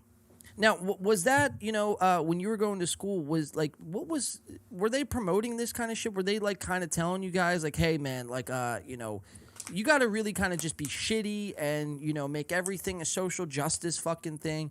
Or what was look, the curriculum?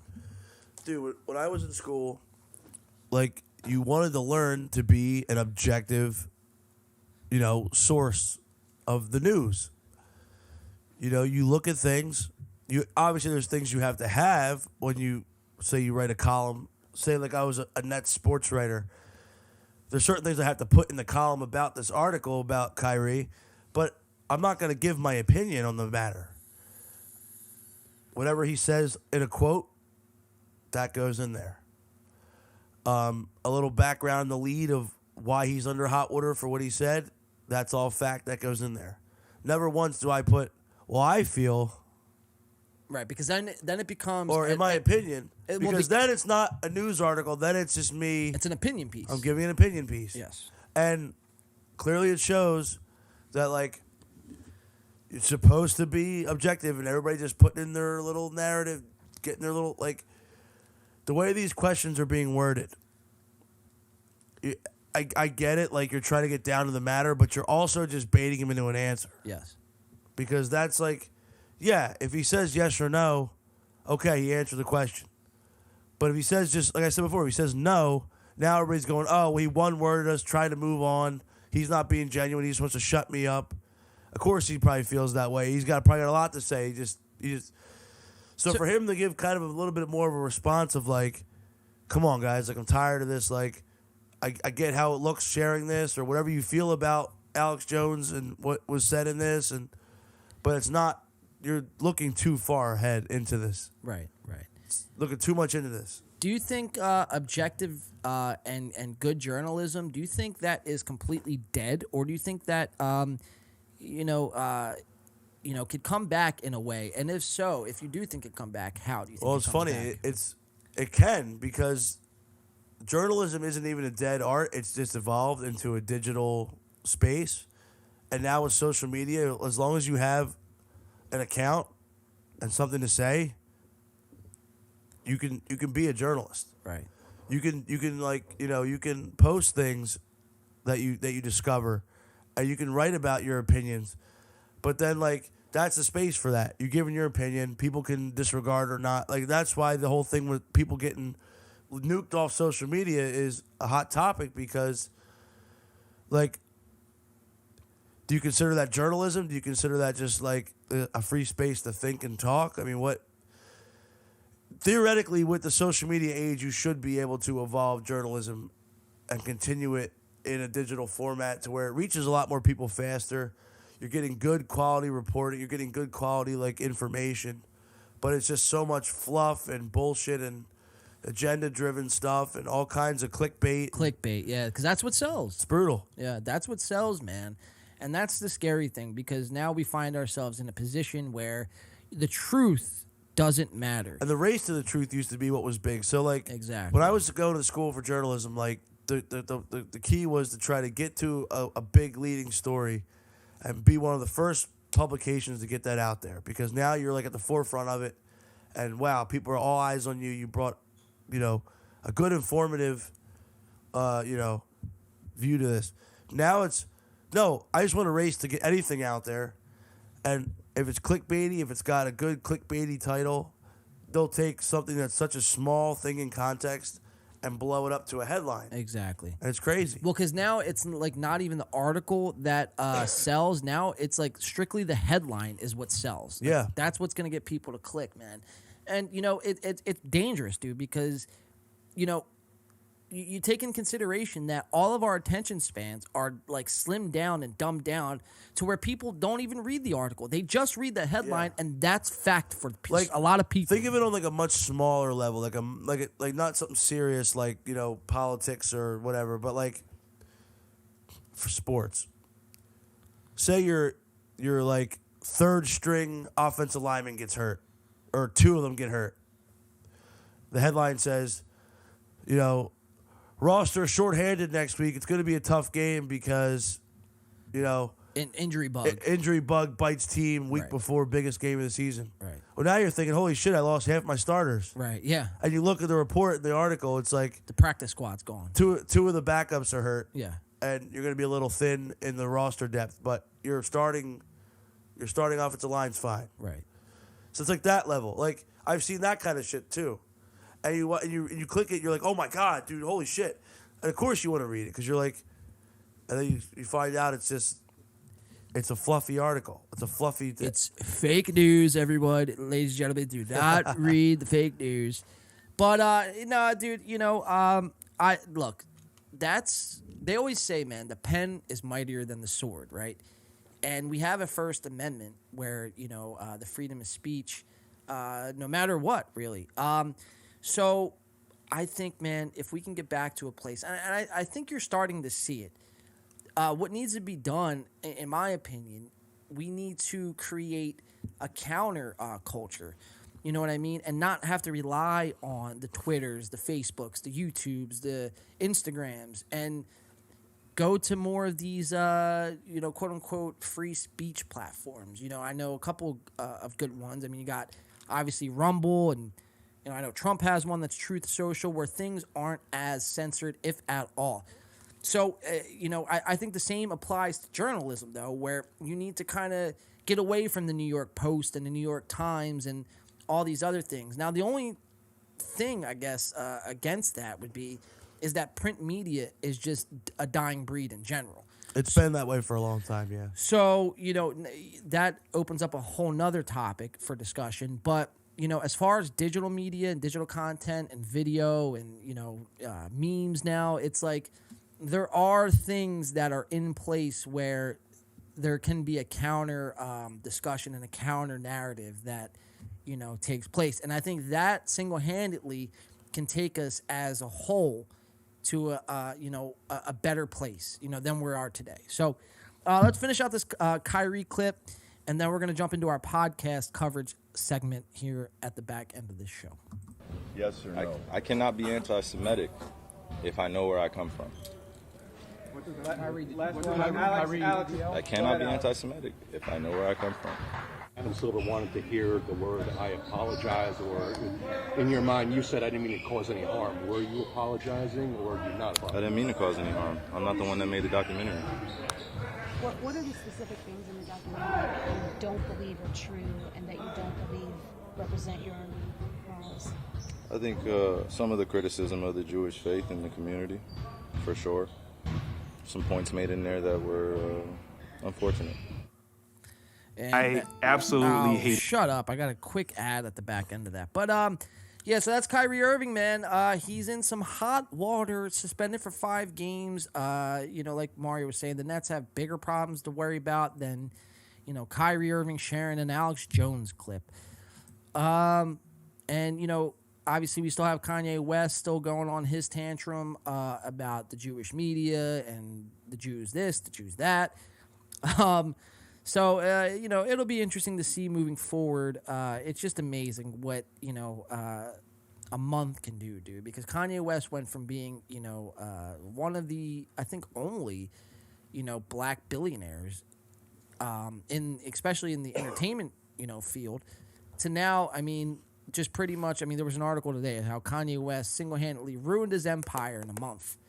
And it's like, you hate to see it, man, just because he...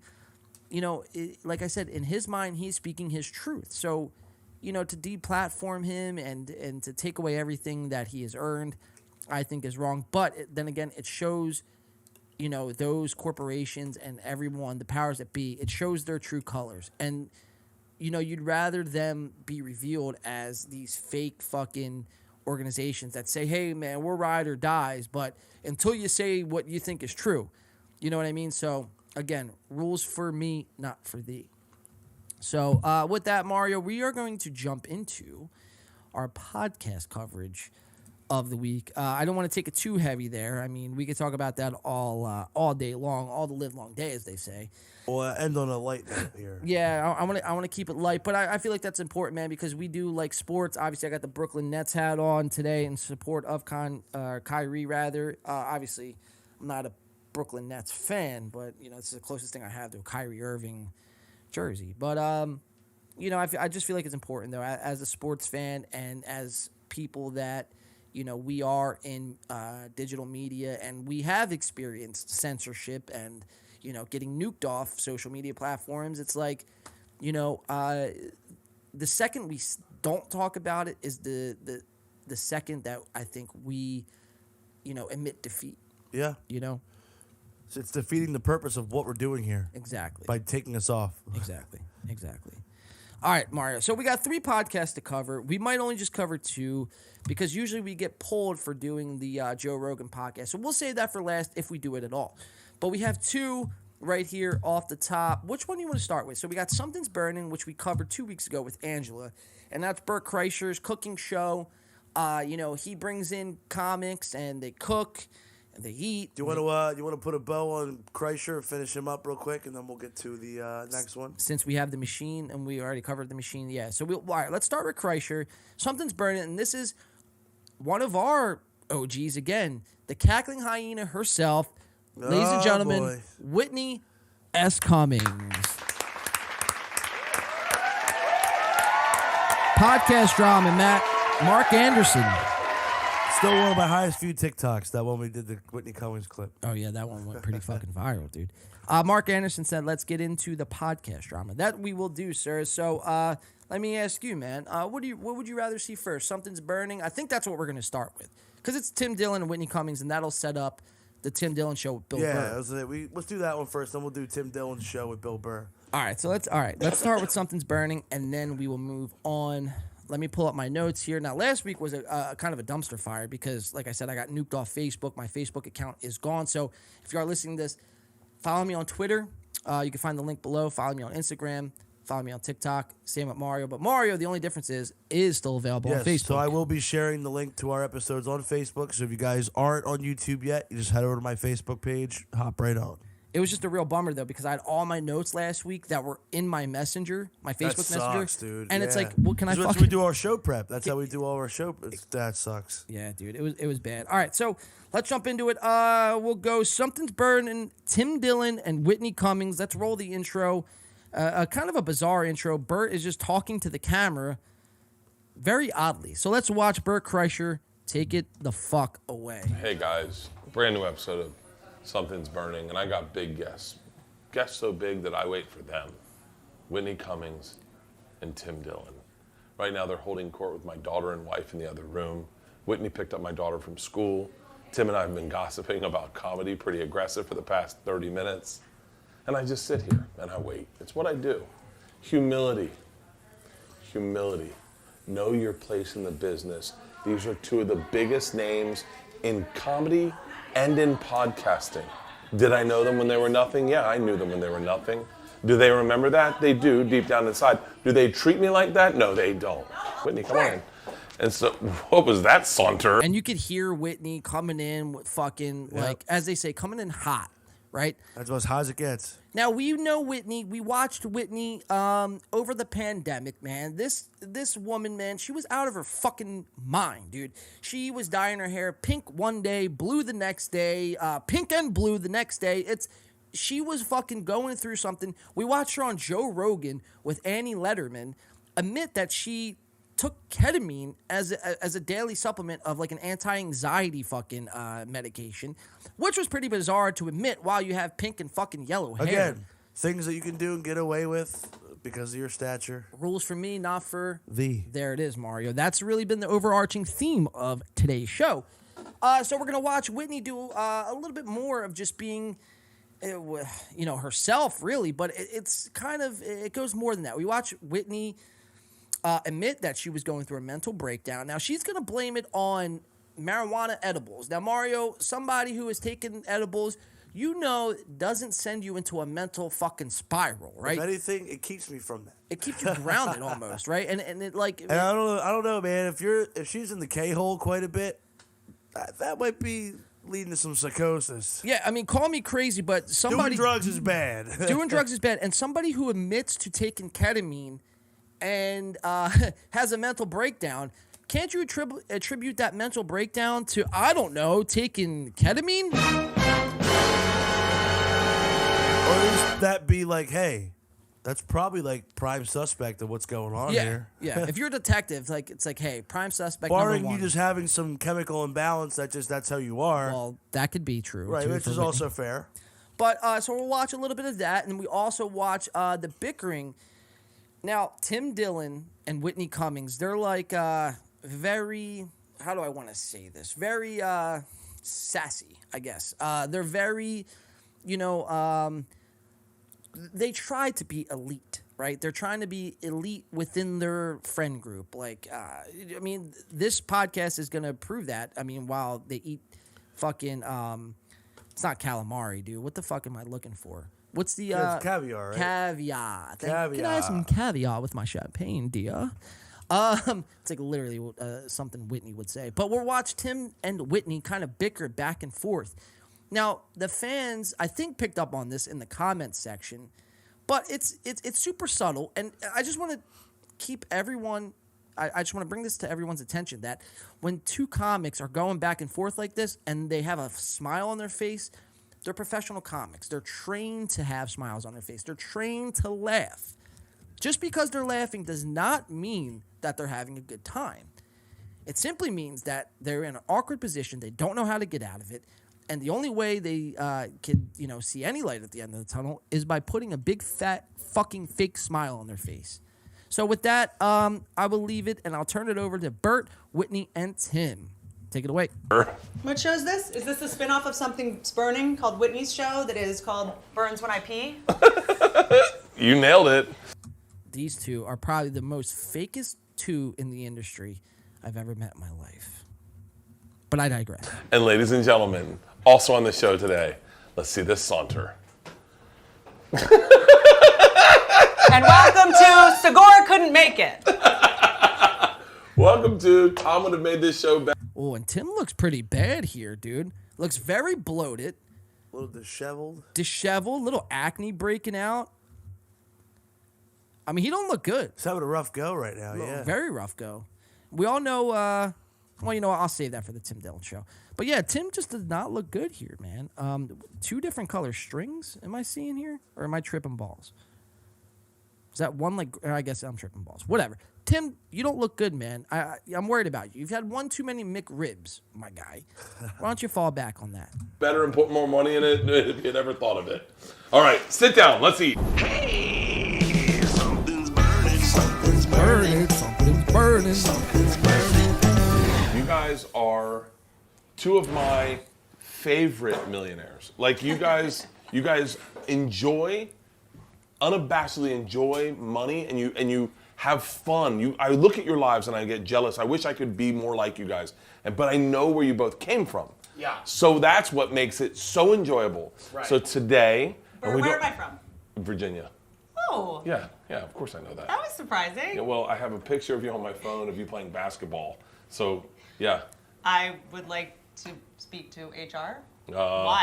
I got beef with Mark Anderson real quick. When did I meet Whitney and Tim? This was about 2016. I was in Hollywood, man.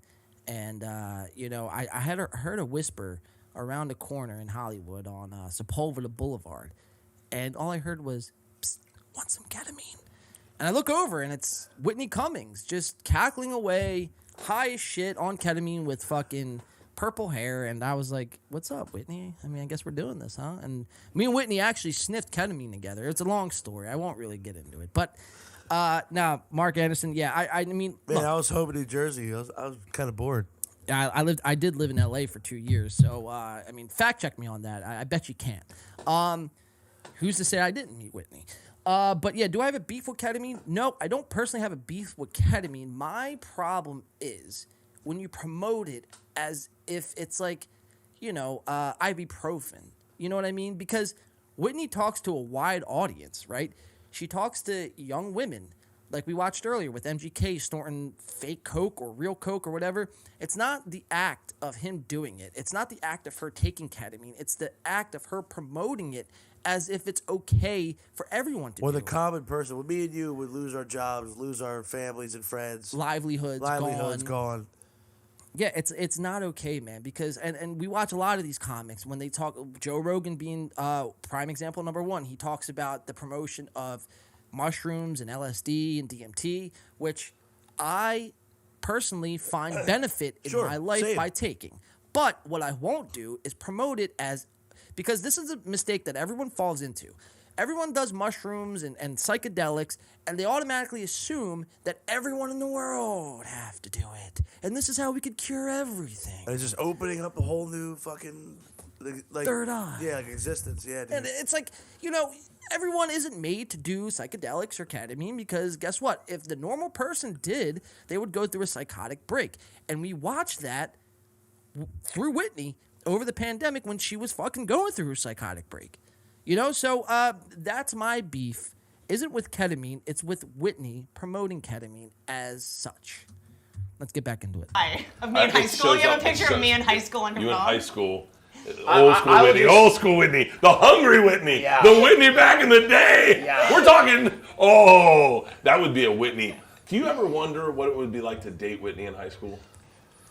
I only met Whitney during the pandemic when she was in the midst of like a breakdown. So right there, Tim only met Whitney recently over the pandemic when she was in the midst of a breakdown. Now, when did you say we watched Whitney? Over the course of the pandemic. And what was going on during She the was pandemic? fucking going nuts, dude. And we rest our case. There it is. I love it. I love it. Full circle. So she had many colors of hair, and she was like wandering around her estate, and we would just go in every day and take her from the backyard and give her a bath. Yeah. And look, she's not denying this either. She's not saying, "Oh, Tim, you're just over exaggerating, Tim. Come on, Tim, stop it." She's laughing along like this is true. And I thought he was Artie Lang's son. Yeah. So I took him in. Me and the local police would go get her. She'd be petting a horse, and we'd say, "Let's go on in." And Tim would be trying to fuck it. Yeah. So I mean, it's good to see her. She looks great now. I mean, She looks fantastic. It's a bounce back. This is the grown-up Whitney. We're back. We're back. She's back. Did you know rumors were going around that you were losing your mind? Rumors. Rumors. Brought to you by Betty Ford, promo code Whitney. Yeah. So that's the first shot right there. Rumors. So Tim just kind of openly calling Whitney crazy. And Whitney goes into this weird, I have to promote and sell. And this is like a deflection. The comic's best friend is the comic's deflection. Yes. And Whitney, I mean, look. Be self-deprecating, deflect it, just kind of use it to spin it into your joke. Exactly. She's kind of feeding it. She's using her promo and feeding it into this bit here. Exactly. So we'll watch, we'll go to 8:05 and we're going to watch, we all know Burt for being really kind of having no social awareness, kind of doing that whole fake laugh thing. Tim's going to be bringing up, I believe, what is the he's going to be describing the food, caviar, which they're going to be, which Burt is making. Sorry, I'm trying to read my notes here and simultaneously describe what's going on. But 8:05, Burt is going to cut off Tim. Just rudely cut him off. Now, there's a difference when you cut someone off, but the way Burt does it here is kind of fucking unreal. So we'll go to 8:05, and we'll watch Burt cut off Tim. I know. Judging by her past boyfriends, they're all gay. So the three men with Or photos rock of cocks climbers. on their, So, if they have Tim- photos of cocks on their phone, they want to bang Whitney. The only two gay men in here are me and Whitney Tim. is such a competent, tough I think I would have been bitch. gay if I knew it. And there it is. So Tim is trying to drive home a point, and Burt does that. Bang Whitney. The only two gay men in here are me and Whitney Tim. is such a competent, tough I think I would have been bitch. gay if I knew it was cool Yeah. when I was younger. And Tim, you could tell like that. Those are the eyes, bro. I'm not sure. You've probably been in the situation where you're trying to discuss something, and someone just cuts you the fuck off. And you're just like, and that's the face of. He's throwing daggers at it, dude. It's registering. The wheels are turning while he's still trying to tell this story. Let's unpack that. Okay. Also, what are we making for food? All right, so Tim quickly goes back to what we're making for food. All right, so we'll jump into 11:25 here. We'll keep it fast paced for everyone. And at 11:25, this is pretty interesting. Tim is going to throw a little bit of shade. Now we all know Whitney suffers from bulimia. Mario, if you want to describe to the fine people what bulimia is for people who may not know. Yes. So if you are a bulimic, unfortunately, you eat and then you do what, John? You stick your fingers down purge it your up. throat. You finger your fucking tonsils, and you try to yak the food back up. Something of utter disgust. And you do this because, you don't feel like, for a number of reasons, you don't want to have that food settling in your system because you just have this feeling about yourself. Well, guess what? I have a message for that, right? Don't eat. Or guess what? Eat a salad, right? Because it's like, the extent you have to go to be a bulimic and to be a dedicated bulimic. Like, all right, people like try bulimia, like they think it's cool, right? And they stick their fingers down their throat a few times, like, look, this isn't for me. I'm just going to keep eating my shit and maybe go on a diet or whatever the fuck. But to actually commit to be, labeled and to be diagnosed as a bulimic is unfucking real. The amount of commitment is unreal. So we're going to watch Tim. Now, Whitney's pretty self-conscious about this. She won't let it show, but we're going to watch Tim throw some shade on Whitney's bulimia. So see if you could pick this up, Mario. Funny, we almost did Oysters Rockefeller. Do you need a cutting board? Oh Nope. my god. You're gonna love caviar. Number one, easy to throw up. Number Right there. Look at her dude. face. She knows it too. Oh, dude, look at that. That whole still shot of him and her, that they know right away. He knows. Yeah, he knows. Wow. Dude. He knows what he just did. Yeah, that was a dagger. And she's like, I can't even defend it.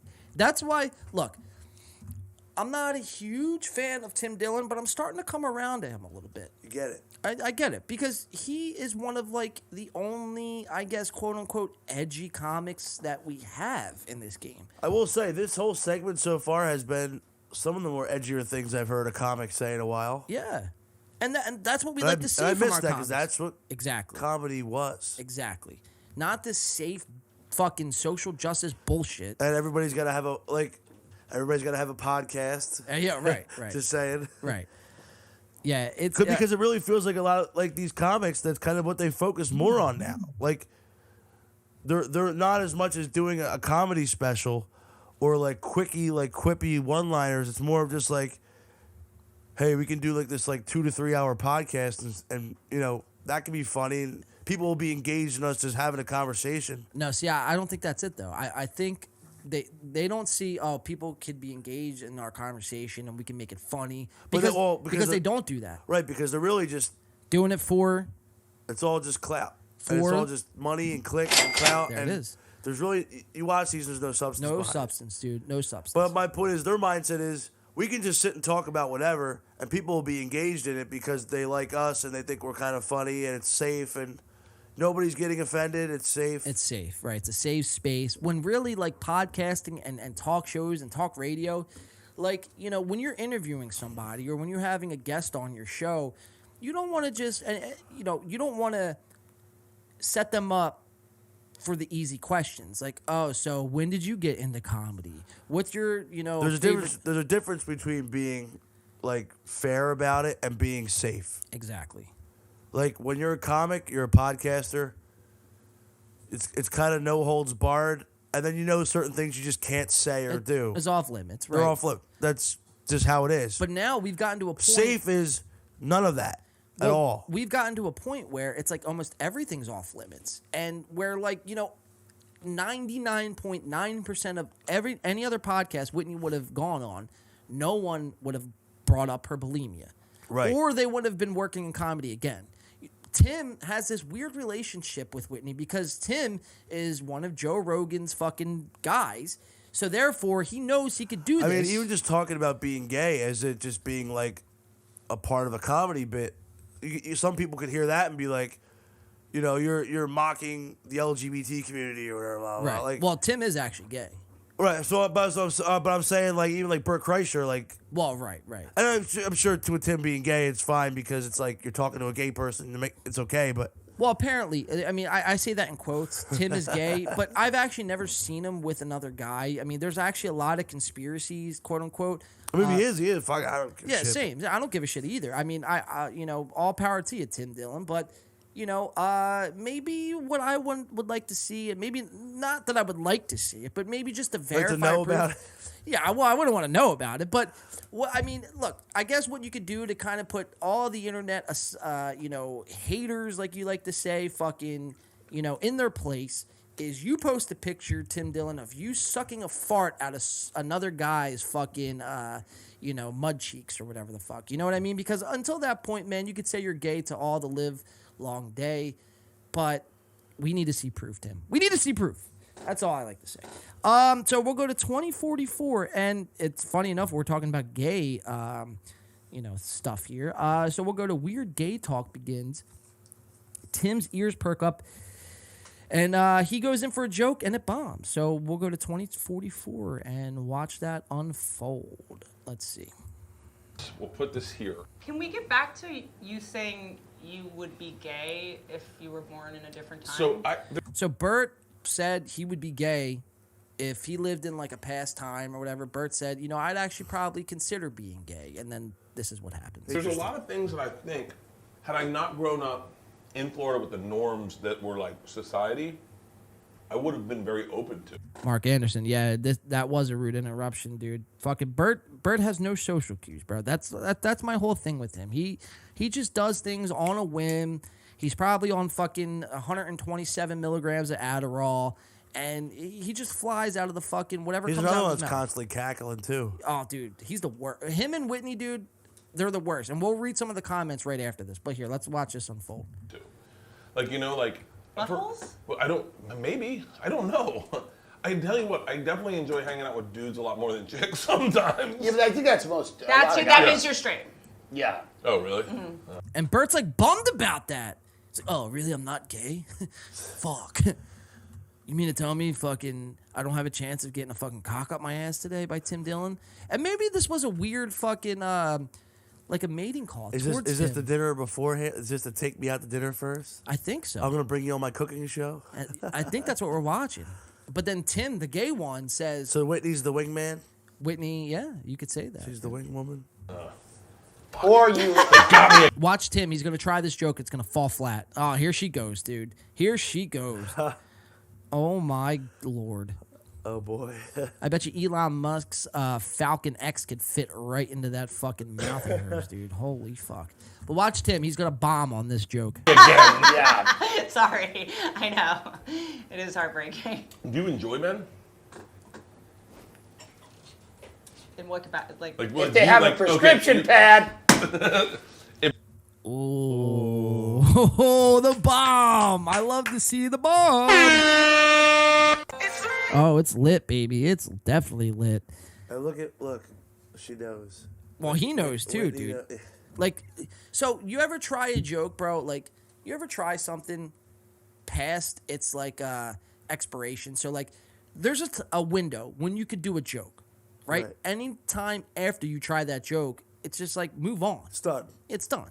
It's not funny anymore. It's not relevant. Watch how much time goes by from Burt bringing this up to Tim's joke, and it's just not a good fucking. It's just not good. It's just not good. Like I said, I do like Tim, but you know, you got to be better, Tim. In what capacity? Like what? So watch.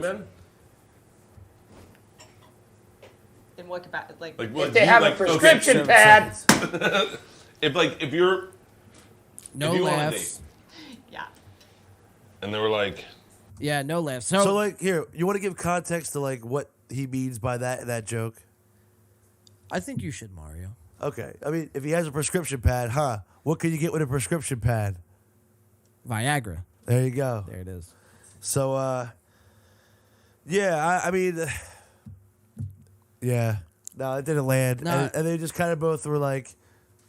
They just moved on. Yep. We're going to move on to our next clip, 2825. And it's going to be Whitney tries her, for the first time, she's going to try caviar with champagne. And she's going to have like a mini panic attack over trying some caviar. Let's watch it.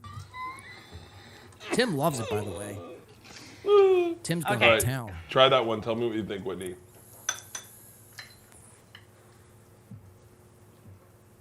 Ooh. Whoa. Have you had the second one? Good. The second one's better than the first one, in my opinion.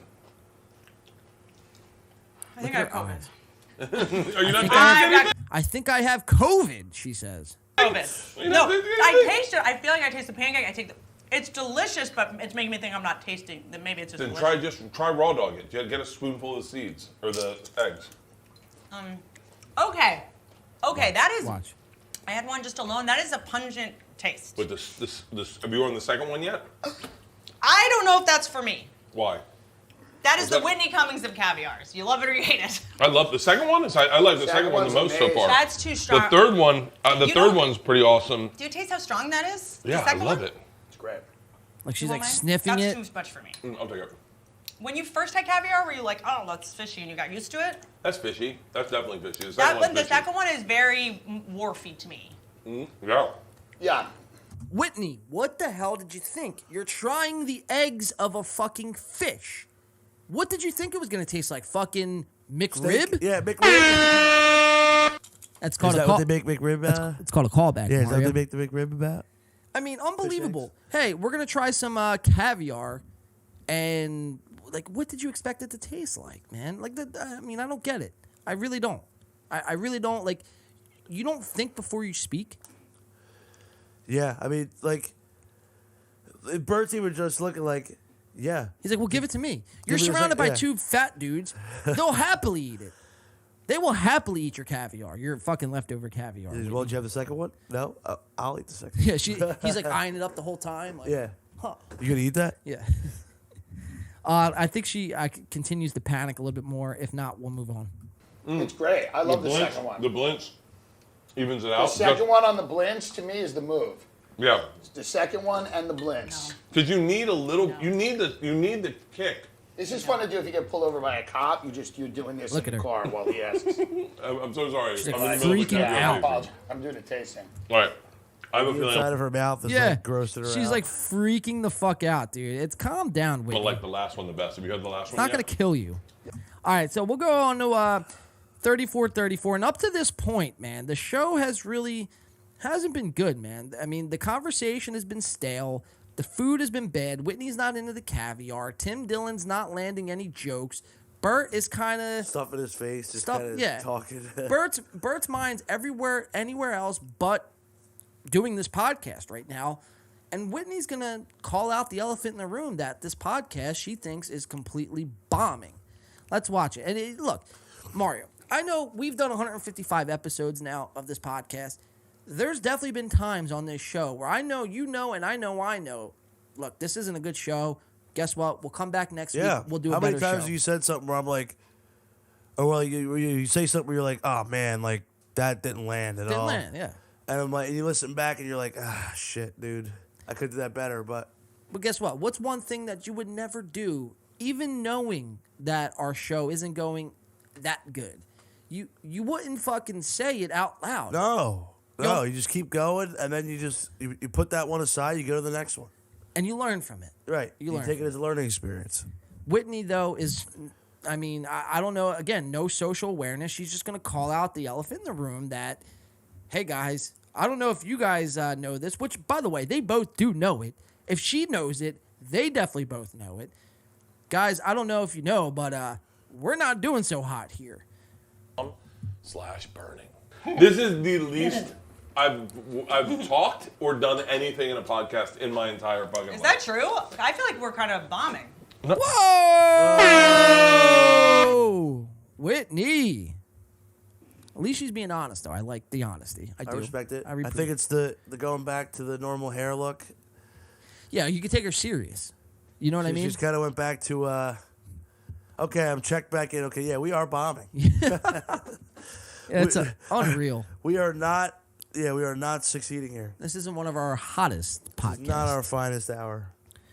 It's just unreal, though. And, you know, I think what she's really saying without saying it is like, Bert, you're really going to like put this up and collect your ad money off this? I mean, this podcast isn't good. I know it.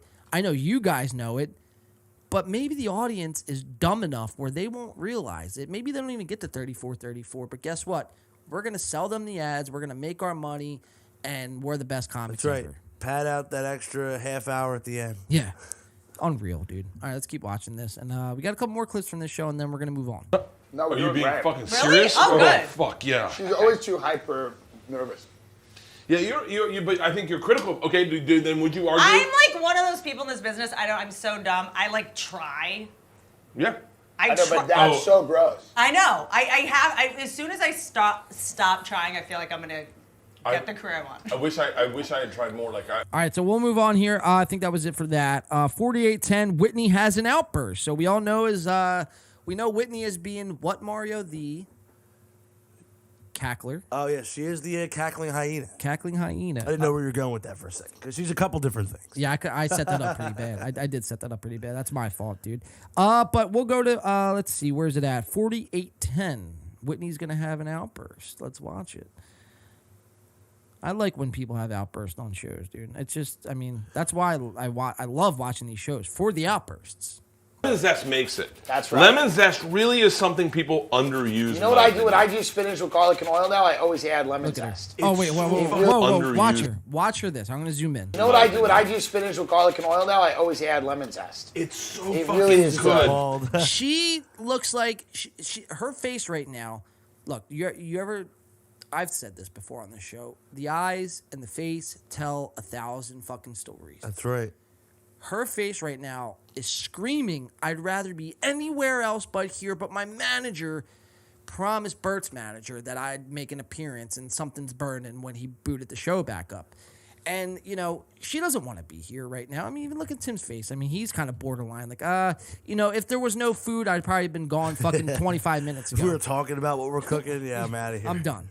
But watch Whitney's outburst here. Let's keep an eye on it. It's funny when you get home and you see someone's zested your lemon, and you're like, oh, the inside's still good. That's crazy. Yeah. Look at it's her. almost like she's a woman. gearing up. Right. You're like, oh, she's old, but there's still stuff inside Of there that's course. good. I feel like I'm interrupting a date. Should Yeah. I head out? No. Wow. So Burr and Tim are bonding over the fact of fish and caviar, and they like seafood. Whitney's not really into this, so... And Whitney's had her fair share of talking in this podcast, but now Whitney's going to butt in and just make this outrageous claim that... She started wheeling it. Yeah, am I interrupting something? And maybe she is. Maybe Bert secretly wants to stick a... Something maybe is burning. Can you do it? There it is, dude. There it is. Well, there it is. So Whitney has a little outburst there, and you could tell she was building up to that for a whole 10 seconds. All right, we got 2 more clips. 3. Actually, I lied. 5140, the cackle is back. 5140, Mario, take it away. Do it.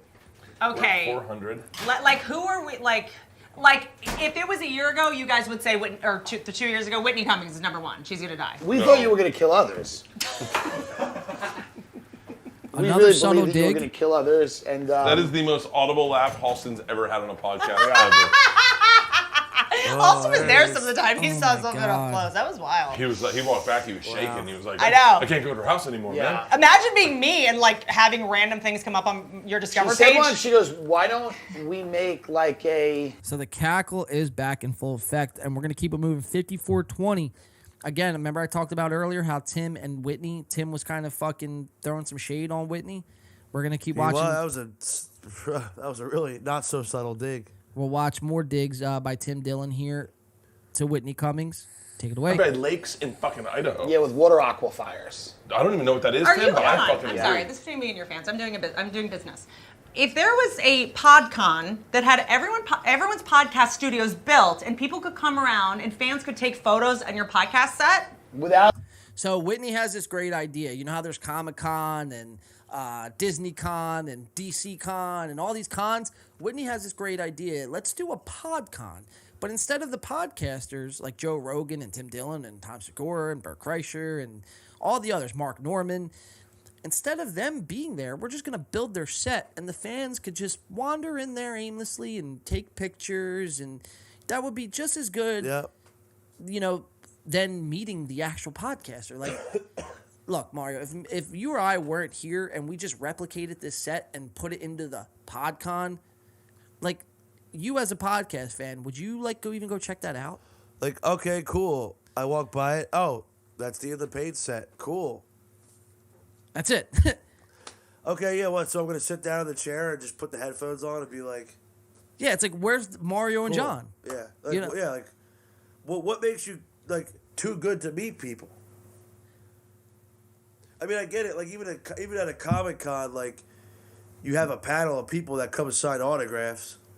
So, like, why can't you be there? Exactly. So be on your set, like, greet people. This is Whitney's great idea, and then Tim's immediately going to throw a fucking wrench right into this one. Check this out. Without the people. And then there would also... So, without the people, her idea... No, there would be is some... that crackheads come and take photos with the sets and not the people. She thinks you care enough about the set to come and take a photo with the set. Well, Do you realize what kind of drug regimen you have to be on to think that? Whoa! Tim calling her fucking wild. Wow. Calling her crazy. Even Bert's head's down. He's like, fuck. He's like, fuck, I know. That's so true, Tim. He's like, I just don't have the balls to say it. Wow. Luckily, you do. Tim would not show up to PodCon. He doesn't even show up to his own shows. Whoa! Damn. So, I mean, the clapback. They're fighting right now. I mean, this is a true comedian stir, as they now like to something's say. burning. Something's hot and burning. Something's boiling. Let's go. I'm kind of retarded. All right, let's keep watching. Whitney Cummings and Tim Dillon are both on each other's chopping block. I love to see it, man. On this week's segment of the chopping block, Whitney Cummings and Tim Dillon go at it head to head. Who will win this comedian strife? That he books and sells tickets to. Listen, I'm barely. I come when I can. I come when I can. What am I drinking next? Look at Bert trying to do anything but acknowledge that they're fighting. Bert, stop it. Let them fucking fight. Fuel the flames, dude. Fuel the flames. And so basically I said, why don't I just start a set? I was going to take over the space right next to Joe's old studios and then do duplicate sets for everyone that had podcasts so you can move to Texas and then come here for a week out of the month and record podcasts here. So you have a set in Austin and a set here. That's not a bad idea. I would love you to build a set for me. We're It can even just be like a green screen of what your set is. Where do you shoot your podcast? LA. But do you do it in the studio? Yeah, set. We have it in Beverly Hills. Oh, I love. Yeah. That's one of the things So that is that. So it kind of like dies off and fizzles off, but I think it comes back here at 101:30. This is the last clip from Something's Burning, and we all know Burr Kreischer's fake laugh. Mario, I mean, I know you leave this show sometimes, and like you start pulling your hair out. But I hear it. Well, you start pulling your hair. Yeah, you start falling asleep, and then all of a sudden Bert starts laughing, and then you just come to life, dude. You're like, is that fucking Burr Kreischer? That motherfucker? Is he laughing again? Yeah, he starts. Steam starts coming out. Something's steaming, dude. We have to run a spin-off show. 101:30, dude. Watch Bert, dude. This is going to go on for about 5 minutes. So everyone at home, brace yourselves. Don't get mad. Don't get upset. Simply just turn your volume down, or, I mean, just go through it with us. I mean, this is rough here. Bert is going to really lay it on because he knows he's got to do something because this podcast is just a fucking abysmal. Let's watch it, man. You ready for it? Let's do it, man. Roll it. And I know we're not getting anything. Yeah. But I'm saying, what would you recommend the audience serve this piece of salmon with? Stop trying to get this back on the rails. Which, by the way, Bert makes so they make caviar, but then Bert makes this secret recipe of mustard and mayonnaise, covers the salmon with mustard and mayonnaise, dude. It's pretty bad. So watch it unfold. Okay, that's a lot. I mean, I understand I have to work on myself and get healthier, but this seems to be a little... You gave me a half of a salmon. Hold on. This is, by the way, this is an American portion at Red Lobster. If you go to Red Lobster, this is what you get. This is Bert, this doesn't even look good. I gotta be honest, it really doesn't look good. It's disgusting. Watch Bert. There should be a sign with this. I forgot about the sign. But it looks good by itself, doesn't it? With me, your salmon. Wait, Look at Tim. what? You got the portion you don't even do your hand. Do you see that little eye? Look, watch Tim. Dude, what the Watch. fuck? Dude. He's looking at him like, is Bert okay? This is annoying. Yeah, it's actually like beyond. It's just annoying. I'd like a fourth. It maybe it's there's so much mayonnaise. It doesn't end. It's disturbing me that the whole fish. No, it's disturbing that the whole fish was baked in a casing of mayonnaise. It's really kind of disgusting. It's weird that this is your favorite thing. It's the most disgusting way to cook fish I've ever seen in my life. It's hot dog condiments. It's like Chrissy Teigen's last child. I'm getting Pretty frustrated. good though, right? That's that, dude. Not That's You don't cut it? It's not bad. It's you're not bad. piercing. Tim only cuts things when it's the price of his Austin home. It's not bad. You know what? Well, a little subtle dig by Whitney there, Ooh, but yeah. that's not the main portion here. The main portion. Keep your eyes on Bert Kreischer. It is in my head. I'm looking at mostly mayonnaise, and it's screwing my We're head just up. eating mayo, like This- it's like a most pudding. of this is like mustard and mayonnaise. Like if I didn't see you make it, Yeah. it might have been good. But there's something about it that It's cooked perfectly. Can I have a spoon? No, it is no. really think cooked it's- well. oh. Eat your mayonnaise. You're dipping it in the mayonnaise. Yeah. Well, yeah. I mean, I'm trying to kind of get Oh, it's yeah. I A don't- lot of mayonnaise when you do it that way. No, there's way too much mayonnaise. Like it's really I disgusting. think I smell that fart, or is that the? It's smell? actually Does disgusting. it smell like farts? Or It's actually one of the worst things I've ever had. Between the, by the way, So very bad. expired By the way, caviar. It looks horrible. Look at what she's eating. It looks Oh my so God! bad. wow. It's so bad. Okay. That is Where did you get this recipe? I mean, where did you get this family court? Is this on the wall of like a family court? This is horrible. This is. All you taste, the first thing that hits your mouth is mayonnaise. Have you ever Oh. swallowed a Lunesta by accident? And that tastes like a medicine. You know what it is? It's just the first thing that hits your mouth is mayonnaise, and the last thing that hits your mouth is mayonnaise. It's like the salmon. The salmon is barely there. It's just hot mayonnaise. This tastes like a Hall's cough drop. It tastes like a Hall's, like a lemon Ricola. Bert, get off the fucking floor. It's not that funny, dude.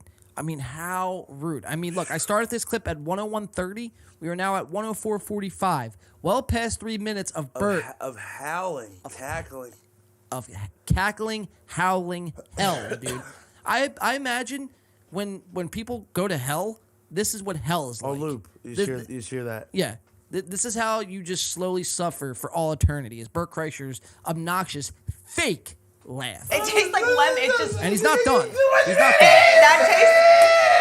That tastes like a shampoo. I mean, just look. Can you get a close up on this? Ew, This is all mayonnaise. Look at this. This is just mayonnaise. This is all it is mayonnaise on top of salmon. Look at this. This is mayonnaise. This is the most disgusting thing Watch Tim. I have ever had in my life. I'm fucking crying laughing. So bad. That's Bert, this is so bad. It's also like the temperature is distributed in a way that I've never experienced in my life. The Like fish is like both over and undercooked. the texture is like it's got a wilder texture than literally my face. Like I've never seen anything like this. Also, if you farted, you have to handle it. Because is that farts or is that the smell of this? It's the smell of the fish. It's the smell of the fish. Well, how do you know? Oh my God. Oh. Let me try it. Why are you soaking wet? Oh, I'm fucking crying laughing. And so we end the clip at a damn near 106. So we started this at 101.30, ended at about 106. So that's about 5 minutes of Bert being fucking completely obnoxious, man. Just unhinged. It's just like, it gets annoying. It actually really was like, they were visibly annoyed. They were visibly annoyed, and it's like, bro, stop laying it on so thick for the cameras. You know what I mean? Right, like they were like taking subtle digs at the dish, like being funny, like trying to like keep the segment going, and you're just like, okay, I got nothing else. Let me just dial it up to 11. Yeah. Well, and you know what I think stuck with Bert is when Whitney back at 34 minutes said, hey, is this podcast bombing? Yeah. And I think that stuck with him. Got to do something here. Now, yeah, damage control. Yep. How do I make this podcast like seem epic as fuck? And this is so funny. This is what we do. Howling for 5 minutes. 5 minutes straight. 5 minutes, dude. I need a drink after that, dude. My ears are blistering right now, dude. Oh my God. I'm sorry to have to put everyone through that at home, but Just want to say, guys, yeah, for everybody listening at home, we're sorry. And in headphones, it was definitely an experience. it's worse in headphones.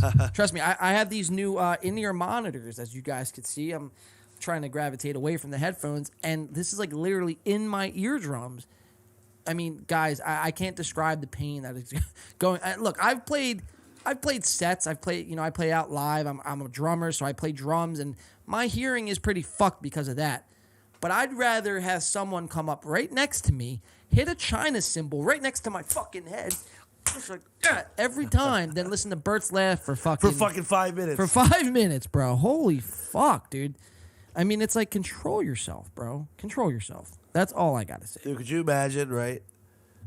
You pan them, Bert, Whitney, the laughing, just a laugh track in your headphones. Pan one hard left, one hard right. A 10-minute just loop. I'd never actually contemplated suicide. That would be like, they could use that to torture terrorists. Yes, dude. Absolutely. The military They could use that to probably torture do. terrorists. They probably do. Now that you mention it, they probably to do. interrogate fucking criminals. Yeah, it's like, how can I extract the most information out of somebody in the quickest amount of time? Oh, I got a great idea. Bert, Whitney, take it away. It's like, fuck it, dude. I need a drink after that, though. Yeah, dude, hold on. You know what?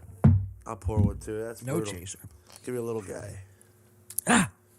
It's a little drinky poo. What are you drinking over there, dude? I see you got like 5 drinks. Got a little Gentleman Jack for the fun adult beverage, but I do have. This has been keeping me going. Luckily, I bought this before I got here. I got me some lemon herbal tea, and I got water and body armor. Trying to stay hydrated, trying to keep my voice going. I know we're towards the end of the show, but don't want to run out of gas. Yeah, man. It's still early here. We are at, let's see how much time we have done today. We are currently at the, coming up on the 4-hour mark. So, hey, hats off to you guys. Give it up for yourselves. Give it up for Mario, who's sticking it out like a trooper. Thank you, man. Yeah, it's about 3:15, so we're starting to get ready for the Union game soon. The Phillies tonight. Hell yeah, dude. We have, we're at least going to do the Tim Dillon show. I mean, I would like to cover some clips from the Sober October recap show. So let's see if we can't breeze through the Tim Dillon, Bill Burr.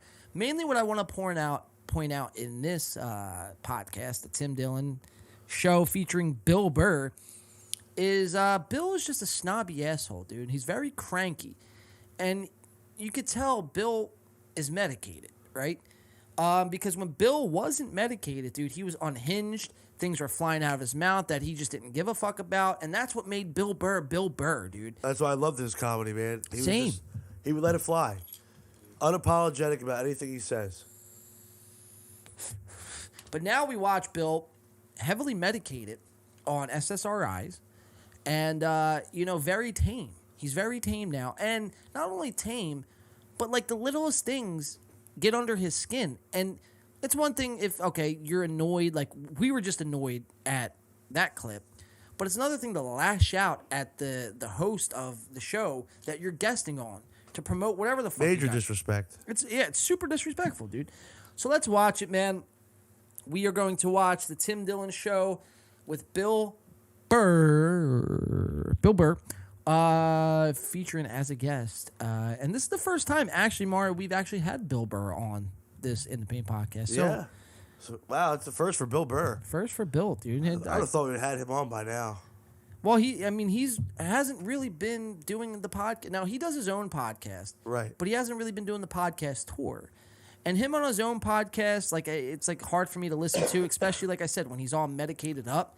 If he's off his meds, it's a different story. But, so we'll dive into this, man. We'll see. We'll watch a couple clips, and if we have enough time, if we're feeling up to it, we'll jump into the Sober October recap, which was great, by the way. Ari Shaffir, Tom Segura, Bert Kreischer, and it really puts a full circle spin and bow on Bert Kreischer's coverage today. I feel like this was like, we marketed it as the Tim Dillon coverage today, but I feel like what would they call that? The secondhand what's the word I'm looking It's like I know what you're saying. You know what I'm trying to say, dude? It's like the secondary story. It's like the subplot. Right. It's a subplot. Has been Bert Kreischer all the way, dude. So here, Tim Dillon show. Let me see. I'm looking at my clips now. I think there's only maybe like 5 clips in here. They're a little lengthy. So all right, let's just do this. We'll roll the intro and then we'll pick it up from there. All right. So Tim Dillon, Bill Burr, take it away. I saw Eraserhead, and when I found out that his daughter was born with like webbed toes that they got fixed, and I saw the movie, I was like, dude, that guy is like a douche. Yeah. I can't imagine being his daughter and seeing. And this is just a side note that I did have here mentioned that you remember, Mario, we had covered Tim Dillon before, but you remember Tim Dillon always had a producer with him. Yes, he always did have a producer right across. Producer Ben Avery is his name, Ben Avery. Now, about a month ago or so, Ben Avery just disappears from the show. There's no more Ben. Wow. No word, nothing? Tim hasn't even talked about it, hasn't even acknowledged it. And Ben is like the founding member of the show. Some would say it was the Ben Avery show featuring Tim Dillon. And for Tim not to talk about it, it's raised a lot of questions. Now, we could try to go to these comments. Now, let me just see a first couple of these comments. Yeah, see, right here, right off the bat. Watching Tim fake laugh at sports jokes destroys what's left of my heart since Ben left. Let's see, Bill, nothing there. Without Ben, Tim is now just James Corden. Wow. Wow, dude. And James Corden was just in the headlines today for stealing, what's his face's joke, dude? I can't think of the fucker's name, bro. He was caught joke thieving. Oh, boy, yep. It's crazy. Not good. It's crazy how Ben's absence is still in the air on Tim's show, even though the ad sounds off. Love you, Ben. So a lot of people pulling support for Ben. Let's see. A comedian, but that's nothing. It's nuts how little it seemed like Ben was doing, and now now that he's gone, the show is somehow extremely deflated. So you see a lot, and that's 600 likes, dude. So on the comment thread, so you see a lot of support for Ben on this show. So, and Tim like I said, Tim has yet to even acknowledge this. Like, what happened to Ben?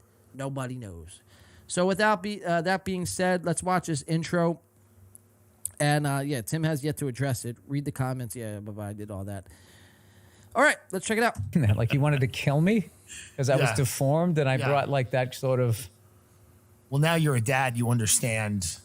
Like webbed toes and children, the love of children.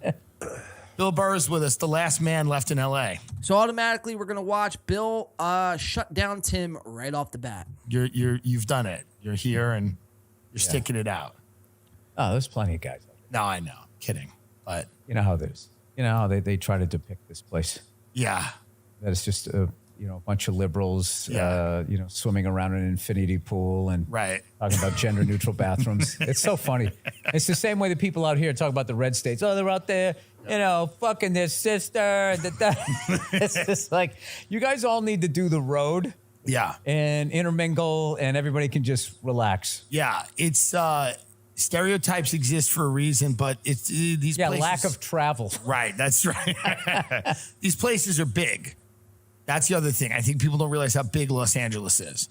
So they don't realize when you go over the Hollywood Hills, it's Trump land. That's right. It becomes real conservative. I'm not saying they're into Trump or whatever. I'm not trying to start that shit. I'm just saying they're conservatives. I was like, you go down Magnolia, there's like 12 gun shops down there, Halloween costumes, sort of a strange street. Yeah.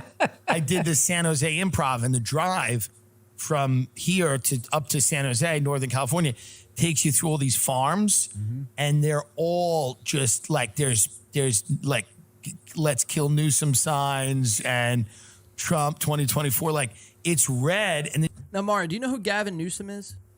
No, who's the governor of California? Governor, okay. Okay. That makes sense, yeah. Right. It makes sense. All right, but that's one thing for you not to know. But Bill Burr, living in the state of California, and he's not actually knowing who your governor is, right? Yeah. And he's actually talked about him before. So he's going to admit to not knowing Gavin Newsom, which is just a weird fucking thing. Again, I think he's just heavily medicated and is just kind of just talking just to talk. And then you get to San Jose and San Fran, that gets blue again. Yeah. But California just came in the 4th largest economy in the world. U.S., China, Japan, California. Just beat Germany. Yeah. Oh, is that right? Yeah. About time. Yeah, just finally. I love that I so don't pay attention to politics that I don't even know who Newsom is. The governor. I know his name is Gavin. Gavin Newsom, yeah.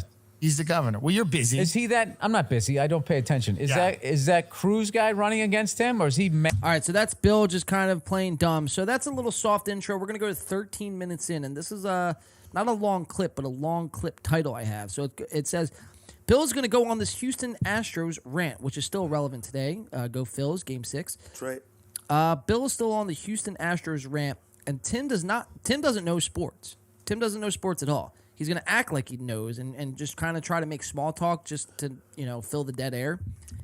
But Bill picks up on it and throws a dig at Tim. Tim's going to awkwardly change the subject. So let's watch this all unfold. Fucking dirty play. Right. There was a helmet to foot fucking hit right there. Okay, but what people do is you can get so into whatever the fuck you are, whatever the hell you're rooting for, like Astro fans, where, when was the last time you saw an Astro fan? Have you ever heard an Astro fan say, we are the first team that literally fixed a World Series since the 1919 White Sox? They don't. So Bill is, obviously coming at the Astros for, cheating in the World Series in 2017. And you kind of hear Tim laugh, but don't let that fool you, because Tim doesn't know anything about sports. Right up until that moment, they were like, the fucking Patriots, fucking cheaters, Deflategate, da-da-da-da-da. This movie I did, there was an actor on it who was an Astro fan. I asked him about it. He goes, everybody does it.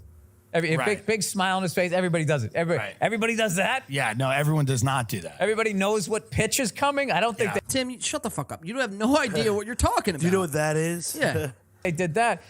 So that's been kind of bugging me.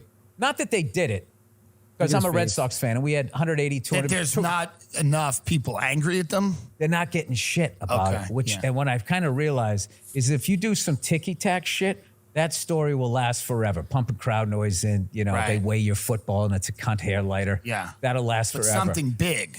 That fucks with everybody's money. Right. See, that's swept under the rug. Yeah. Now, how's Tim going to get out of this? That's the question. Let's watch. Investigated. There's a quick judgment.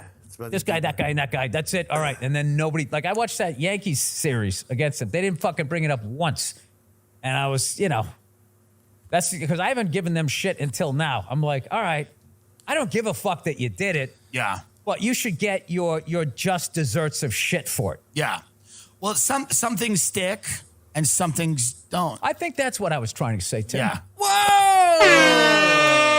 the cockiness by Bill, dude. I love to see it, dude. In the face of, you didn't understand a fucking thing I was just talking about that whole time, dude. Yeah. I just want to reiterate. But he got a this. life lesson out of it, so there you go. Tim goes, some shit sticks, some things don't. He's like, Bill's like, you don't know anything of the fuck I'm talking about, huh? You fucking Stugats. Mama, don't. Look at him. Yeah. But, all right, so we're going to 1620, another long title that I have. But the pod isn't going well. They both know it. Tim tries a Nancy Pelosi gag, and Bill has no clue what he's talking about. So, they're both trying different things, throwing enough shit at the wall, seeing what sticks. Nothing is sticking. Obviously, we read the comments, and people are agreeing with us that nothing is working. You know, they all wish Ben Avery was still there, which, Tim, we want an answer where Ben is. It's getting kind of alarming because now it's been like over a month. So we'll go to 1620, and we'll watch how this all unfolds when Tim tries a Nancy Pelosi gag. Let's watch it. I know, and then you can't punch him in the face because then you get busted for assault.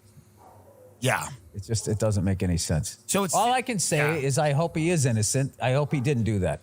I hope he didn't. I hope he didn't sit on a 14-year-old. I hope he did not do it. I hope he didn't do that. That's all. If I was a guest, if I had a gun to my head, I'd say there's a good chance. We were so far apart at the beginning of this podcast, and we've found a middle ground. We both hope. Some things stick, some things don't. Some people come back with the Me Too thing. Some people do, some people don't. Some people know what a chair is. Some people confuse it with a 14-year-old. Yeah, that's right. They're wearing muted colors. I mean, it's an easy mistake to make. Who knows? The mind does crazy things. Yeah. Some politicians get away with a lot of stuff. Nancy Pelosi gets away with some stuff, the trading and stuff, and and some people don't get away with anything. I have no idea what you're talking about. Yeah, I mean, Whoa! I like that. Bill doesn't even try to. Nah, he's like, dude, come on. I don't have time for this. Yeah, come on, dude. He's like, this might, get over on your QAnon fucking audience here, but come on, man. I'm Bill fucking Burr, huh? Don't you know who I am? And look, he's got that look on his face too. He's like, come on, Tim, do better, Tim. Joe Rogan told me you're a top of the line comic and podcaster here, Tim. Huh? You got to come correct when you come to me, bro. That's good. Stuff and. And some people don't get away with anything. I have no idea what you're talking about. Yeah, I mean, she does. Her and her husband, they're really rich. She's really rich. They're all rich. Yeah. They all do unbelievably well in the private sector. That's right. It's amazing. Everything they touch turns to fucking gold. Every senator makes like $150,000. They're all worth like $20 million. Every president does 1 or 2 terms, making $200,000 a year, and then buys a $20 million house on Martha's Vineyard. All right, so that's both. Just the podcast isn't going well, man. When you're pulling out Nancy Pelosi fucking gags and Bill just straight out saying, Bill, I don't know what you're talking about. So we'll jump ahead here to 4730. At 47:30, we're going to watch. Here, let's go to 47:30. There it is. Tim is going to ask Bill a comedy question, and Bill is going to continue his snarkiness. So, like I said, Bill is being very cocky on this episode. Tim is trying to give and receive. It's like an ebb and flow. Bill's not having it. And one thing I've noticed watching Bill Burr over the years, when Bill Burr is uncomfortable in a situation, he is not afraid to speak his mind and tell you things aren't going right. This is bullshit. This is horse shit. He's always been one to just kind of a real one. Tell you. He's been a real one. Now, it comes off as cocky and snarky, but we need people like Bill Burr to call it how it is. So let's watch it. It's a reality check. Absolutely, dude. Absolutely. 47:30. Let's watch it unfold. Separate and different. So I think.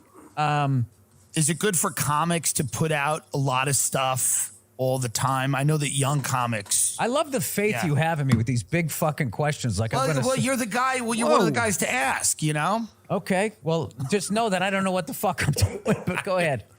Dude, when comics, everybody. So Bill, right there, snarky is all fuck, dude. And Tim is like backed into a corner now. He's got to like think about what the fuck he just said and kind of say it in a different this way. whole thing planned out. Yeah, it's not going his way. Nope. But he puts out a lot of stuff now.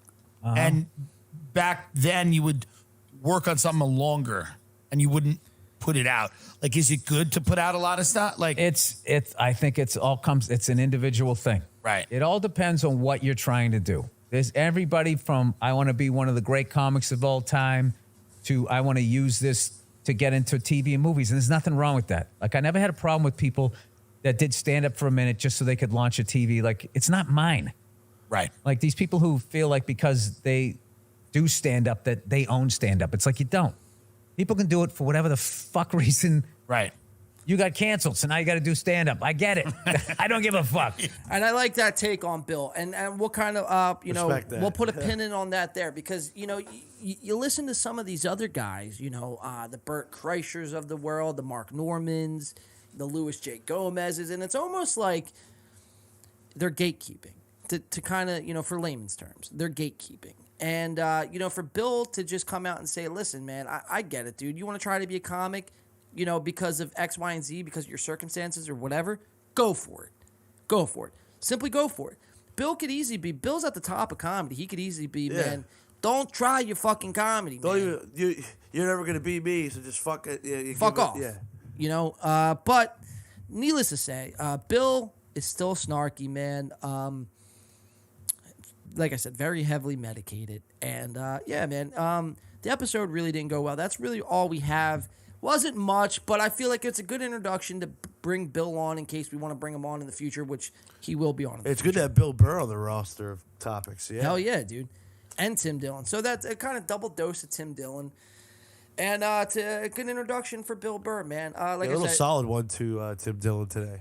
And, it might not seem like much, what we just watched there, but keep in mind, dude, Tim is an up-and-coming comic who's kind of like really getting, the last 2 years specifically, getting a lot of steam, right? He's been like full steam ahead. And Bill, I think, is like almost like Tim's, like the devil and the angel on the shoulder. Yeah. And Bill's like the angel, the reality check. Like, look, listen, motherfucker, you're not shit, right? Like, know where you came from. And I feel like that's what this episode kind of taught me anyways. Bill was trying to put Tim in his place. All right, so that leaves us with one more show to cover. You want to cover a couple clips of the Sober October recap? See if we get pulled or not? Let's give it a try. So, Mario, Sober October, man, did you partake in Sober October this year? I did not. Not saying I drank a ton, but I had a couple beers. It's playoff baseball, football. It's kind of hard to not drink in October. Halloween parties. Now, what do you think of this whole, because obviously you have this Sober October extravaganza that Joe Rogan has kind of made prominent now. But what do you think of this whole, now that we're in November, this whole No Nut November? Well, bet you won't be, will you be watching any of that? I will not be watching nor partaking in such events. I'll just leave it at that. I think, dude, No Nut November, dude, is a scam. I think anyone who partakes in No Nut November, you should be ashamed of yourselves. You only live once, man. What if the world ended tomorrow? And you didn't nut. And you didn't fucking, because of why? Because it's November. Because, it's November and someone on the internet said it's cool. Why can't we just call it Nut November? Yeah. Where you have to nut at least once a day. At least once a day. Oh, at least until Thanksgiving. That would be a fucking feat. Now, that would be a challenge why I wouldn't want to see it. But, I mean, that would be a challenge I would challenge everyone to. There you go. But, dude. Body positivity. Exactly. Enjoy yourself. We're here for pleasure. It's just unreal, man. Because these trends take off in such a way. You know what's even more bizarre, dude? It's these trends take off, right? And people, without even thinking about what the trend is or what they're going to be giving up, they just buy right in. They just give themselves up to whatever trend. The trend could be, Mario. The trend could be jump off the bridge November, and everyone would be jumping off a fucking bridge. There you go. Yeah. Go face first. Yeah, exactly. It's like, dude, I don't get it, man. I don't get it. Like, the ice bucket water challenge was one, right? Right. And that took off, and now you see everybody fucking dumping ice water on their fucking head.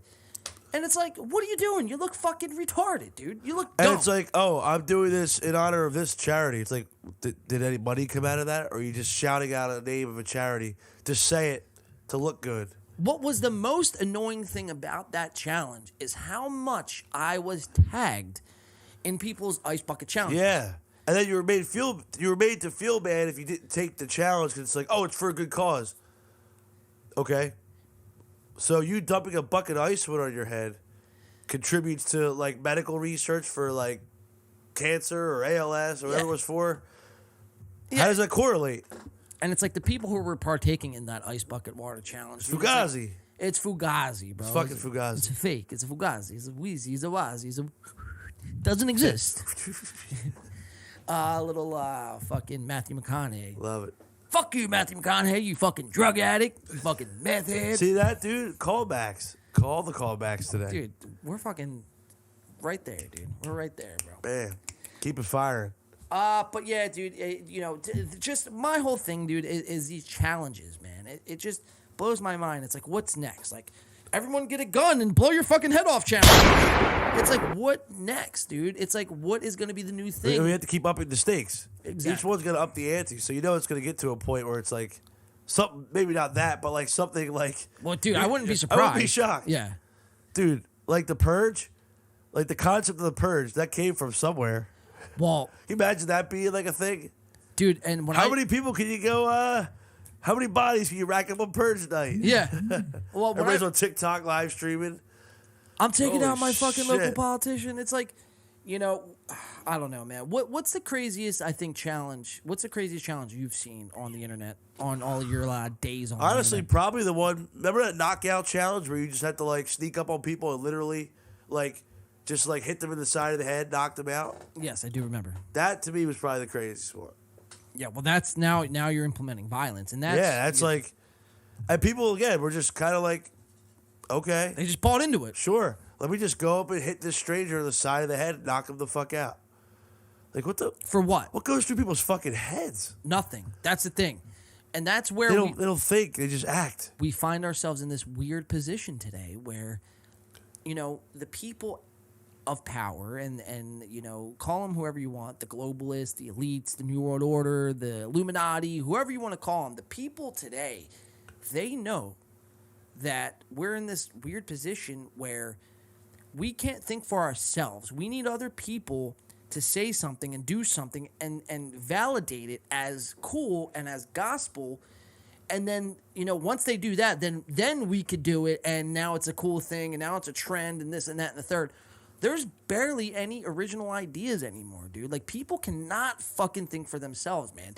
And that's what we're on here trying to do, man. Whether it's commenting on a podcast or fucking covering Kyrie Irving or, covering MGK, it's like the point remains the same, is that you have to be able to think for yourself. Because we don't come on here with a teleprompter and we're reading scripts. This is all, first of all, it's a little bit of animation that goes into it, but this is how we would think and talk without the cameras and the microphones. Right. You know what I mean? And, we don't need anyone else telling us this is cool, this is not cool. Because guess what? What we do here goes against what pretty much everybody believes in. Because we've gotten so much ridicule and shit for doing this sort of thing, where it would be easier to go the other way and to do...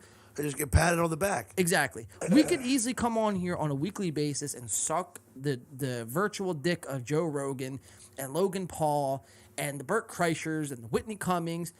But guess what? That doesn't make it right. It doesn't make it right, and it's not an original idea and thought. And look, if you like these guys and you think they're funny and whatever, I'm not here to convert you to hate them. I'm just here, and we're here to point out their mistakes, their flaws, and their lack of, effort in their podcast that they do on a daily or weekly or monthly basis. And to point out just everything that's bad about it, man. And it's up to you to make an informed decision, whether you agree with us or don't, to make an informed decision to point out your own mistakes or their own mistakes. I don't know, man. I just kind of ranted there for a little bit. But look, man, that's one thing I think we struggle with as a whole, as a society, is the lack of, original thoughts and ideas. Yeah, just keep it honest and keep it original. That's what we try to do here. Because you have to. if we were on here just spouting the same things that everybody else is, what would be the point of watching? What's the point of even doing this show? What's the point of us doing this? We're just trying to feed into what? Mindless whatever for 4 hours, just filling up space. Right. Yeah, man. So, yeah, I don't know. It's pretty bizarre. Whatever. I'm looking here at our notes. I'm looking here on Twitter, making sure nothing's breaking. I'll go to that at the end of the show. All right, let's get into this. We'll breeze right through it. This is Sober October recap. Let's see what the boys are up to. Joe Rogan, Burt Kreischer, Tom Segura, and Ari Shaffir. Ari Shaffir just dropped a new comedy special called Jew, only on YouTube. Maybe we'll review that next week. I don't know. Now, usually when we do Joe Rogan coverage, we usually get pulled on YouTube. So I'm curious to see if we do get pulled. So maybe I'll make this quick because, I mean, there's a few clips here. You want to get to like a couple of just real big ones? Yeah. All right. So I'll let the intro ride out. Let me go through this and I'll kind of condense it because I have about 10 clips pointed out. I'll try to condense it into like 5. And there we go. Yeah, we do. That's good. Call it a show. All right, guys. Joe Rogan, Sober October 4 recap, number 1892. Joe, Tom, Ari, Burt, take it away. Joe Rogan Podcast, check it out. The Joe Rogan Experience.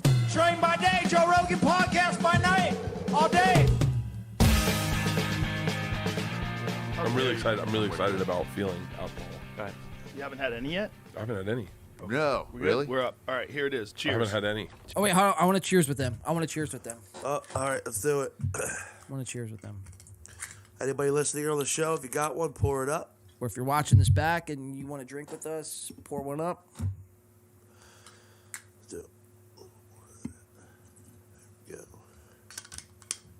I just want to point out how Mario is such a fucking trooper for holding it down. Well, thank you, while man. He's fucking congested with phlegm. I'm hanging in there. So, guys, let's watch them cheers, and we're gonna do a toast with them, Mario. How's that sound? Sounds good to me, man. Salute. Here's to never doing a sober October ever. Right. And no nut November is not a thing. No so such make that thing. clear to you guys. Exactly. All right, here we go. No alcohol to now. 31 days. Gentlemen, we fucking did it. We did do it. To all you out there, too, did it with us. That's Salute. us. Well, cheers. We didn't do it with you. Fuck you. Baby, let's see what you play. Ooh, that's good scotch. That's 21-year-old Glenlivet. Very nice. Ooh. Damn. Very nice. Very, like very gentlemen nice. over here with cigars. 21 years. Got old whiskey. We all got new shirts. It's a fucking great day. We all got new non-promotional This is shirts. just, I mean, I just had these in my closet. Nothing to do with my special coming out great. today. The special that comes out today. It comes out today? Yeah. Today. It's on YouTube, which is the only yeah. place to release the special these days. Unless Fully you're getting free, no, Congratulations. Thanks, buddy. Congratulations, Ari. Thanks, guys. Thank you, for real. It's a good move. All right, so we're gonna jump ahead to all the way to 50 minutes on this podcast. Now, if you, Mario, if you know Joe Rogan like I know Joe Rogan, one of Joe Rogan's things that he always wants to bring up of where his podcast got its start from was, are you familiar with Anthony Cumia of the Anthony and Opie Opie and Anthony show? Yeah. So the Anthony of that is Anthony Cumia. Joe's one of his main inspirations. He claims over the years he brings this up. I would say at least 4 times a year on his show. At least 4 times a year, Joe is going to let you know that what he drew, where he drew his inspiration from, was the Anthony Cumia show. Because when he went to Anthony's house in his basement, Anthony had the cameras and the microphones and the green screen, and he was. It's not what Joe is saying; it's how many times he has reiterated this. I bet you, Mario. Check this out. I want you to do an exercise real quick. Go on your phone. Go to YouTube.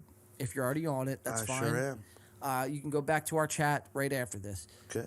But go to Joe Rogan, Anthony Cumia, green screen talk or some shit like that, and see if what clips pop up.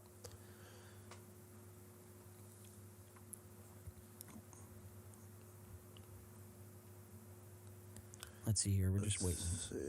See if we can find anything just off a whim. I haven't researched this. This is just something off the top of my dome. Here's actually one 3 years ago, Bill Burr. Reminisce about Opie and Anthony. Okay, so all right, click Talk that. to Anthony Cumia being fired for Sirius XM. No. No. Or put Joe Rogan, Anthony Cumia, inspiration, green screen, or some shit like that. Inspiration, I think, would be a key word, a key search, because you know in these algorithms you got to put in key terms. So we'll see if that does anything, but I'm pretty sure it will. This is a bunch of Rogan episodes.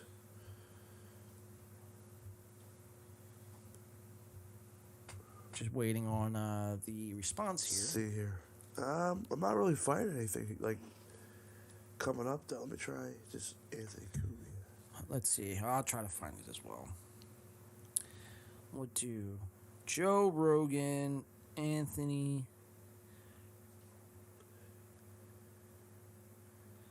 I'll do Joe Rogan praises Anthony Cumia. How's that sound? Yeah, see if that comes up because I can't find anything.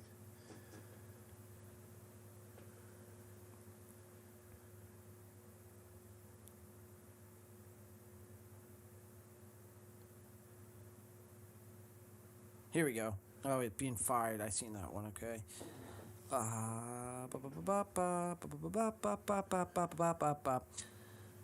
Rogan and Burr reminisce about Opie and Anthony. This might be it right here, dude. Honestly.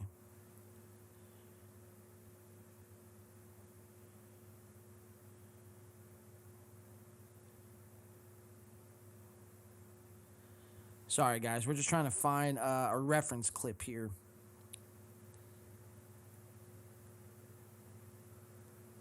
This may be it.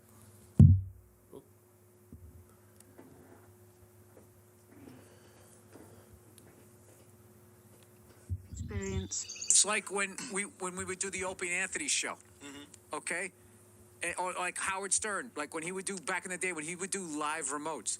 I love Howard Stern. I love Opie and Anthony, but like if I was a fan of this show, I don't have time and I'm not going to some fucking mall. Let's see if it does. It's. Remember when they used to have stadium seating, like small stadium seating? It's like a void. It doesn't exist. That was we were all together. It was amazing. That was like seeing a band. Right? Mm-hmm. They were the first, or XM, and then they merged. Yep. Yeah. But they were the first show, the first radio show that let you just fuck around. Had an agenda. And everybody, you'd be in the room. Ricky Gervais, 10 fucking people in the room. Norton would be doing fucking creepy characters. I mean, it was the birth Jive for me. Talk Jimmy was my favorite one. Wow, he was. Might get into it. Hold on. Remember that? Yes. He didn't do it enough. That's like a deep cut Jim Norton. Yeah. Jive Talk Jimmy was one of my favorite ones. Yeah. It was so silly, which is my favorite thing ever. Highly intelligent people being silly is one of my favorite things ever. And Jim was and Patrice was sort of the king of that. Oh, yeah. Super, super, super next level smart and just silly, really silly. I think when Howard went from terrestrial radio to Sirius, it was like he died because I didn't have this podcast. Like, we didn't even talk about what we were going to talk about. Right. I think this is it. Not. They were the birth of podcasts. Right here. Because O&A was like a podcast. Like this podcast. Like, we didn't even talk about what we were going to talk about. There's no fucking discussion whatsoever. I mean, obviously, you and I don't have to do that. But we wouldn't anyway. We just come in here and shoot the shit. That's all they ever did. Come on in, shoot the shit. What the fuck's going on? You know? Anthony would have a gun on him. Look. Fucking show you. Has a fucking gun everywhere to this day. That guy doesn't go to piss in the middle of the night without a gun. My favorite deep cut and pretty tall. I felt like dude. When he built a studio Here we go. in his basement. That's when I was like going, this is not going to last. This is it right here. Do you remember when Anthony did Live from the Compound? He built a studio in his basement. That's when I was like going, this is not going to last. This guy's literally built the studio in his basement. It's just like, it's like we're in business selling ice cream and I'm building my own ice cream parlor at home. No, Joe, I'm in this business with you. I knew Come on, Bill. Like this, they were going to fall apart. You know, thing. I always thought that, but you were outside, trying not to go underneath it. In are you kidding Pat me? Duffy's mouth. That was your idea. Yeah. Your idea. It was Pat Frankett Sports Hall of Fame. Like they should. There was plastic bags all over the ground. Remember, they put plastic everywhere, all over the ground because they knew that people were going to throw up. They had the garbage can ready, and then Pat Duffy, easier It was than like a Stand By hydrant. Me. You just went yes. and it just. Oh, see, Fear Factor killed. So he gave him a pocket, and that first time. All right, so I can't, unfortunately, I can't find it at the moment. Here, yeah, man. Unfortunately, I cannot find it, but that's okay. The point is that Joe Rogan throughout history, and maybe I'll do this when I make a clip of this. I'll try to find it because it's a deep cut, but I know for a fact Joe Rogan brings this up at least 4 times a year on his podcast. That Anthony Cumia, Joe Rogan would never had to start because he was so inspired when he went in Anthony Cumia's basement. He had the green screens, the cameras, the mics, and he knew that anyone could do podcasting. He's the godfather of podcasting, whatever the fuck. He jerks them off, virtual jerk off. Joe Rogan's gonna bring it up again, literally verbatim, of what we were just trying to find, and you could see what I was trying to hint to. Oh yeah. So let's watch. What up? I was like, oh, that's possible. You can put the city behind you. You can put whatever the fuck you want behind you. Oh, sorry. Oh, fuck. Joe Rogan Podcast. Check it out. The Joe Rogan Experience. Train by day, Joe Rogan Podcast by night. Day, as opposed to just talking. All right, here we go. Yeah, like going, Sorry about that little delay. Yeah, you don't even care if what you're saying is good. You're just trying to find something to say. Yeah. Like, you don't know what the fuck you're doing. No one's listening, and you just started this. This is how we all started. It's pretty wild, but I fucking knew I was supposed to keep doing it. Like, Why? But why? Because I felt like I could get better at it. You also liked it. It was fun to do. It was fun in a green room to just throw the thing on. Let's talk to people. Also, because Anthony Cumia had set up live from the compound. So he had a green screen in his basement with like a full camera set up and microphone set up, and they'd switch cameras, and like he had a real professional. Dude. I do that down here. The microphones, the cameras. Here's the the compound switches. right here. This You're is the compound. fucking compound, dude. I mean, dude, Joe gives Anthony Cumia way too much credit, dude. Anthony Cumia is a January 6th insurrectionist, dude. Oh boy. I mean, look, yeah, I'm not going to get into my political beliefs. Say what you want that. about that. But Yeah, but the point is Joe Rogan. Look, Anthony Cumia, man, isn't the guy you want to be drawing inspiration from. That's my point. Setup. I was like, oh, that's possible. You could put a city behind you. You could put whatever the fuck you want behind you. And so that's us. Damn. Bro. Oh my God. Who's that guy with the hair? Look at Red Band. The glasses. Look at thin Red Band. Look at Red. It's like OG Joe Rogan down there on the right. This is like Joe Wow, Rogan yeah, episode 6. Let me move this chair. Hold on. Oh, you can't see it? There we go. Yeah. Cute Red Band. Find out what year That's that is. Pittsburgh. I'm at Ari's hair loss right now. That's 09? That's number 3. I didn't have surgery out of my eyes. Yeah, we didn't know what the fuck we were doing back What's that sign behind you? Maybe- That's from The Man Show. Oh my God. All right. Brian shoved that tomahawk pipe up his ass, and we got to get it out. So we got our tomahawk pipe that we are going to order last week. You said a peace pipe. What is a peace pipe? It's a fucking battle axe. Peace or war? Your choice, bitch. Peace or war. So stupid. We were just being stupid. It was so good, though. Bert, that was good, though. Bro, that sucked. You know what I mean? That's like our original episodes. They suck. We had better cameras. We did have better cameras. Yeah, that's like the camera you get off a laptop where it's just the camera on the laptop. It's like 240 like fucking pixels. It's like shitty. The frame rate just keeps dropping every time you turn. You like move your arm. All right, so we got a couple more clips. 2:29:20. Bert gets drunk and Joe gets annoyed. So this is the first time Bert has drank anything of alcohol substance since September 30th. And he's going to get a little sloppy. Joe's going to get a little annoyed. 2:29:30. Here we go. Oh, it's 2:29. All right, that's literally the most supportive guy for comedy and the least supportive of Bert's workout regimen. Listen, I just don't like to hear nonsense. I don't want to hear you're in great shape. So put... Settle the fuck down. Like, I'm not in great shape. No, but you are. You're in ridiculous shape Pretty right good now. shape. Dude, your Not even pictures pretty good. were So Joe doesn't want to hear how he's in good shape. He doesn't like being like pampered. And Bert is just gonna be, he's drunk. But you are, man. You're so fucking thick, bro. You're like muscular, man. And Watch, Joe's gonna get a little frustrated. Retarded. The pictures you sent to us were like you were trying to fuck us. I showed the people. I'm like, this seems like a Marvel green screen of a Photoshop. I showed one to man. Leanne and she went like this. She went, oh. Yeah. Like a sound when a monkey falls out of a tree. Oh. It's like, what? It doesn't make any sense. It's ridiculous. It makes bro. no sense It's that a ridiculous. body could be like that. I want to. And this is all everybody giving Joe like praise and everything. Keeping it on. But Joe, like, you know, you could tell Joe doesn't like this kind of weird, awkward, like praise me, because Joe wants to be like one of the guys. You know what I mean? He doesn't want to be looked at as an elite guy. You know what I mean? He wants to be like, I'm just your homie, dude. We're just here hanging out, having a That's conversation. why he tries to make his show like, hey, here's a cigar, here's a glass of scotch. Just hang out. Hang out and talk. Bullshit. All right, Joe, 23405. Catch up with us if you want. But Joe is going to come to the aid of Jake Paul. Now we watched Brendan Schaub come to the aid of Jake Paul. We're gonna watch Joe. I'm curious Rogan. to hear what Joe has to say about Jake Paul. Let's watch it. Yeah, I am. Yeah, I do. The thing about sports for me is, I say this respectfully. You see Jake Paul fight, right? Jake Paul. His name's Jake, and he demands your respect.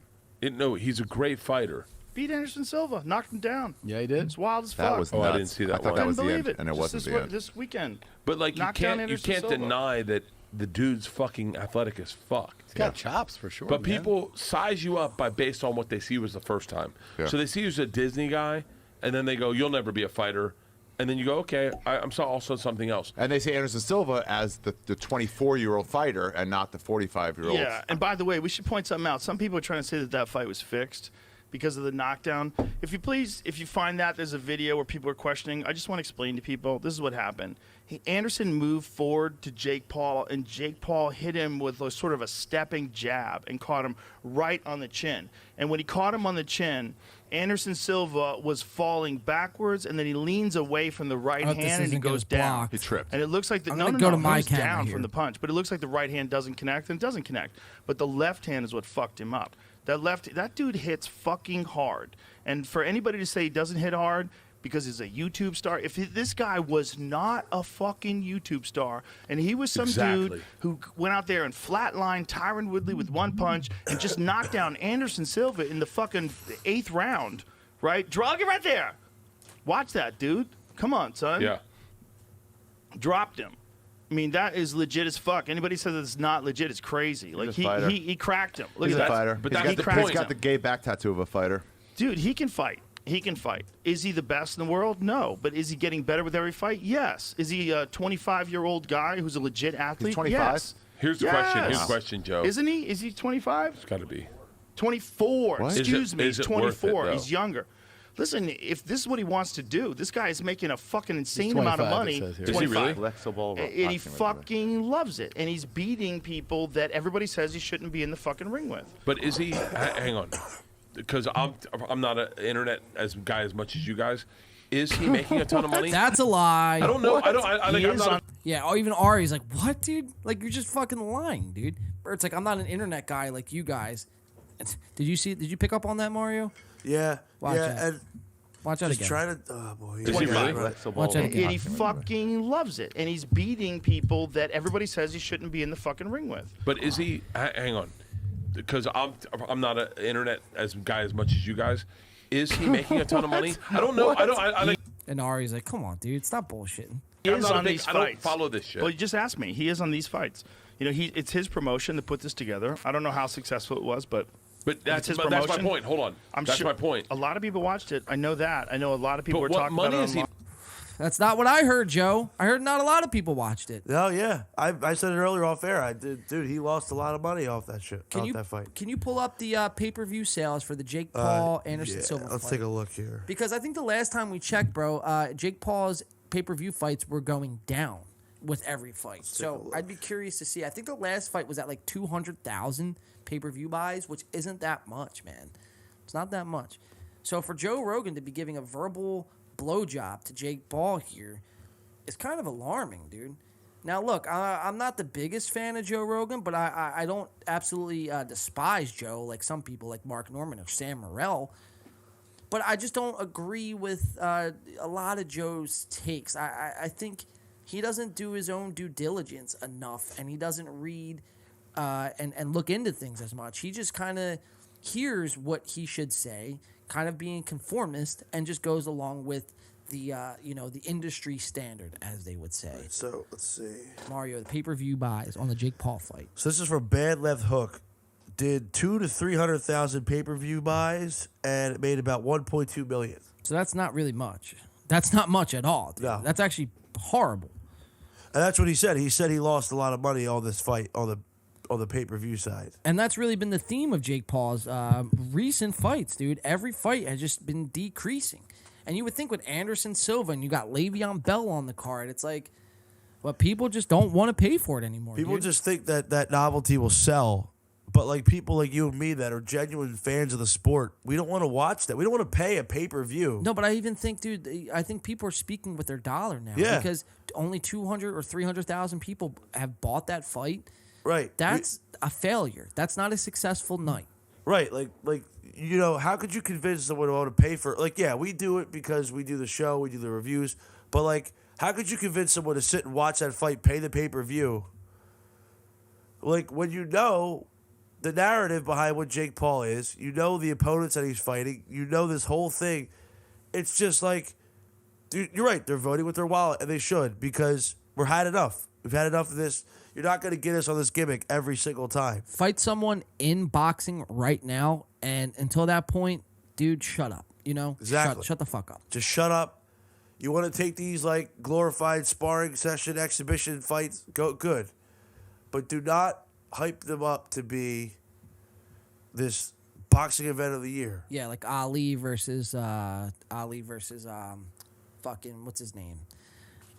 Which one? There's a couple good ones. Where he got knocked down.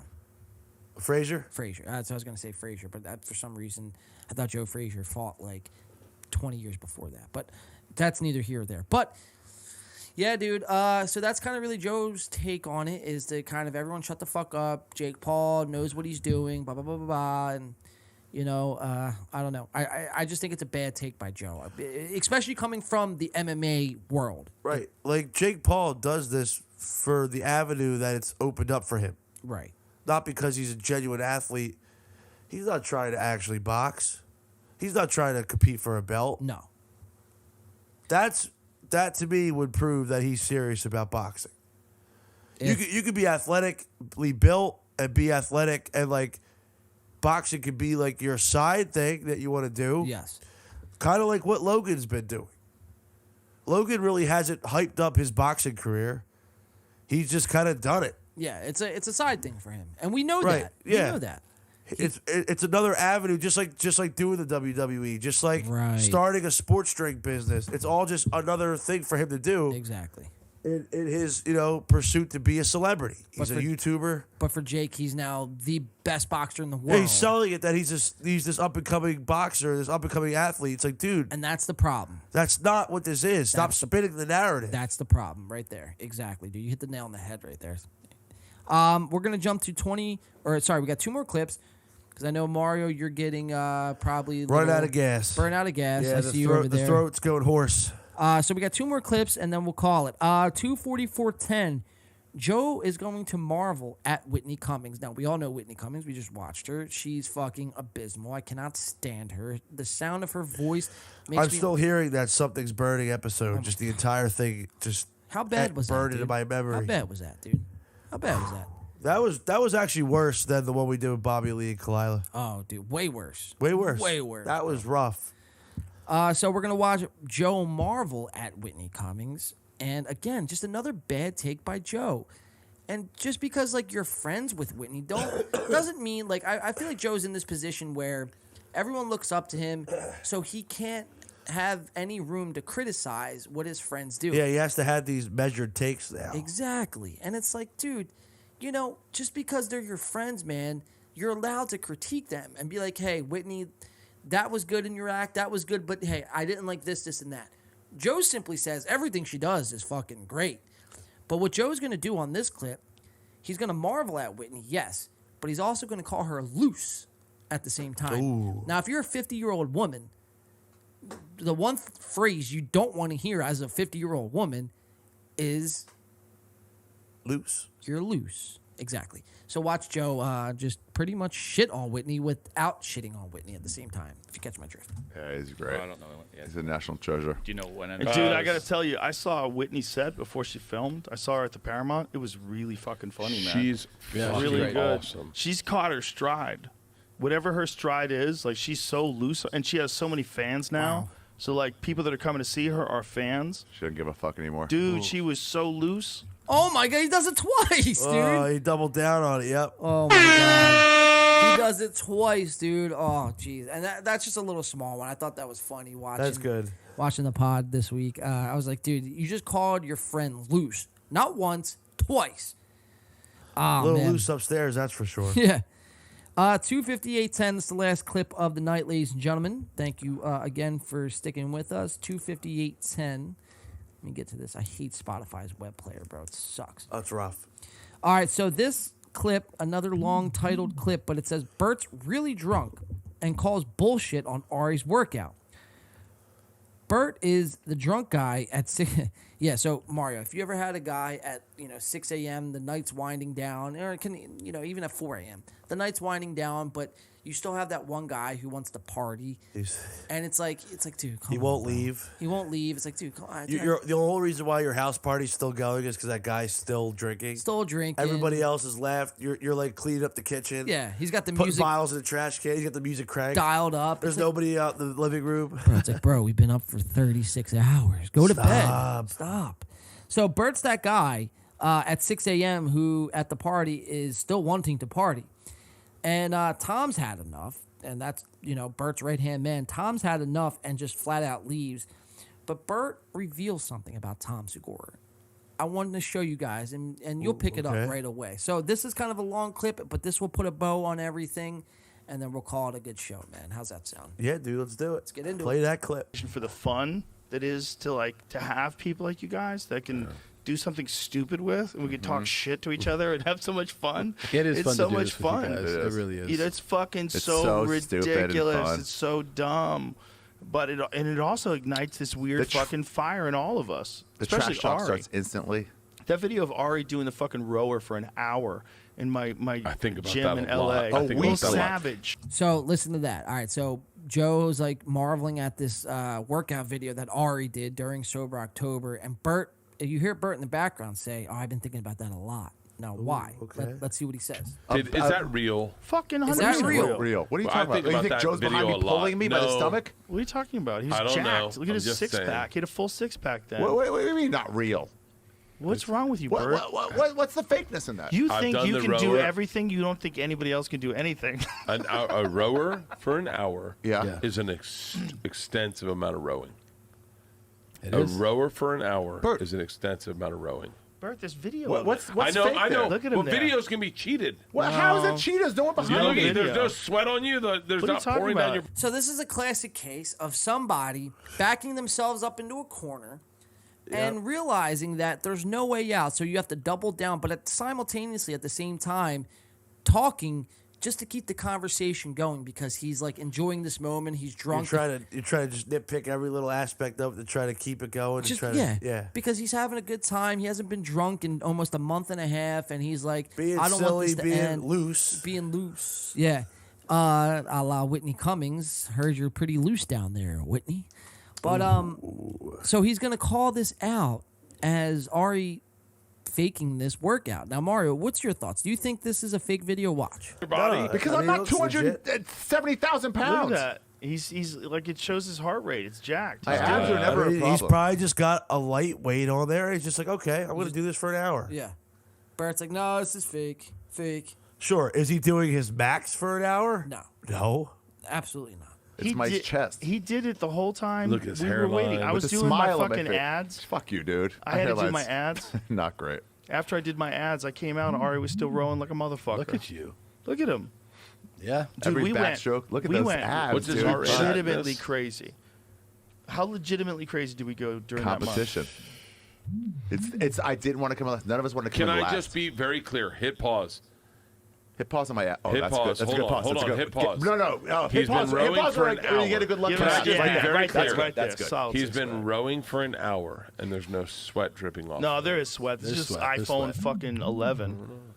Look at my shiny head. That's No, not. he was normally sweating. it's full head of hair. Shiny He was head. sweating. Tom, Also, we had a This is Tom, you ever do the conspiracy row bullshit. for an hour? Excuse me, air conditioned studio, and it's a fan. It's Jamie? literally blowing air Jamie? on. Holy shit, we have breaking news real quick. Aaron Carter is dead at the age of 34. Wow. Really? Holy shit. That's man. tragic, man. Wow. I know he's been struggling with a lot of demons over the years, so that's sad, dude. Just another one bites the dust, man. Another one bites That's the a dust. shame, dude. Rest in peace. Rest in peace, Aaron Carter. Wow. And then the same week that we lost Takeoff, now Aaron Carter is gone. All right. I won't let that deflect from our show, though. Let's finish out this clip. We're going to watch again, like I said.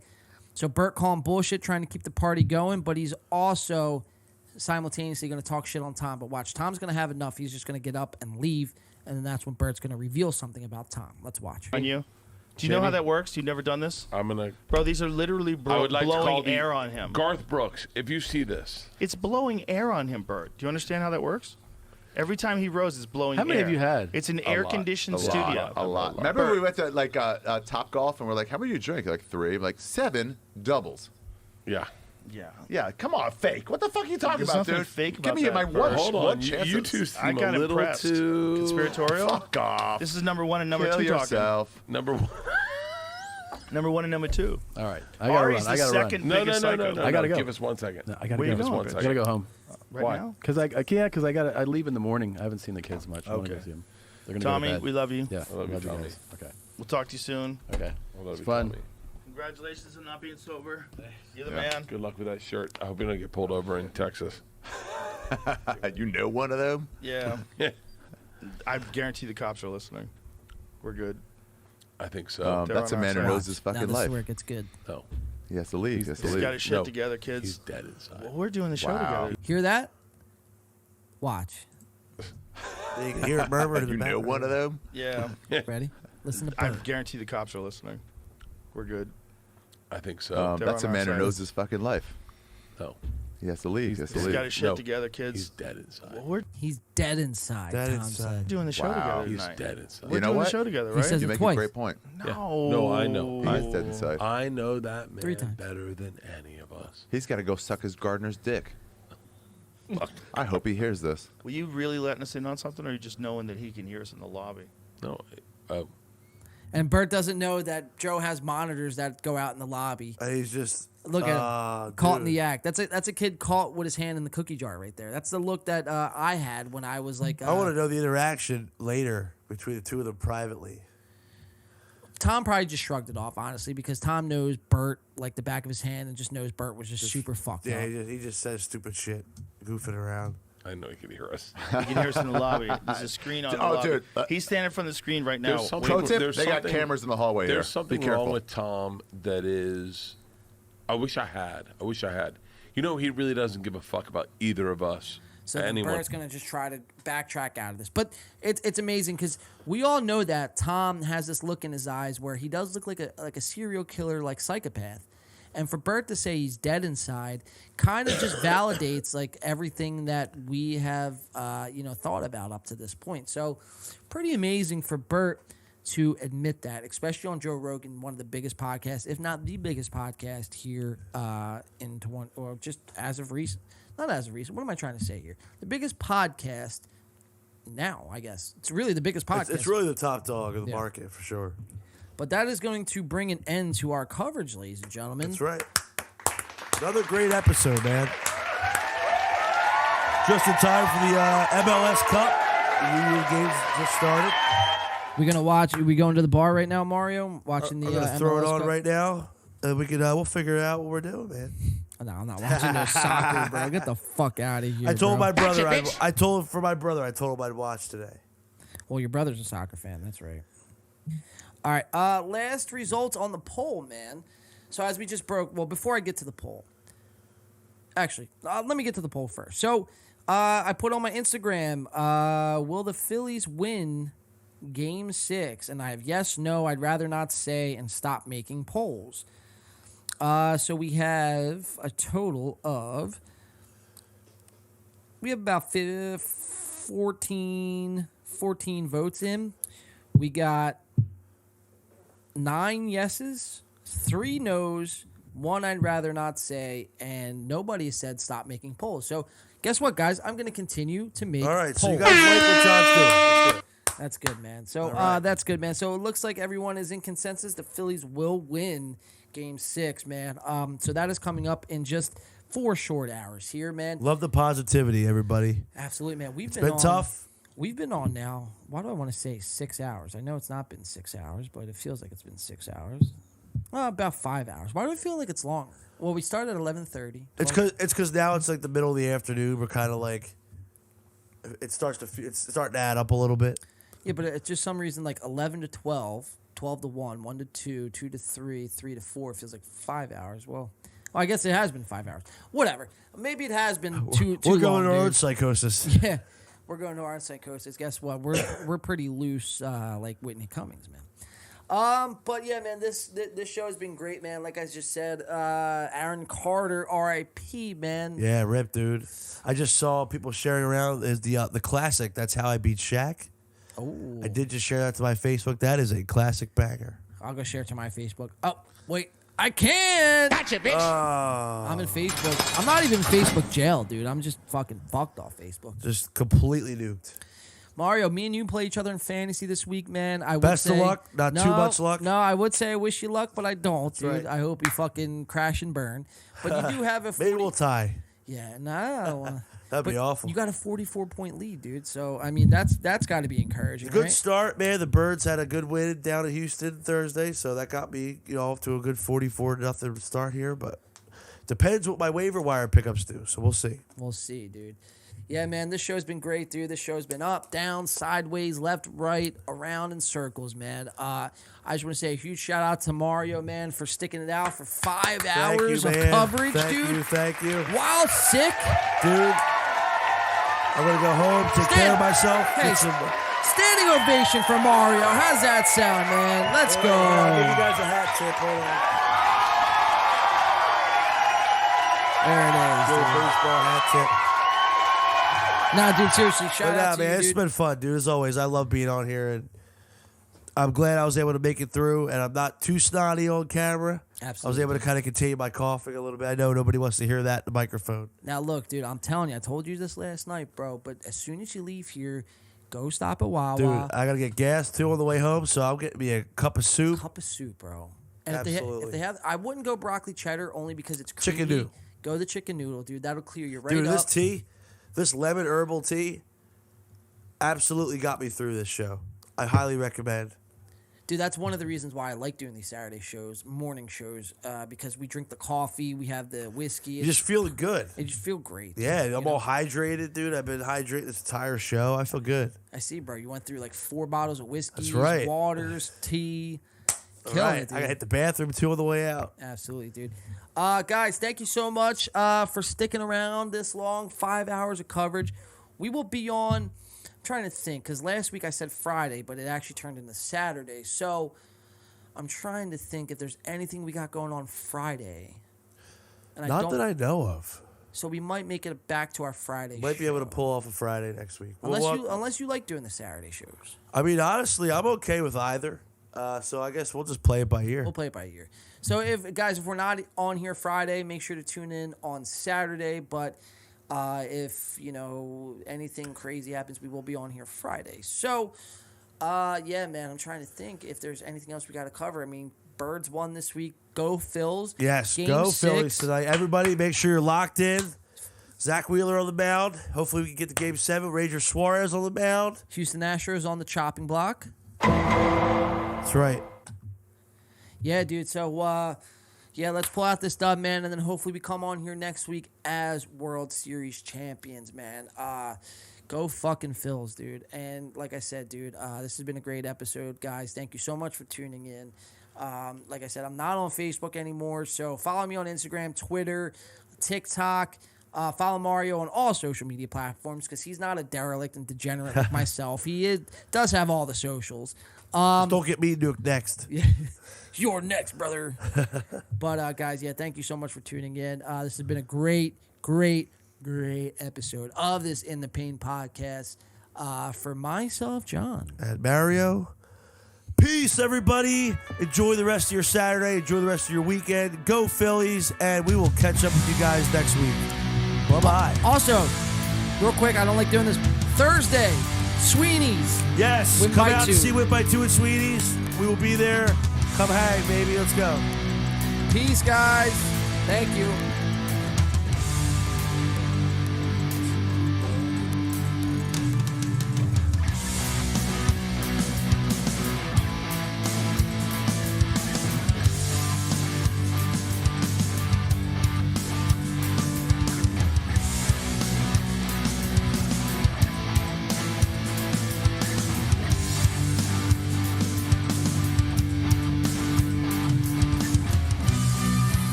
Thank you so much for tuning in, guys. It's been great.